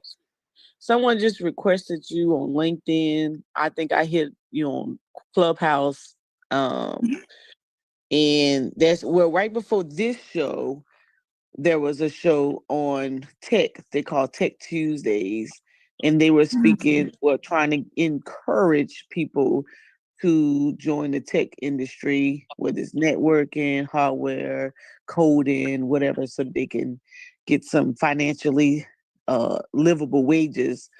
So that was really good. Brandon, I don't know if you tapped into that, but I know Chris was on, and they did a phenomenal job in trying to get people out of their economic situations. And so when I think about that show and people making money, and then I hear you, it's a matter of, okay, once you start making this money, now don't just go and spending and doing foolishness. There's a portion when we talk about, well, when I talk about the government contracts and when people start making money and doing the cost analysis, I always say, hey, make sure you put some money aside, because you got to live someday. And then this is where this planning comes into play. Okay, you put the money aside.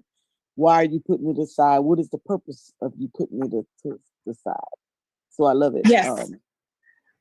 Your short and long-term goals dictate how you invest, what you invest, also your level of risk tolerance. So yes, absolutely. And I agree with that. And it's so important because our little people, our young people, they're starting out. They have the ability to, through investing in the power of compound interest, the stock market returns on average of 8 to 10% every year.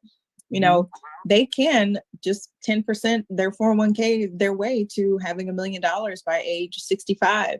And what I hear people say is, well, I don't want to wait that long, but you're not going to have it anyway because you're not putting money away. So why not? Just then you'll have an extra $1 million. Okay, do it that way, right?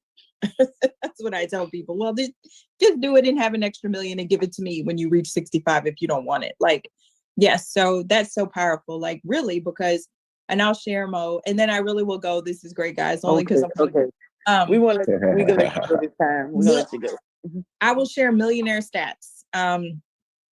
8 out of 10 millionaires are first-time millionaires, meaning that they're the first ones in their family to get $1 million. They didn't inherit it. The majority of them, 8 out of 10, use 401ks or retirement plans, right? All the boomers that are retiring, the majority of that is equity in their homes and their retirement plans. So 1/3 of them never make more than over 6 figures. There are some traits that they have in common. They spend less than they earn. They manage their credit.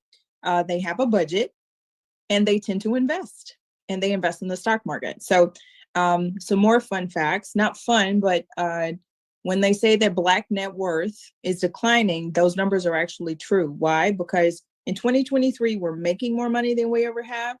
We are investing and retaining less. Collectively, as a community, Black people tend to invest in less riskier assets, which means we do not participate in the upturn. So this is so vitally important that we participate in the market. The number one investment in the world is not real estate. Love you, real estate guys, but it is actually the United States stock market. Apple just hit a valuation of $3 trillion. The United States stock market is the largest by far in the world, right? Apple's $3 trillion valuation is actually bigger than a lot of countries' GDP and stock markets in totality. They could actually spin off AirPods, and it would also qualify as a Fortune 500 company by virtue of the sales. So when you participate in these markets, when you hold on to Big Mama's house, when you have your estate planning documents, here's something else. And I know these numbers because I trot them out on Clubhouse all the time. It's killing it. Yes, there were 14 million acres held by Black individuals at the turn of the century in 1900. Almost 90% of that we have lost through not having estate planning in place. The examples that you gave, Mo, that a lot of us probably have, is that we know when this house or this entity belonged to some person in the family, but they didn't have the documents and it went away. So you have the power to provision and protect and preserve assets for the prosperity and protection and perseverance for your family. So absolutely love these discussions. They're so important. They're so necessary. And I will go back to that. If you don't know what's going to happen, if you don't wake up tomorrow, you have work to do, because it is your responsibility and your obligation, especially if you have children, to make sure that they are okay when you are no longer here. So thank you guys so much. And yeah, shout out to Apple. That is pretty freaking awesome. for Apple to be the first company with that large of a valuation. $3 trillion. And we know that there are going to be more, right? So we must participate in these markets. And that requires planning, though. A lot of you are traders, but you still need those long-term plans for those assets, as well as mitigating tax. So that's what I love to talk about. That's my lane. And yes, I can literally talk about this all day. I have actually talked about this all day on and off Clubhouse. So happy to be here. Be quiet, Chris. And we are with you. Like, Hey, Mo. She don't even know how much we're with her. Like, we're so with her. Which one we to go, Brandon? No, I'm just saying you're gonna utilize that that consultation with her then. And you're gonna tell her that you're gonna.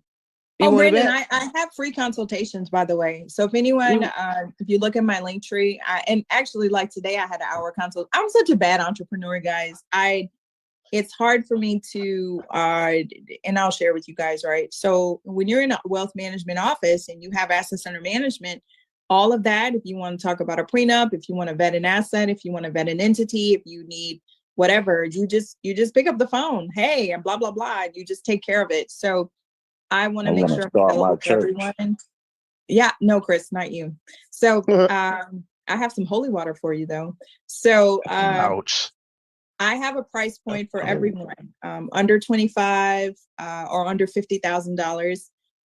Also for everyone. So yes, I offer free consultations, guys, because you may not need a financial coach or strategist. You may need a CPA, right? You may need a business consultant. You may need to go directly to an estate planning attorney. So if you look at my link tree, there are free I offer free consultations. So anyone, what's please a link tree? Oh, sorry. My little, it's like not a website, but a link to have, so I have like my social media on there. I have the podcast that I've done and my calendar. So anyone can schedule the you can consultation. put all of that up under there, Mo, so you can. Yep, it's kind of cool. I got bleep, so that's why I was like, oh, I see it. Yeah, something Did similar. you put it in the chat? No, I'm trying to get it off our Clubhouse, but I see it. Linktree, link. It's in the back chat too. It's in the Zoom. Yep, and I put it in the group. And it's just Wealth Financial Flowers. So if you look up I think if you just look up Linktree and Wealth Financial Flowers, it will come up as well. So yes, because I do have complimentary consultations, I'll say. Absolutely. Yeah. It's gonna be called Chris Financial Flowers. You know what? Cease and desist, sir. Cease and desist. But yes, guys, what's up, Mo? It's so important. I'm looking for it. Can you reshare it so I can find it? Sure. It's in the Zoom chat. Oh, Zoom chat. I'm sorry. No. You don't have to. I was in the It's and I put the Facebook group too, because I will. Yeah, I put. Oh, I got it. If I do a podcast or something, then I put the link there for people to listen to. Because sometimes I do very specific topics for people that like to, for whatever. So yes, but no, this is great. But yeah, I even forget to say, yeah, I do this because honestly, guys, I forget. I really do. I really do forget. I love to have these talks to any group because it's just so important, right? It's just so important to have these discussions. And we know that people will listen to us when you look like us. Sometimes people see it as a challenge. That's fine. But yes, the studies show that when the message is coming from someone who looks like us, then it might stick a little bit more because we know that there's also a trust issue with these financial institutions and people of color. So anything I can do to break down that miscommunication, that misinformation, that mistrust barrier, I'm happy to talk to any group, and I've always done this. So yes, you don't have to work with me for me to trust me. You don't have to work with me for you to be like, hey, can you talk to my church group or whatever? Sure, no problem. I'm happy to talk about it all the time. It's not specific, but just be quiet, Chris. I really do. I love to talk about these topics. So yeah. Awesome, Sassy. Thank you so much, guys. I look forward to participating more and learning from each of you. And especially, I love the idea of this group. This is so awesome. Like, this is so cool to me. This is great. It's like your own version of a country club where all of you are sharing and networking ideas and information and encouragement and support. This is awesome. Yes, Thank it you. is. Thank you for coming Thank on. you. Thank you. Thank you. You're Thank you welcome. so much. Man, we done find another female version of African Emporium. Oh my gosh. I don't know what to can't say. wait. I can't wait till that brother come back. I talked to him the other day. Wow. Yeah, just pray for him, and he gonna be back soon. So, Man. when Okay. he get back, oh my God, we probably be on for 24 hours. Oh my gosh. Like y'all are like y'all like sponges. Like I know some stuff. Y'all know all stuff. It's so cool though, right? You get addicted to it, and that's what I'll say. Like, and I'm really bad. I can be like in the elevator and I hear somebody say, "Well, I don't know what Roth IRA." Well, do you know about a Roth IRA? And then my friends are like, "Girl, they didn't talk to you." But you know what? People, they'll respond. So that's me. Like, if I hear you saying, "Put it all in a trust and you don't have to pay tax," I'm like, actually, that's not true. Blah, blah, blah, blah, blah, blah, blah. And then if I get the look like, go away. But no, rarely people, there's so much misinformation out there at all levels. So yeah, I literally have to tell people, please get me off of Clubhouse because I will just keep going. So yeah, thank you guys. Thank you so much. This little link tree thingy. I ain't never seen this one before because I got the other one, but yeah, there's free versions, Mo, and there's other things like the digital cards. But yeah, you can share it digitally. So yeah, I like it because you can add and remove links and stuff. So yeah, I got it with Blink. I don't have this link tree one, so I'm checking it out, and I'm like, I was waiting for the code, but it didn't come through. But this is kind of cool too. Now there goes the code because I was subscribing. And the thing was taking forever. Oh, yes. The subscription, I think, is when it makes changes, it'll alert you. So I'm reviewing my tech stack and all of that. Like I said, being an entrepreneur is hard. Shout out to 9 to 5. You gotta hire people because you can't do all this stuff. No, you definitely can't. So I'm still, I just decided to officially launch to where I'm like, you know what? I really want to do this and I can do this. So, and you guys, all of this is actually encouragement for me not to run back to corporate. So thank you so much. Because I would say to know this is needed. I would say, again, you all, this is educational purposes only. And if anyone reaches out to you, just make sure you screen anybody. I mean, proper protocol, I'm sure. And protect yourself first. Absolutely. Thank you. And no, it's okay. I'm just really careful. And thank you for that, Mo. So because I am a fiduciary, so if you notice, I never talk about investing because that is where you get into trouble. When you tell people, oh, go buy this stock. And they're like, oh, that lady told me. And it's like, so I rarely talk about what specifically to invest in because that's where you get into trouble because it's seen as you're giving investment advice. And I'm like, no investment advice. So I'm going to report you because you gave me investment advice. I told you needed some holy water, Satan. That's not advice. Some holy water. My God. Oh my God. Right. We listen, we're informational junkies just like you. So the more you keep talking, the more we're gonna allow you to. All right. Well, you're gonna have to exit your way. Thank you, Monica. Thank you, Mo.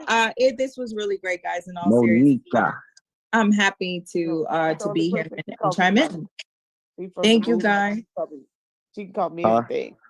She's the only person who can call me Monica. Good morning. 20 minutes from me. Good night. Thank you, guys. Good night. Good night. Bye-bye. We can come in your clubhouse group. Thank you. Bye-bye. Bye. So Chris, so So yeah, what do you guys think about the show? It was Man, great. Oh boy, Lots of information. It was a good show. That's a good man. show. I just feel like people missed out on so much, man. When they it, see the replay though, they're gonna be like, damn. They're gonna be like, damn, she dropped some bangers. You know who would like her? who? Sarnetta. Sarnetta would love her. Yeah, she can definitely really. You know what's crazy though is that you have the most valuable information in the world right there at the fingertips, and folks they're afraid to start from scratch to understand and learn, and so therefore it keeps them in the dark, and that's the worst part about um sharing it. So what I had to start learning to do is just put it out there, because people used to tell me all the time, oh, you give too much information, you give too much information. And I used to be like, well, in order for people to kind of catch on and to start to follow it, I have to keep saying it over and over and over and over and over so that they can start to buy into it. When I gave that class on Saturday, for that group of pastors and ministers and deacons, they've had people come before and they were like, hey, Pastor Wade was something. He said, Mo, they want you back again next weekend. It was like, no, we can't do that. They was like, Mo got a life or whatnot. They was like, this is the most informative information we've ever heard. We've never heard nobody talk about nonprofits like this. Because you know me, I stick to the compliance piece. But listening to McKee, shoot, I was like, oh, I have a whole nother angle I can do with this thing, and you could set yourself apart, especially on how you tell people to break out their, when they're bidding their contracts, or they're bidding on or they're putting their grant together. What are some content? What are some values that you can input in certain categories? Like, we just know like the basics, but if you really want people to be profitable, like that's the part I was listening to her for. Like, man, how can I enhance some of what we already doing to make this, make your business right now, or whatever you're involved in, grow, not just grow, but for it to be like lasting. And you can't listen to someone like her, or even the information that Kyle and Thunder was spewing out earlier, and not get motivated about changing your position. Yep. Like you could have literally just redirect both conversations. One will get you one portion gets you the money, and the other portion helps you plan the money. Like there's nothing better. I don't care what no YouTuber is doing. There's nothing better, because I've listened to other channels. I've listened to folks who think they got the plan. She is the first person that I've ever heard make it that practical and plain. That was a lot of info. Yeah. Like, you paid, man, her cash app should be going on. Like, you pay valuable money for that. Like, she really, people be talking about, oh, Mo, you gave out $1,000 worth of information. No. This right here, because you talking about securing your assets, stuff you already have that you ain't even thinking about, Like, most people are thinking about their bank accounts and their life insurance. Shit, you got cars and houses. And then when the brother, he asked about that threw me when he asked about the kid, not leaving for family members, maybe leaving it to organizations and things of that nature. Because I know some people who leave disabled American veterans, they leave us money all the time, right? And or they'll say, don't give money to my foundation or my estate, send it to, DAV. We'll get checks. That's how we know a veteran has passed and designated their funds to come to us. Or even, there's that question when you set up your nonprofit that if you had to dissolve it, where do you want your assets to go? And you have to put that plan in there. So when she spoke in reference to the operations agreement, it's so true, because a lot of people have businesses and they don't have an operating agreement. And remember, Chris, I don't even know if you remember, but it was way back in, I think it was 17, 18, when me and Chanisa was tag team in the class, and we had charged $100 for 4 weeks. And I was covering the finance piece and she was covering the administrative piece. And we had that operating agreement. I had her put that operating agreement as one of the correspondence that people needed to have in their plan. And we went down to New York, and I think Garfield, we had did a class down there. But man, just the whole setup, like we can literally, I think what I'm gonna ask her to do and tag team with us is come up with maybe a 12-week where we can actually bring in the information from like getting people ready for the beginning of the year, right? So for example, if I want to get ready I want to start a business, I want to start a nonprofit or whatever. So like right now we're getting into helping people with the feeding program. So Prices, he's helping me build the web-based app, web-based database, so we can track some stuff and or whatnot. And so we can, if I was to take let's just say do a case study and take the feeding program and come up with the scenario of how many kids can be fed, who can be fed, what devices we can use to streamline this and make it a better process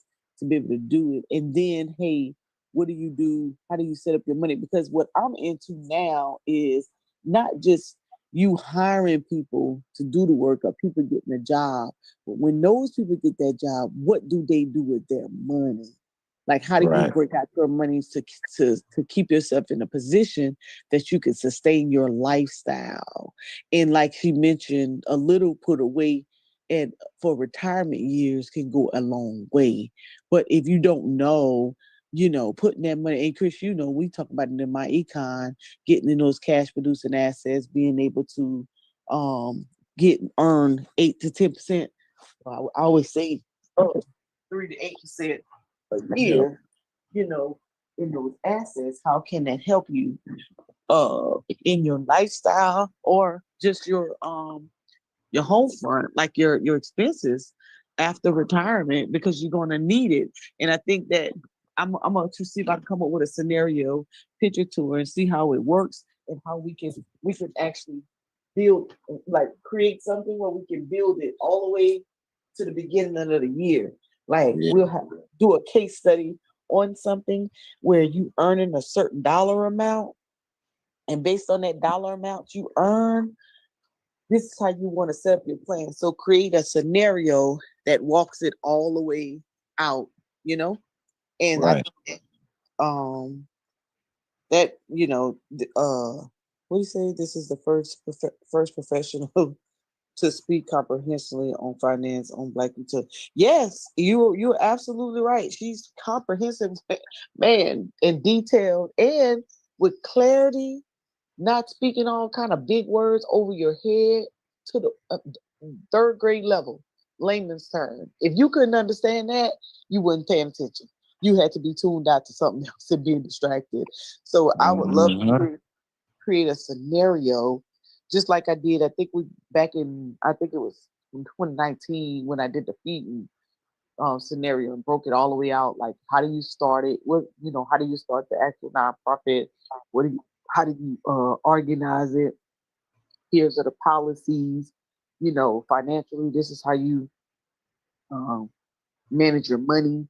Not man, this is some places you can do with it, because too many people, we're hiring people, and now I'm at the point like, okay, I'm gonna hire you, but I want you to just be as successful as I am. Like, I want you to understand what to do with your money just like I do, so that you can be your own lender. I keep finding myself from the stuff that I'm just investing in, just what I'm putting in my stash and my acorn. When something comes up, I can go get that money out of stash and acorn. I don't have to go to the bank or whatever, because a lot of times some of the finances that you need immediately, it don't be thousands of dollars. You probably 2,000, 3,000, with the roof, 7,000, 8,000 by itself. You know, most of the stuff is, you know, within a couple bucks that you can actually afford if, like she said, you putting the investments away. And one of the things that caught my attention on the last that she just said is that a lot of individuals think that it's in real estate, putting your money or what did she say? She said investing, but you should be investing in the stock market. That 8 to 10%. Man, listen. My econ is on to something now. Yep. Because that's what Ivy says. Cash producing assets. Put your money in something that's going to earn up to 8%. That's why they got that cash flow strategies back there. You know, where you can map it out, how much you're going to put away. Go ahead. I won't monopolize, but that's what I definitely got from it. Yeah, she put a lot of information out there, man. Hey, you know what killed me, Chris? When she went to the investment side and she started talking about them stocks and the stuff y'all be talking about, and just was spitting it. I'm like, where's Sunny at so she can get them? You know, I was gonna say, do you think? I was gonna do it. I ain't want to ruin the show though. But no, but still true though. From the stock piece that she was speaking about when she brought in Apple and all that, I just think that we can create some opportunities in the next few weeks in this next 6 months and set people up where if they're listening, they can really gain and get into some things that can really help their lifestyle. Right. Real talk, man. I'm sure she will, Mo. She'll do that. I ain't gonna lie to you. She will stay up all night talk about this stuff. That's what she do. All night, all morning. I could have listened to it too all night, all morning. Because she's passionate. She's passionate. She has passion for it. So they say when you're doing your passion, there's no time. That's the truth. Say that again. That is the truth. There's no time. Anyway, guys, thank you so much for sharing. And it was a pleasure being here tonight. I learned a lot and I got a lot of work ahead of me. That's all I know. Absolutely, sir. True question is you coming back? Huh? True question is, are you coming back? Yeah, the moment I see the message and I catch it in time, I can definitely jump on. All right. Yeah, thanks so much. I actually had my phone in my hand when the message came through, so I saw it right away. Oh, cool. Yeah, it's good to be back and hear you guys' voice. Mm-hmm. Hey, Brandon, I know you gathered some nuggets. Oh my God! I mean, she like when she said when you told us to grab a pen and paper, you know, I had a pen in my hand, but you know, I was lacking on the paper, and I was just, you should have seen me like mouth drop and all. She was going off so fast. I was like, hold up, wait a minute, hold up. Then Buddy want to ask questions. I couldn't get a damn question through. I was like, you know what? Let it go, because I'm gonna pick up something. Yeah, he kept definitely did. Yeah, listen, she was, but you know what's cool? When you get somebody who can talk the talk, and you could ask a question in between of in their cipher, but then they can come right back and reel that thing back in. I'm like, yeah, she good. Mm-hmm. She good. She is very good. And you know, sometimes, like I said, you know, I know plenty of people who's in that particular sector. But man, you ain't getting them to speak. If you can get them on past an hour, you're doing good. If you can get their time and just communicate with, you know, and then to know your worth and say, I'm doing it for my community. Damn. Yep. Damn. Yep. You can't do nothing but clap. Yeah, man. She's serious, so serious about this, man. Just think about it. She left all these high high earner clients to want to create her own firm and do it herself to cater to our people. Millionaires, billionaires. And I'm like, man, you dudes, y'all ain't on this level, man. Like people that seek her out. Yeah. I'm like, y'all not dealing with no people that got money like this. Y'all dealing with people who talk about it. I'm like, no, she really dealt with that. I'm like, no, it's different, bro. Like, you can tell she know her stuff. Like, the first time I heard her, when I was on Clubhouse, and I was in the room with Rob Bourne now, and the investing thing came up. And when I heard her talking, I was like, oh, snaps, I need her. Yes, I gotta get that. So, and she in your AO. Yeah. And, I chopped it up with her, got in contact with her, met her and all of that.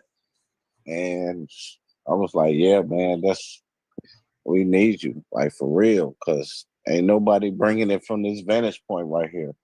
Everybody else is talking, like, she didn't even know none of these social media people. Like, Wall Street Trapper, Lisa, she didn't know nothing about none of these people, man. Not even Robert Kiyosaki.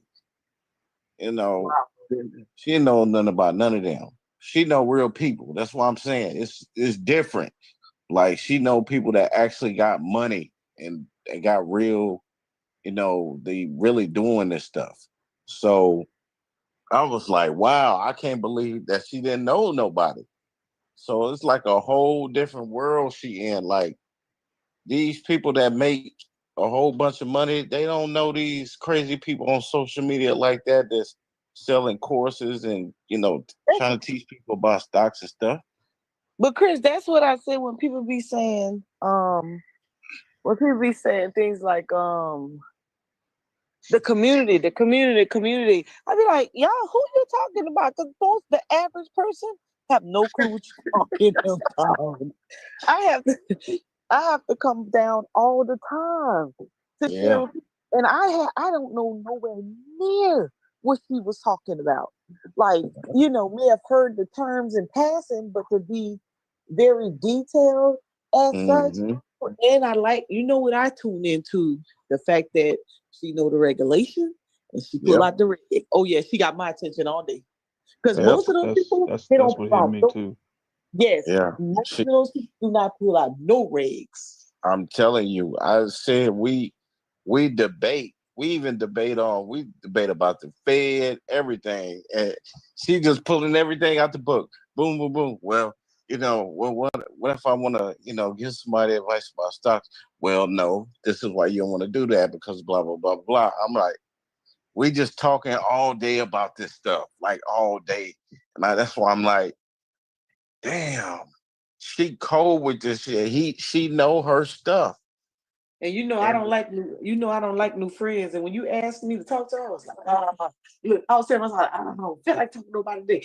When she started talking, I was like, I was like, I had to introduce her to you because I'm like, Mo is gonna like her.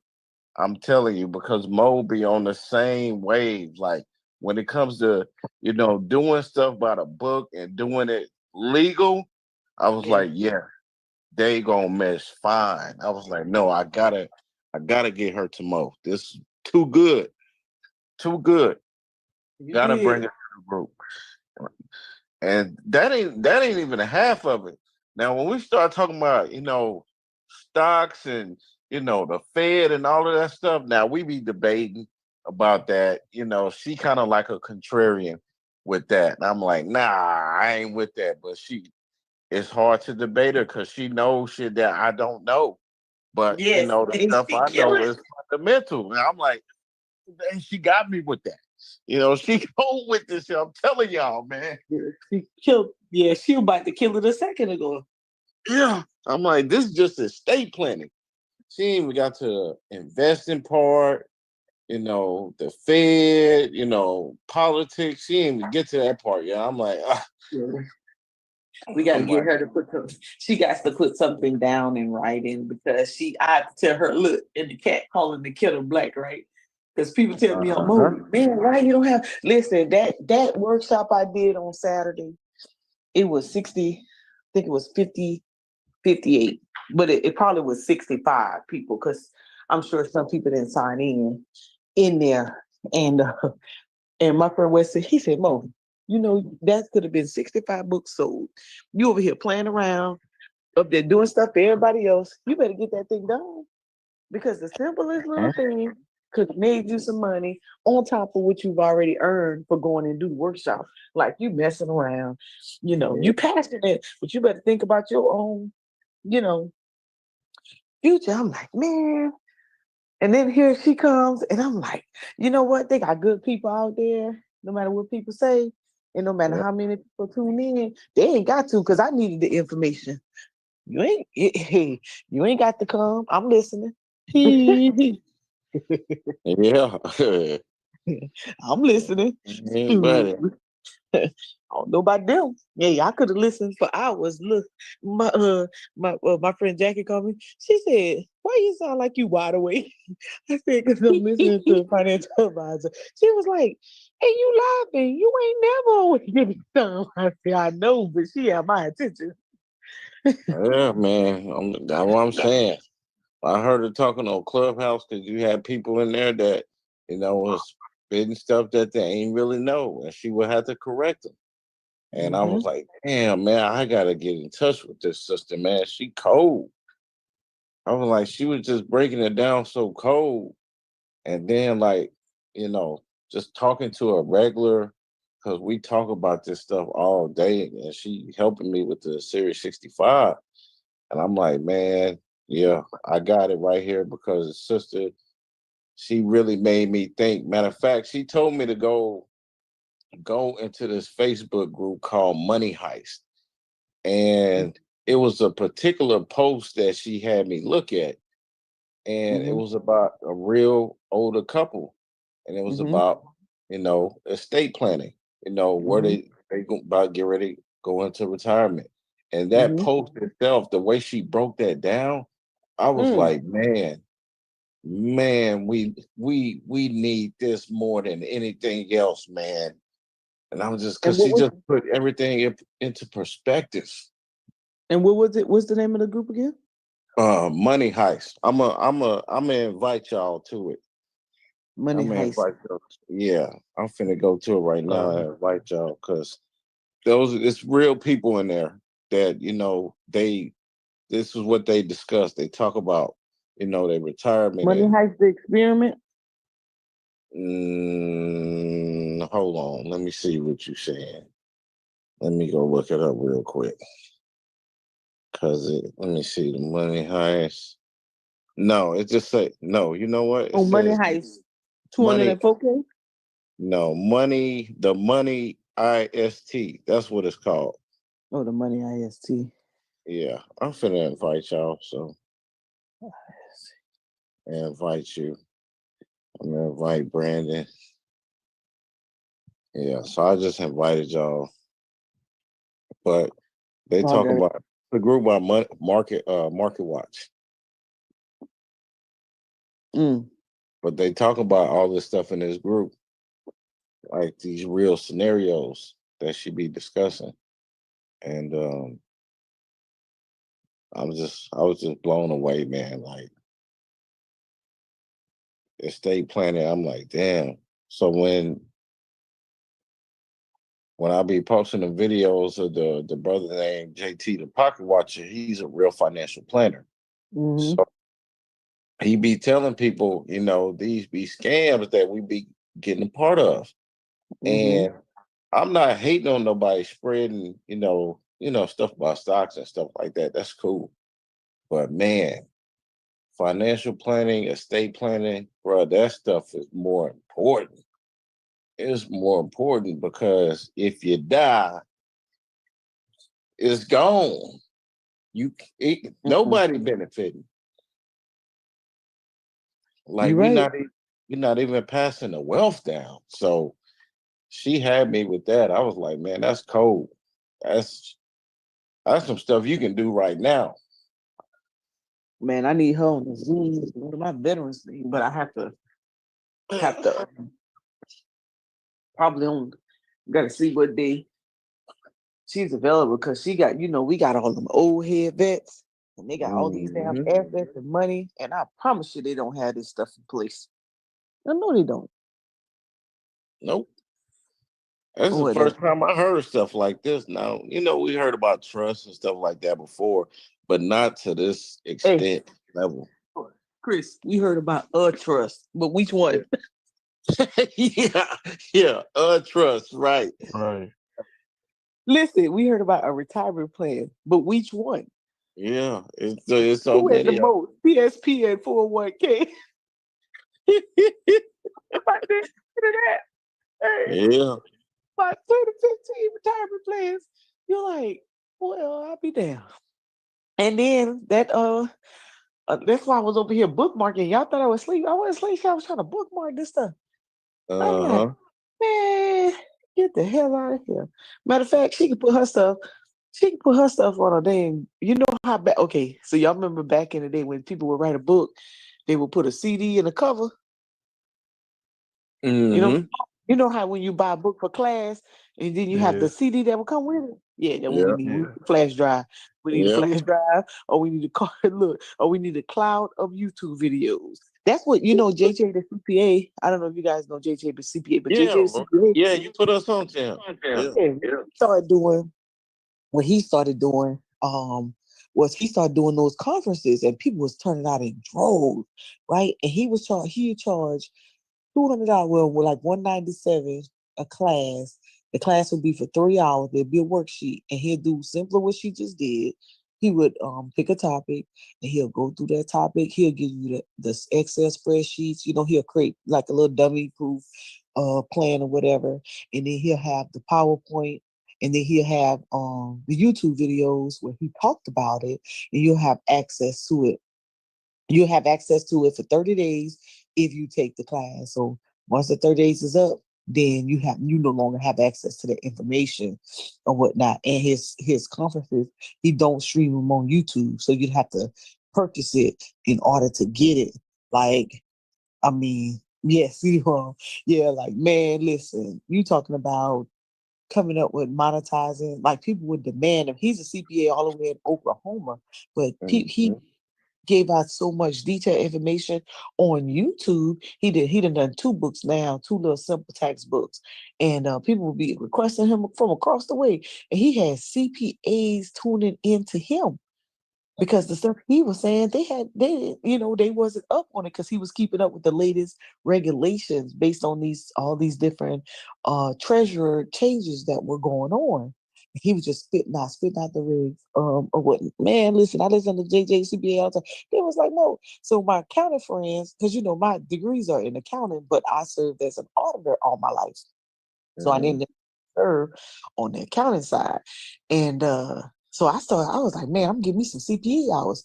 So I started taking JJ the CPA classes, and I get my little certificates for my CPA hours. And so it was like, how you one day I posted something, they said, how you getting those CPA hours? I said, shit, I'm in this YouTuber class. They're like, man, let me know. I'm gonna turn the class next time. I said, you gotta pay. They're like, man, I'll pay or whatever, because people are not, some people have been in their profession, but they haven't been updating their knowledge. So things have changed, and we said a million times, you're not going back pre-COVID. So the pastor who was over the event that I did, he told them pastors in there and them deacons and the ministers, he said, listen, y'all, we not going back pre-COVID. So you're going to have to get in the game. And y'all, I'm not, put the church portion aside. That's where your faith and your spirituality is at. He said, but there's a such thing called business. And in order for you to get this money, because y'all looking at us getting this money in our foundations, y'all going to have to create nonprofits, not the church. Because you're trying to avoid reporting your 990s and reporting on taxes. That ain't your issue. You're supposed to be getting this money because we're supposed to be helping the community. And I'm going to tell you, man, Pastor Wade don't be putting it down. They feed thousands a week. You know what I'm saying? They give thousands of things. Like, he's one of them people, they really push it out to get you got the clinic, opioid clinic, oh my God, I can just go on and on and on, all of the stuff he's put in place with his nonprofits. And so my job was to share with the association that, hey, this is how you put your nonprofit together so you can attract funding so that you could do the same thing in your area, because he can only cover that little small piece over there in Lower Richland. He can't cover the other side of the north side of Lower Richland. He can't cover Columbia. He can't cover Holly Hill, all these other little areas. He can only cover that part. It's like, stay in your lane. Like, wherever your little circle at, where your church, your little community, that's who you support. Don't expect me to go across the track. That's your job. That's where your church at. But you can't get no money because you ain't got no foundation. You don't have enough to set up.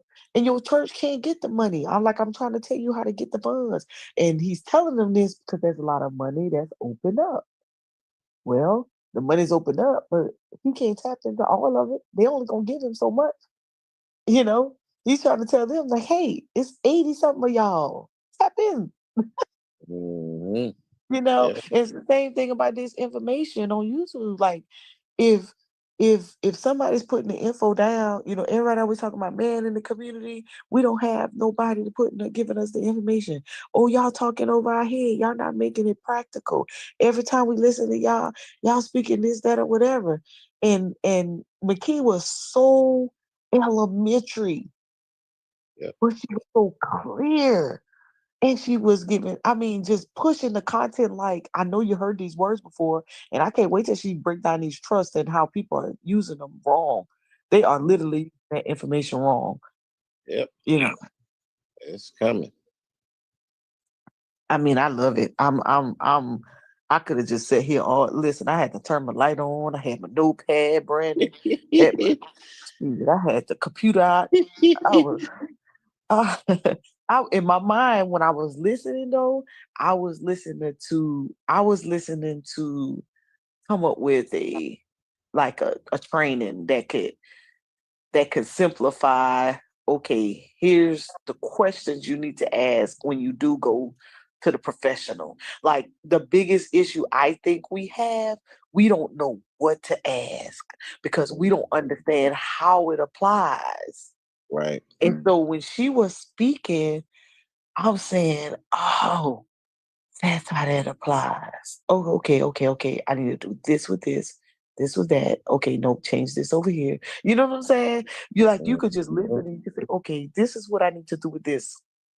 And when you think of your estate, I'm gonna tell y'all, when I thought about estate, when I hear it, I always thought about people with a whole lot of money. I didn't think of it practically that whatever you own right now, that's your estate. I wasn't thinking like that. This whole little piece right here, your car, your investments, your life insurance, your furniture, and other personal possessions, even your checkings and your savings. That small little piece, That's and when all. somebody on our level hears that, they can say, oh, I can tune into that conversation because they're talking about people like me. Right. That's a true story. Man. What's Zane talking about? Yeah, I appreciate those people who are tuned in and who stay tuned in and who, hopefully you all have gained some nuggets. Man, I think I thought she was going in on this part right here, but when she brought up the stocks, I said, oh, she about to go in some more. She sure would have, boy. I would have said, hey, stay a little bit longer and talk about stocks. Yeah, we've been up here all night. I don't care. I was ready. I had my little pickle. And she gonna be up. If she don't go to sleep, she gonna be up. She be going over there to Clubhouse, talking to those people on there. Yeah, because I'm sure she have more of an audience, huh? I'm looking at her I'm in about to her say, how little many people was in the room. room? Let me see. She been on Clubhouse since it started. Let me go to the other thing. Hold on. What's it called? Financial Wealth Butterfly? Who? Well, Well, financial flower. I'm messing with More You funny. said butterfly? What was it? Yeah. No, Butterfly was in there. I was messing with Chris. He said, I wish I could insist some things with y'all. What Zane talking about? He probably from he might not be in the US. No, he in Atlanta. Oh, Zane in Atlanta? Yeah. Let me see. He said 1 room per week. Who do 1 room per week? Mm-hmm. Shit, listen. I ain't gotta consult with no license or professional nothing, cause they don't be talking about nothing. They be ready to go to lunch and get you out there with. Getting on my nerve. Yeah, give me the money. Yeah, let's see if she can oh, did she already do this one? When is the 23rd? 23rd of July? Oh, that's Sunday. Yeah. Okay. She got 49 people already interested. Mm-hmm. I'm like, I want to see if I may be able to dual stream it. If I share the screen and let her go in. She's gonna be talking about the foundations of investing. Mm-hmm. What is a bond? Yep. I'm pretty sure she's gonna do a detail on that. Well, I'm gonna just say her bond is an IOU. It's just really a debt instrument. But right, we debate, you know what I'm saying? It's good, healthy, intellectual stimulation. But she cold, man. She cold. She cold. I can see y'all go in. Yep. Man, where Sonny was when I needed him, because I would love to hear this. Yeah. He would have been crying. Yeah, he wouldn't have been able to do nothing, man, because she spit them statistics. I said, oh. Yeah. What you think, Brandon? Brandon left us? Man, no, I'm here. Hear me? Yeah. I can hear you. No, a bond is I'd definitely what happened? I'd definitely went to go get some popcorn and popped it. Yeah. That would have you been would fun. some popcorn? Oh, buddy, though, he ain't never been on. He ain't never been on. He just started acting weird. I was like, bro, why are you doing this, man? Like, Smoke, you still live? Yeah. You don't want me to lie? You don't want me to be live?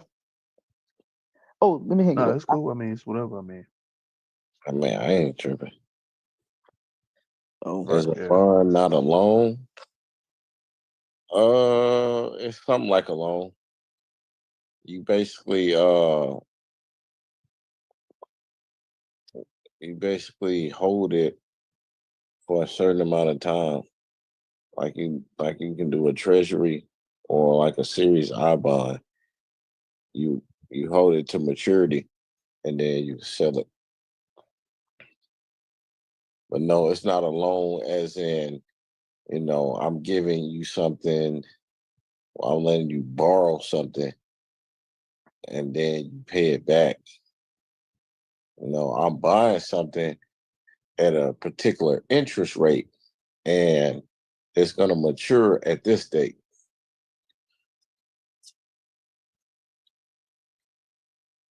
It's just a debt instrument, really. That's all bond is. I owe you. You give me $100, and I'm gonna give you 6% on this date. And treasuries and anything that the treasury uh issues you is guaranteed gonna be paid. Like you can say the word guarantee. You can't say guarantee with Apple or a regular stock because that stock may not perform like you say it is. But with a bond or a treasury, it's pretty much guaranteed. They have to. Yeah. Where Marquise been? Yeah, he hanging out on Clubhouse. He popped in the group a couple times. He didn't say nothing, but I seen that he looked at the message. So he probably been, building up stuff. He would have loved her. He would have loved her too. Yeah. I was in his Discord group the other day. Just peeping around and see if he got anything up and running. Yeah, but that's it. I haven't actually talked to him since like last year. But he seen the messages the other day. He just didn't say nothing. That brother, he be doing his thing.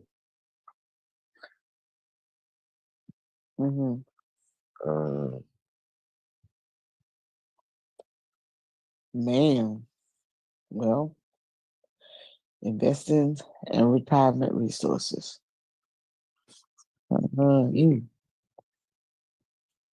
Yeah, I bet it. He ain't got to. Leave him right there. Yep. They can stay right there. They can. Nationwide I thought Nationwide was an insurance company. Nationwide is on your I got side. investments and everything. Yep. I didn't know them. Yeah. Look at that. I just went and created me another retirement account on TD Ameritrade. Yeah, no. TD Ameritrade or Schwab? No, TD Ameritrade. Oh. They gonna switch it over. They gonna switch it over because they doing it by I guess tiers or whatever. But I went ahead and created me another traditional IRA. No,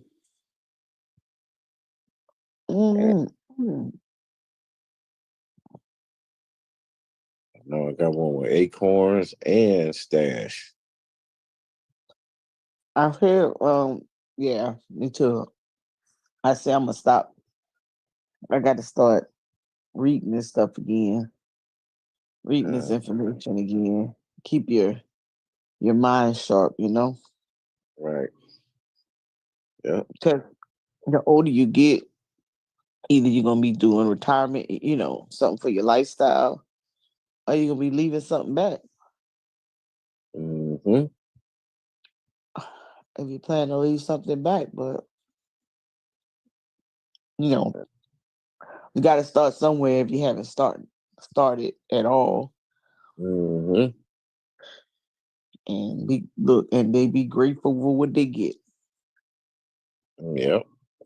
But neither one of us, Chris, you got kids? Hell no.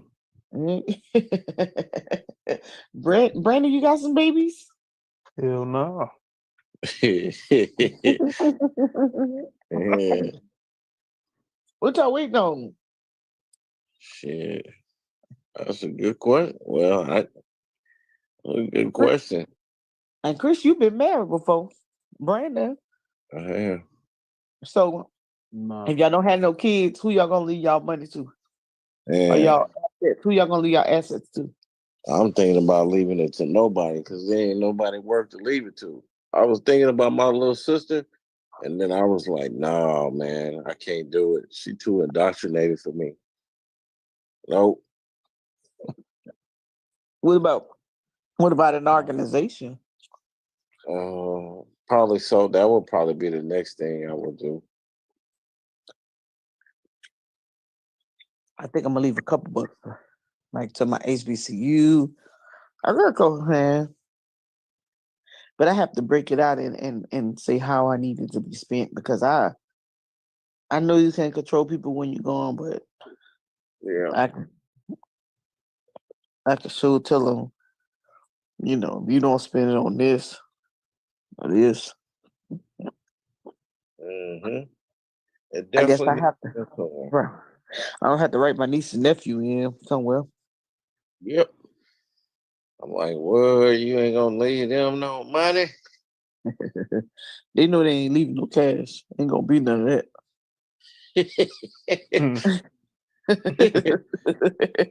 I'm gonna be ordering me some rice and peas and oxtails on my dying bed. They're gonna be like, this girl, hell nah, they ain't getting no money. How much money I got left? Be like, how much money I got left? Mm-hmm.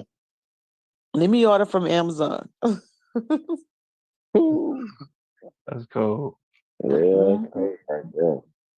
Yeah, they don't need no money. They need to learn how to make money. I want to. My goal is to leave the real estate, the homes, and say, you can only take the money out the estate to repair the home. So you'll always have somewhere to stay, but you ain't never gonna spend it. I'm gonna ask her, can I do that? I'm serious. You can only take the money out to repair the home. You ain't buying no home, then you don't get it. You got to put a specific amount though. Huh? You have to put a specific amount. Yeah, exactly.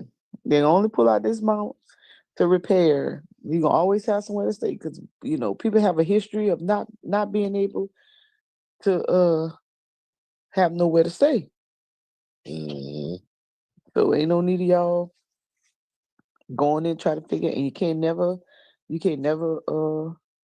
move nobody in. So if you get married, that means you gotta move out.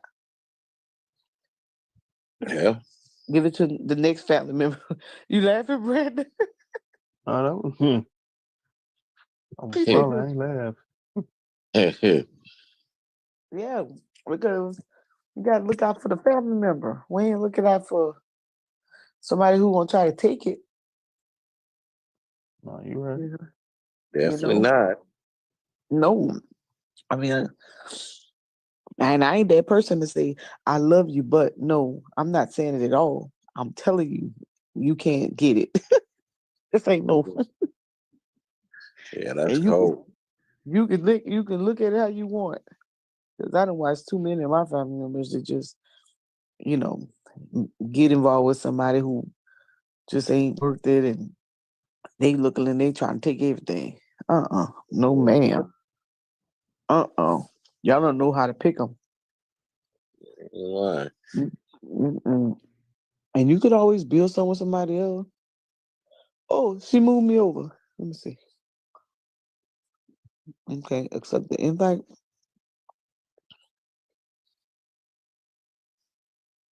Yay. Oh, you in the clubhouse house? Mm-hmm. Yep. I finally got in. Did you get in, Brandon? No, that's only on Apple, right? Clubhouse? Yeah. No, it's Clubhouse. You don't have Yeah. it, Brandon? You can be on Apple and Android now. Oh, I know that. Yeah, in the beginning it was just Apple. Let me see if I can find you, Brandon. Oh, How you gonna look for him if he ain't on Clubhouse? Oh, I thought it just come up by your email or something. No, you gotta make an account.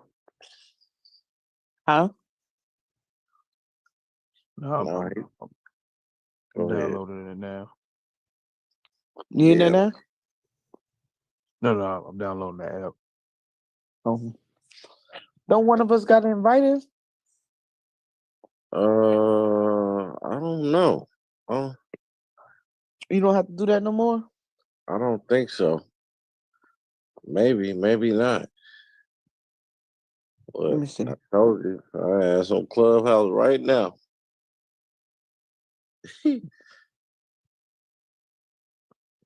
Clubhouse. Let me see. I think I have to invite you. Let me see if I can get you. I forgot how to do it first. I forgot how to do it.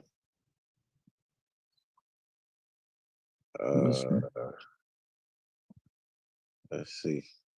You remember? And I don't want to build no house. Huh? You don't want to build no house?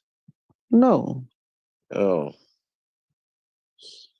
I'm trying to get to the part where you have to add a friend. I forgot how this works. Did you get on, brother? No, I'm still downloading the thing now. I had to delete some apps.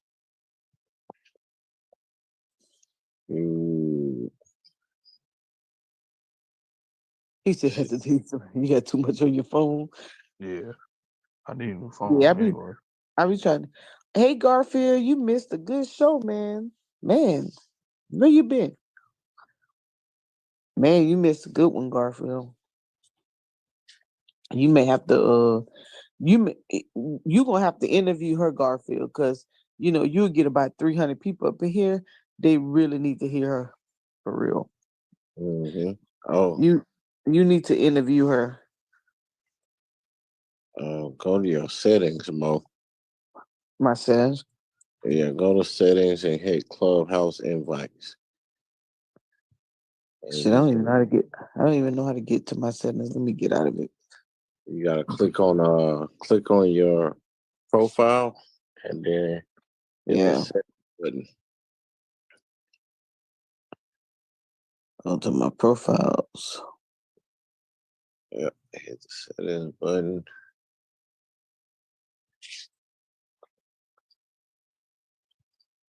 I have to figure out. Oh, here we go. Yeah. Oh, on invite. You got his number. Profile, settings. You got Brandon's number. Clubhouse invites. Oh, Brandon have to text me. Hold on, let me put it in the Zoom.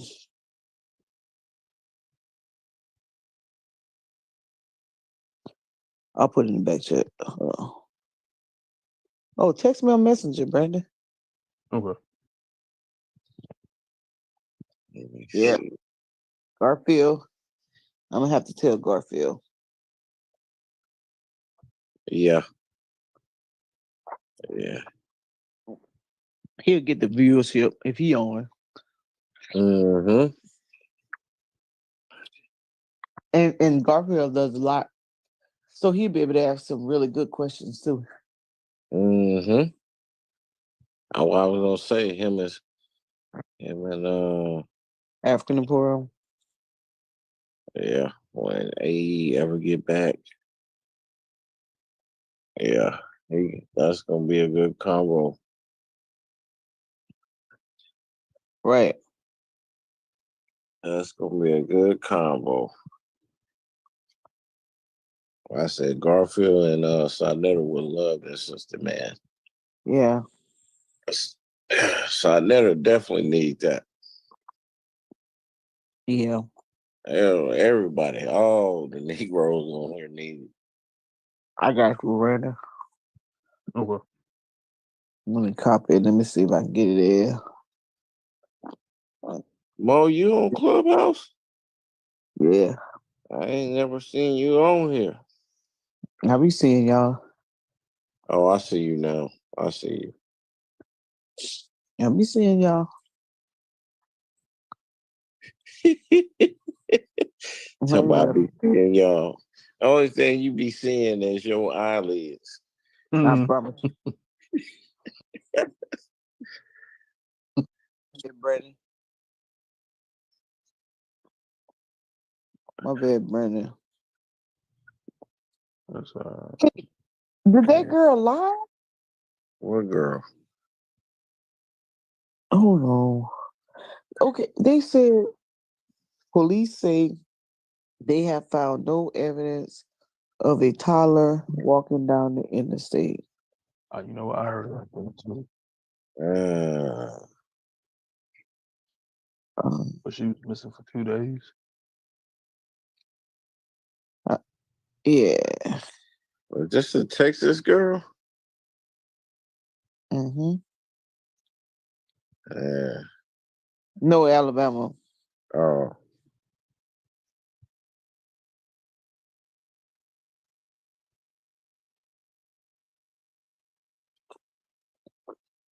Hold on, Brandon. It won't let me copy and paste it, so let me try to memorize it. I'm gonna try to. I'll call Brandon. You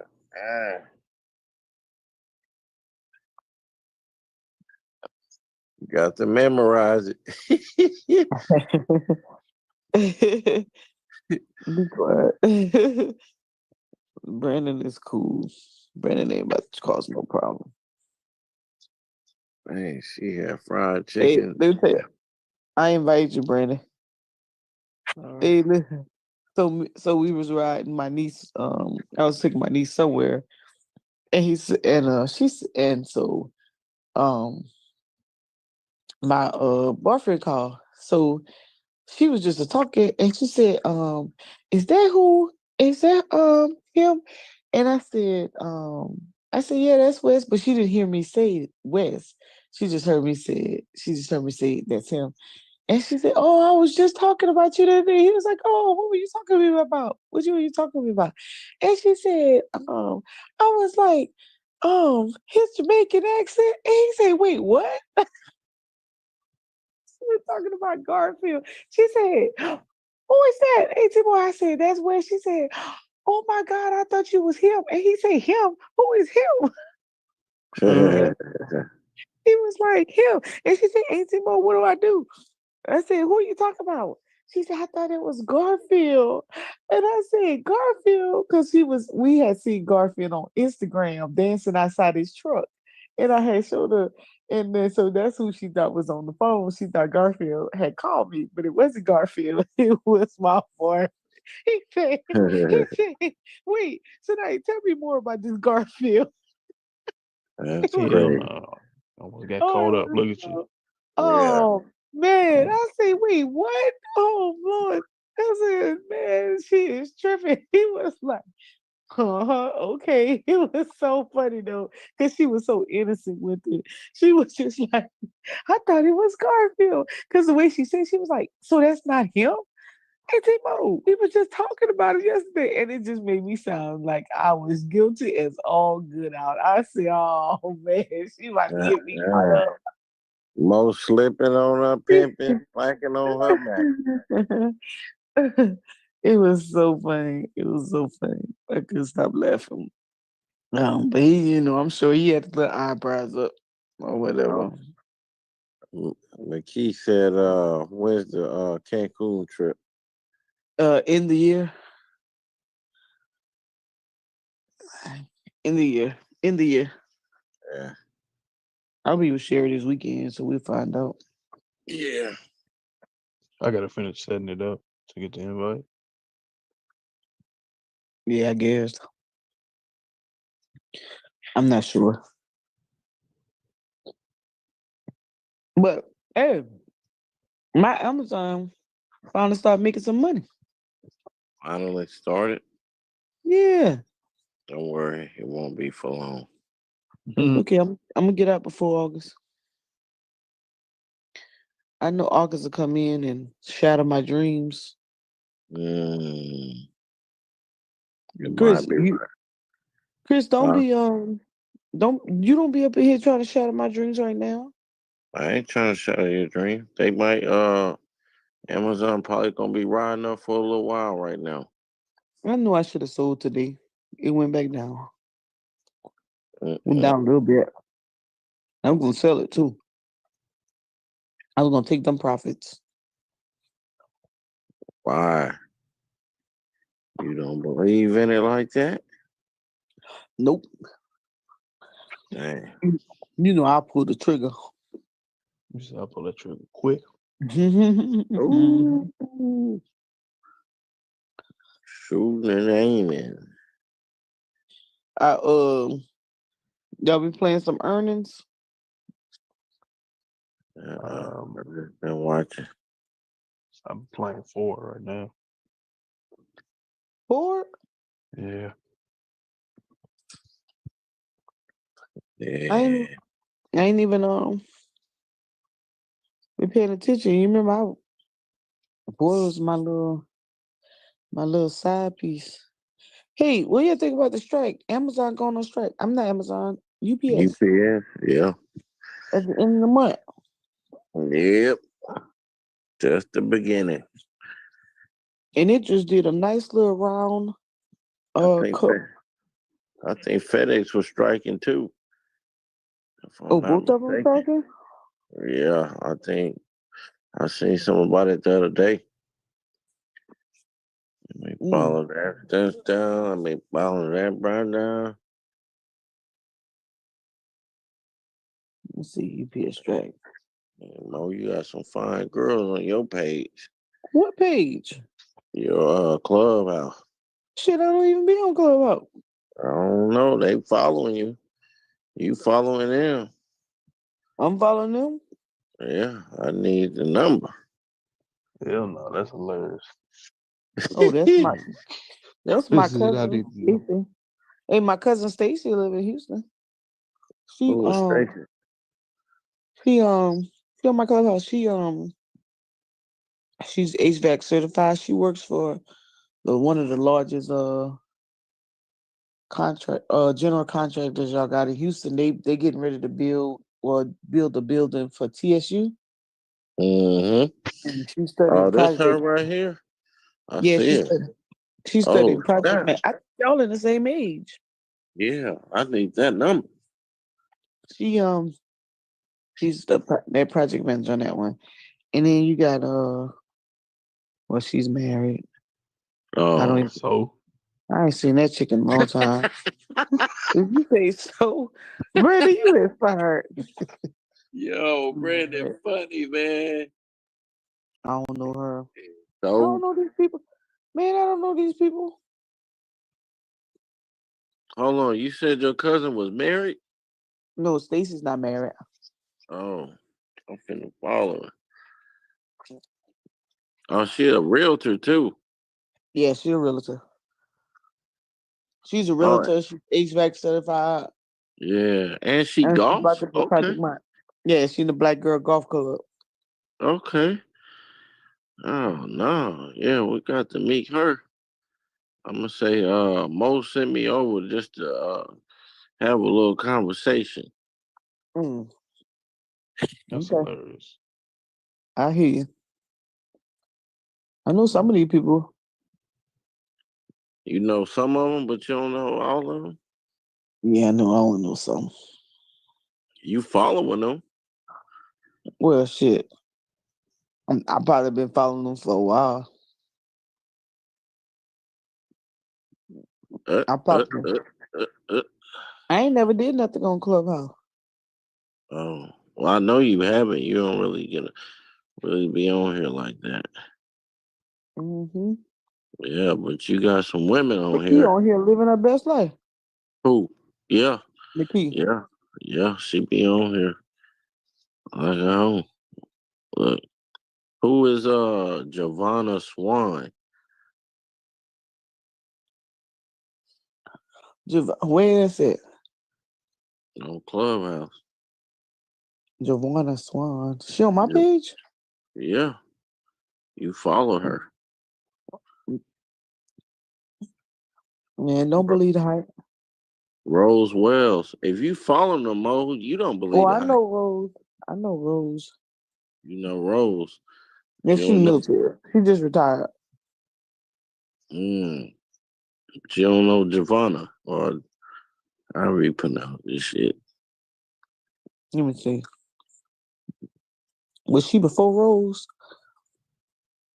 No. Yeah. No. After.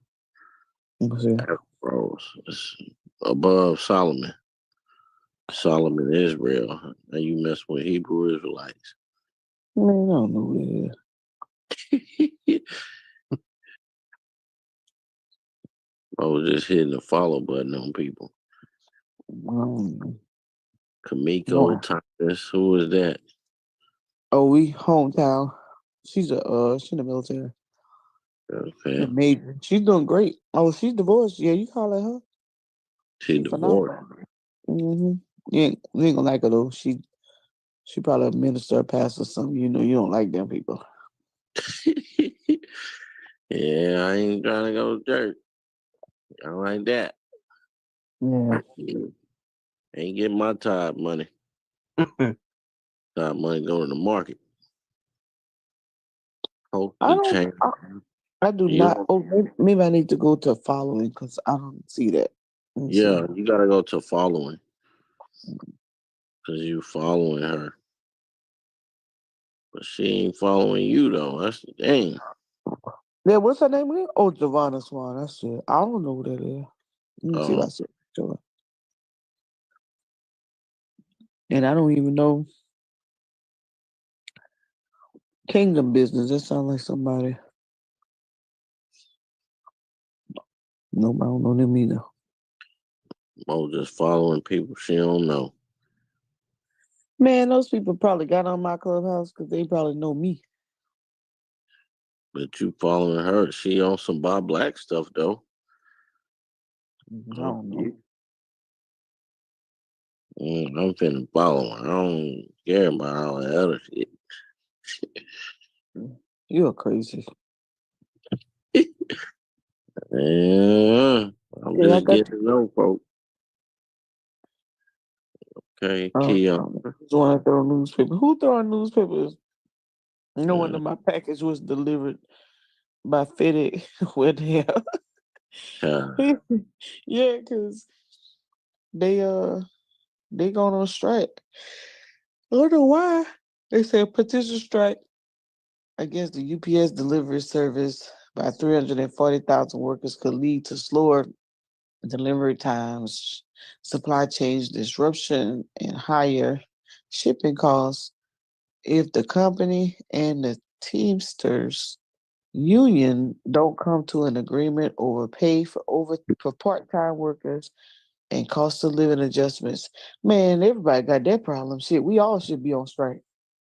I'm glad. Yeah. I'm glad they ain't ordering nothing no time soon. What you say, Brandon? No, I was laughing because you're right. Yeah. Cost of living. These companies ain't giving no cost of living adjustments. What world they living in? Be done that. Right. All right. Let me bring my little black butt to sleep. All right. Let's see. Yeah. Tomorrow. Peace in the Middle East. I mean, peace in my pockets. Oh, I nominated you, Mo. Oh, yeah, you nominated me a long time ago. Yeah, I forgot about that. When it first came out, and you had to invite people in, and you only could invite 2 people, I think, at one time. Yeah. And we always trying to figure out who we was going to invite. Yeah, Camille invited me. How's she doing? She on the road. She doing shows. She look like she enjoying herself. Beating them drums. Yeah, I talked to her maybe about a month or so ago. She said she would be back soon or something like that, but you know. Yeah. She's still healing, man. Yeah. I could imagine. I mean, I can't imagine. Yeah. So, your partner, ride or die every day. Yep. Man, some adjusting. Yeah. Why you need that estate planning too? Just go all back to that. Yeah, I better get on it for real though. Yeah. Real talk. All right, y'all. All right. Well, tomorrow then. Or whatever. Peace. Peace. Hey guys, Toby Mathis here with the Anderson Business Advisors.